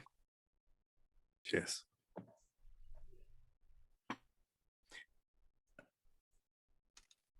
And Falstaff leans in to Regina and says, Leg, she's important. I mean, they're all important in their own political way, but Leg, she's important. Yes. Remember her.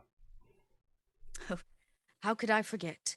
I do have some business I'd like to speak to you about outside of quaint toasts. Yes. So, I'm sorry if I, of course, everyone, if you don't mind, I'm going to take this trio and walk them out. I feel as if they don't need to be here any longer than necessary, but it is important that they know with whom they should be planning large-scale operations if needed. It's going to be a new future. To new futures. New futures. to new futures.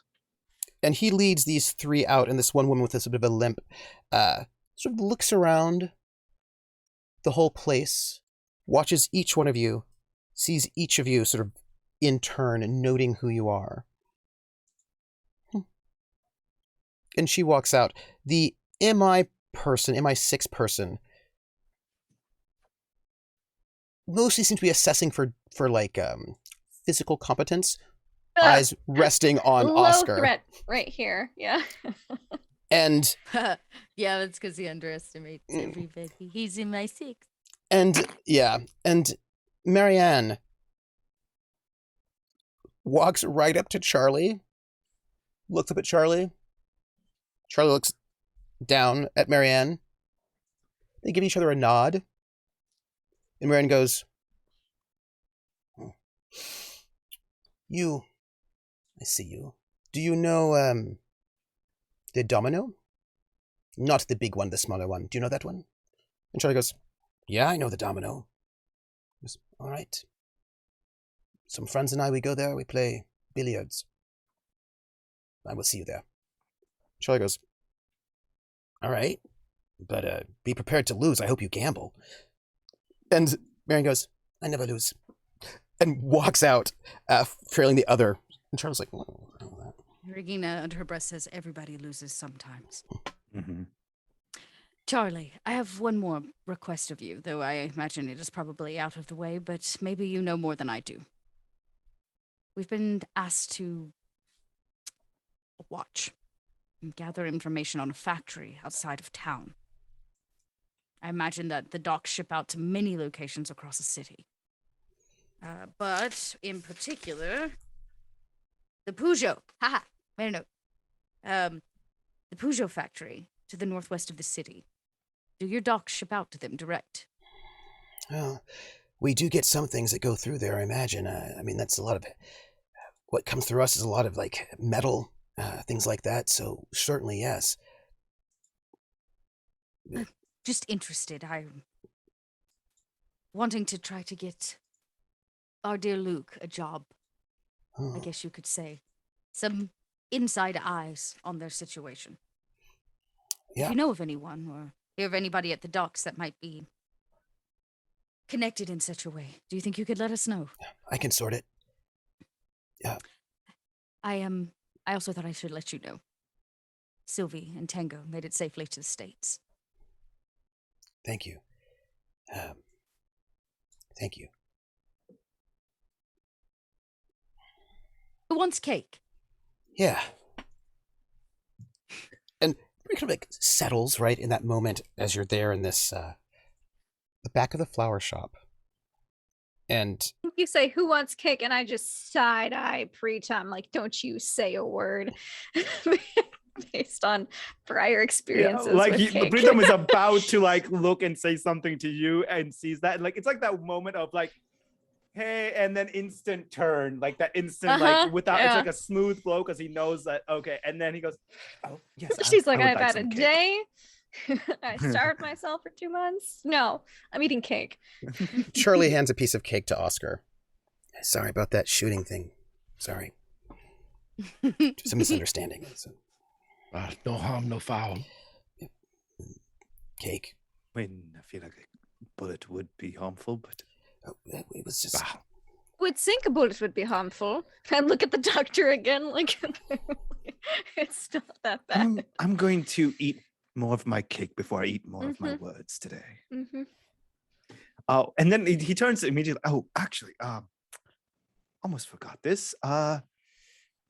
I had a very special delivery today, and in that delivery, and he turns to Regina, this came in for you. And he kind of gives her a wink. Oh. It's from a good friend. Do I know the handwriting? Well, it's just one letter. It just says R. But there's a curl on the top of the R. This is 100% Hannah's handwriting. Yeah, as soon as I note that, I put that away so maybe nobody else notes that I note it, because I imagine there are a lot of feelings very immediately. And I meant to give it earlier in more of a private setting, but it felt like this time was slipping away. You have nothing to apologize for. You are simply delivering a letter. Thank you very much. Of course. Falstaff walks back and he's like, all right, chums. Sorry about all that. Look, here's the thing. Congratulations. You're the top team here in Paris. Well, you'll have a lot more responsibility coming from now on in 1942. A lot more politics. Sorry about that. I'm here to support you, coordinate as best I can, as always, and to make sure there are no security leaks, as always. But please do expect, that different groups, including probably the actual official Americans, will probably want to be, coordinating with you a little bit to find out what's needed, and to help us take down these Jerrys, eh? Congratulations is more or less a sort of a promotion. I recommended you all highly. Thank you, Falstaff. Thank you. Do you need anything from me? As he just goes and notices the cake and just kind of sidles over and cuts himself a piece. Gets himself a slice. Mm-hmm. Nothing but your fine company, Falstaff. Oh, well then. Puck. Yeah? Always so silent. I was wondering if you might, you two, you and, my chum here, might you, we have an idea. Well, actually, it was, Ophelia who came up with the idea herself. We were chatting, about a bit of a thing she did something quite well, and nonetheless, you do these sort of, coordinate with this sort of radio thing, yes? So might you, slip in a couple of code words here or there, that we could, get some messages out to our people here in Paris and the area. Little small things like, work in something like, I'd give you the words, but like work in something like, a bluebird in one of your sentences, or just little things here or there, so we can increase our communications. Would that be possible? I'm sure anything is possible. I'm sure there's many things that we can do for each other. Excellent. Good. Glad to see. Well, some of you two might. Well, you, Marie Antoinette, if you would like to get some sort of training, it's possible. And I know that this one, Puck, probably doesn't need it, but we are happy to have you all on the team, and you are. Well, we're all proud of you back in Baker Street. Good to know. Oh, Surprising to hear, since I have no training whatsoever, but I'm glad I've been useful. well, you have indeed. And you, my good friend, I should just let you know, there was a bit of a thing at Oxford about you. There was a bit of a story, and people toasted you, and I just wanted you to know that some of your classmates wish you well. They haven't forgotten you. I appreciate that. Could I also ask a favor? Of course. Next time I go on a different assignment, could the wordings of how I approach it, or the backstory you create, be perhaps a little less extreme? Well, we needed the extremity so you could be in their good graces, and it's worked, hasn't it? Oh, yes, very much so. Enough so that my own mother came in and berated me, and I'm pretty sure I have to build up that shattered... What's your mother? I am so sorry. Oh, well. It's fine. And now I have to pick up the shattered pieces, so... Thanks for that. We'll see what we can do. Anything else you all might need from London? I imagine we may find something in the future, but tonight we have parties to attend and places to Have we gotten show the our paperwork faces. back yet? Have we gotten that back yet? Luke has done it. Okay, I meant for the conference. No, because you... Oh, we sent the copies. We Yeah, have the yes, you originals. have the We're paper good. already. Yeah, we have the Yeah. I originals. don't know why I'm so paranoid about the Yeah. paperwork. Oh, Oscar, Puck, pardon me.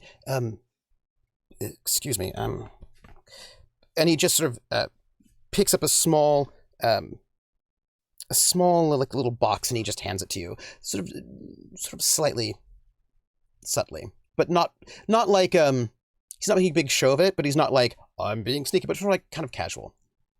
This for you. I mean, he'll take it and just open it to see what's inside. It is a small it's like a charm that was on Jeanette's necklace. She had a couple of different ones, and she took one off, and it's there. She got out safely.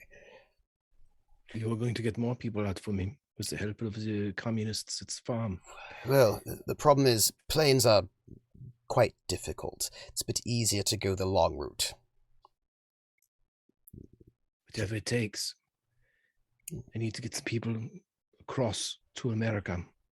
Well, let's hope our American allies will be useful in this one, for once, rather than sitting out all the time, just waiting around with it. Anyway, if you need anything else from me, I have... Any news from Florida? Oh, well, other than they've all arrived safely, that's all we know. The moment. Thank you. Let me walk you out, Falstaff. Of course. Yes. And he puts out his arm. I'll take it because it's proper. And I eat my cake. Charlie starts pouring drinks, and as you two walk out the back, you hear an air raid siren. And sirens blast throughout the city. And you start hearing the sounds of trucks moving. And you can hear trucks driving through in a loudspeaker, people speaking in both French and German. And you hear, General Struppnagel has declared There's a curfew starting immediately. Everyone stays indoors. Everyone stay indoors. No one on the street. No one on the street. And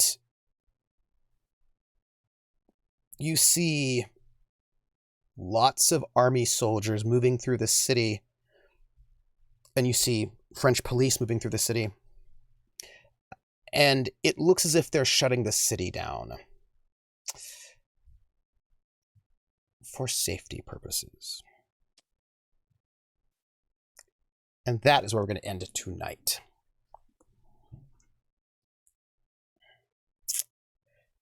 With you stuck in the flower shop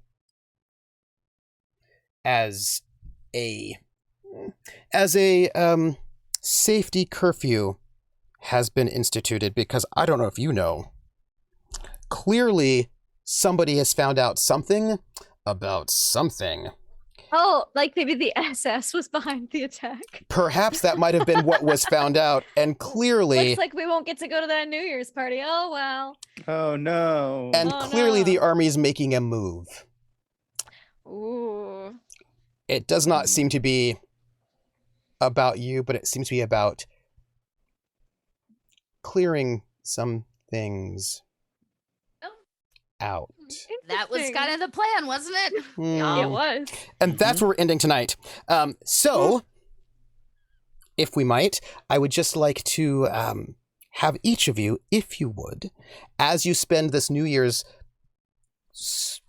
overnight stuck in this shop, wherever you all are at, y'all are stuck there for the moment, which means Luke, his mom, and the Duke are just going to be stuck having dinner Oh, no. all night. The Duke's place. Oh. Oops. Oh, wow. Oops. Oh, wow. I'll have to walk her back in the morning. Oh. You all have now been promoted to a level 3 faction. People are going to be looking to you. Woo. And you'll have a lot more going on, a lot more influence. You are important to the city at this moment. And others now know it as well, who are in the fight against fascism. And in this moment, as you are now going to ring in the new year as some of the most important resistance members to talk to in Paris in terms of information, resources, coordination, there will be something new happening in the future, I imagine, and you will be in the center of it. So, if you might, each one of you, tell us who you are, where we can find you, and give some love to somebody in the cast. And, you know, in Germany, you make a wish for New Year's to tell your future. What is your wish for the new year? And let us start where we ended. We ended with Dot. So let's start with Dot. First in, last out. Okay. I'm Little Red Dot. Go look me up where you can search for Little Red Dots. I'll probably pop up. I'm over there at Cobalt Press a whole lot. And when I'm not there, I'm working on my podcast, Stitch Fate. Check it out. Love tonight has to go to Greg. Oscar's difficult acceptance of a child he did not know about was absolutely heartbreaking. As was Preetam's mother scene. Heartbreaking, but to see somebody like Oscar who never breaks have a little break was really, really powerful. A wish, New Year's wish. Going into 1942, Regina really, really wants to get the. That's a good question. What does Regina wish? Regina just wants a chance at the Peregrine. Mm-hmm. Dot has a wish for Regina, which I thought about tonight, and I'm going to talk to Trooper about behind closed doors because I think it's really perfect. And but Regina's wish is for a chance at the Peregrine. Mm-hmm. And I'll find out what Dot's wish is. Lindy. Oh, hi, that's 'tis I, Lindy. Laugh Love Lindy. Oh gosh, this was so much fun. My love definitely goes to Greg. I mean, there's frequently times when I go, oof, my character's having a rough night, I need a drink. It's not as often when I go, oh, my poor fellow player character is having a rough night, I need a drink. But I had to get 2 drinks tonight because my character's having a time. And Greg this character was having a time. So, you know, just there was some feels going on. I mean, it's not been Oscars week. It's been, hi, I'm pregnant and it's yours, followed by, hey, you got a 10-year-old kid and it's yours.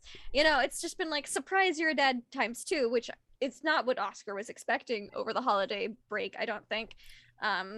You know, and I feel like he's handling it really well, but it is a lot to take in, and it was very emotional, and I appreciated it. I also did not envy Pritam and his mother having that conversation. I was like, whoa, you said what to your mama? Like, I get you smacked around here. No. But yes, it was so good. I loved it. And then just you know, like Dot does good work, just subtle pulling of strings, and I appreciate it. I liked us tag teaming to make the Duke look good. I thought that was a lot of fun. Yeah, just love for Trooper because he coordinates all this madness and mayhem. Yeah, that's my love. Freda's wish for the new year. Gosh, I mean, that's I think she has multiple wishes. Like, she really wishes for her husband to die painfully, I feel like, at this point. I feel like that's pretty high on the list, just like, he needs to go, and in not a nice way. Like, the more she has time to find out things that he's done and see how it's affected other people, the more she's like, no, he doesn't just need to die. He needs to die painfully. You told me that your husband was not a good person. I was like, okay, that's this he's NPC. Not, and I love it. I feel like that's like pretty high on her list. I also think she wishes for Angelo to find happiness, because I don't think she thinks she can provide that. But she feels bad. She feels a little guilty there. She had no idea. And it's just all come to light very recently. I think those are her like top 2 wishes, and then 3 would be for her team to make it through the conference. Okay. Those are her 3 wishes that she has on this New Year's Eve. You can find me online at Laugh Level Indie, Twitch, Twitter, YouTube, etc. I play and GM some tabletop RPGs. Like, for instance, you can find me on Sunday on Praxagortha's Bephorius channel with Trooper for some Witcher. It's no longer on Wednesday, it's on Sunday now, because people have work at stupid hours, and so Sundays is better night for them. And so we're going to adjust because we love our friends. And also Mondays and Tuesdays, you know, heaven allowing us to have games with people not being ill or things coming up, D&D on my channel. So it's a lot of fun. Check it out. And that's me. Next in our order will be the good old Greg, the best Greg, my favorite Puck. Who are you? Where can we find you? And or your son? Also, some love and your New Year's wish for 1942. Absolutely. Greg Grimjack21502, go follow my son over at Pod Awkward on Twitter. He does a great podcast called the Awkward Teenager Podcast. He's awesome. I'm very proud. This was incredibly tough for Oscar tonight. I had a lot of fun. I think that my love tonight absolutely goes to the scene between Luke and Regina.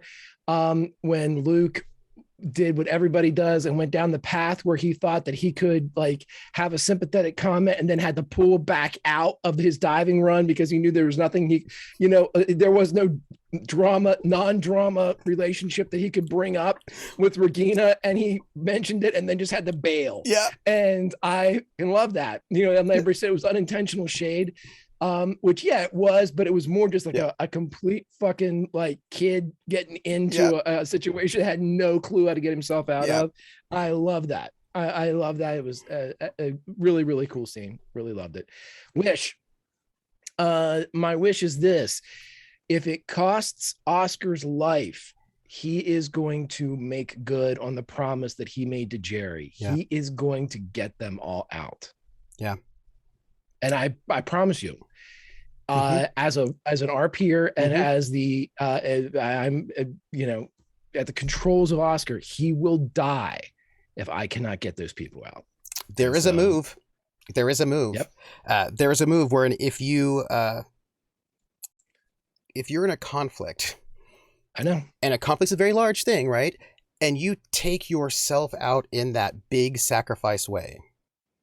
Right, there's like you can concede. You're like, I concede, which means I say how I get out of here, but you get what you want. But there's the no, I'm going to die, and then I say how this conflict ends, right? You can sacrifice your character, and then you decide how that conflict ends, right? So I'm just saying there's always that sacrificial possibility, if necessary. Oscar's not suicidal. Nope. But, yeah. Anyway, back to you. Well, up to you all. Which then leaves us to the first person we called out last time, and now the last person, that is the, but never least, KP. Who are you? Where can we find you? Some love and your New Year's wishes.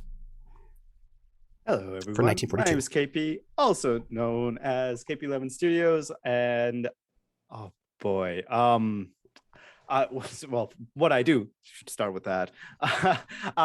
I'm anywhere you can find me on social medias. I'm on Twitter. I'm on Instagram. I do photography. I mainly do portrait cosplay photography. I also play games with amazing people like this. Currently, outside of Friday on this amazing campaign, I'm also playing a new campaign on Unmade Gaming's channel that has had its first episode this Tuesday. So, well, this week's Tuesday. It is a Tales from the Loop campaign called Glenbrook Unhollowed. And oh my gosh, I've never played a character like this before, and I'm having such a blast. I play a jock, not a jock. Why am I saying that in a weird French? He's French, accent? You know, it's cool. We are Pelly. This is the least jock thing you could have said. Yeah, a jock. But he's the sweetest, most lovingest jock, and I'm having such a blast because I get to play as a brother with Nomadic. And it's been a blast with everybody else. Great cast, super fun. Do check it out. It's only one episode in, so easy to catch up. And hey, join us next Tuesday. Outside of that, I get to play with Dot over here as my GM on Thursdays, where Void is back, and I'm so happy. And we're heading straight along to the finishing up of season 4, as well as the end of this entire story. Maybe, I don't know. I'll let Dot give me that. But I'm gonna be sad and super excited and happy because a lot of mixed emotions because it's been a journey and it's been fantastic, and I'm so excited to see where this all goes. And yeah, anything else you want to catch me about? Join me on Twitter. I'm always posting stuff there. So yeah. And I'm not going to introduce myself yet. I'm going to give. I'm going to note who the donations that we got in. I want to thank everyone who has helps pay for this amazing cast. And you notice, you see how I torture them? You really should support them because I just give them only misery. It's the drinking. And the drinking. Draft Deer donated $25, no message, but thank you. Rissa donated 300 bits, who said, for the increased faction level, y'all, they're like in a super important space at this point in time. Another 200 for Lindy's Oscar-worthy accent. That was the Italian one. Hawkeye donated 100 bits, says, well done, KP. Great scene. Absolutely. Yes, we did. KP, what was your wish? Oh yeah, no, I was gonna, and then I was like, wait. But first off, my love. Oh boy. You're right. Today I loved everybody's moments. I loved the soft moment that Regina had with Luke because I just felt like it was so funny but so genuine. I don't know, that just really hit me today. I think that's what Luke really needed, and the fact that it was Regina that gave it to him, which I feel like he just really looks up to her. And it's also something I feel Regina doesn't really get a lot of opportunity to showcase the side of her. So I really enjoyed that a lot. As always, I love any moment that Lindy and I get to be on scene. That was so much fun. I was gonna say I also loved like our hug and the 3, 2, 1 faint. Yeah, nice. that was a lot of fun. But I think like everybody else, my brownie point and my Oscars goes to Oscar. It was such a fantastic scene, and as always I feel like anytime you're on screen and you get to play Greg, you just steal the show already with just how fantastic you are. But today I think you just topped yourself, and it was absolutely magnificent. And seriously, I get to learn so much from each and every one of you, and today I think that particular scene I was just Okay, so that's how you play that scene out. Okay, noted in the future. So that way I know how to. It's definitely a moment of learning for sure for me. So I appreciate that a lot. And outside of that, wishes. I just want my mama back, man. Give me my. Yeah, you fucking wrecked my relationship. I want that fixed. You know, being a spy is hard. You know. Yeah. Everybody has these interesting emotional sacrifices. Each one of you in your own way, all tonight. What? Yeah. Emotional sacrifices. Time of gifts. Thank you for the 3,000 bits. Rissa 500 right now for surviving New Year's Eve. And Willen with 100 bits who says, thanks all for another awesome episode. Really great scene with Oscar and Jerry. And I am troopersjp. I'm your GM, and I want to thank everyone who has donated tips and bits, everyone who has watched the show with us, everyone who has been in this journey so far. We have, this is episode 13, we have 3 episodes left. That's it. Hard drive to the end of the moment, and we have a new year, and we have a very scary conference in the future, and a bunch of new influence in the present. And I for one am excited to find out what they're going to do. So, yeah, thank you all so much. You can find me here. And, everybody said all that good stuff.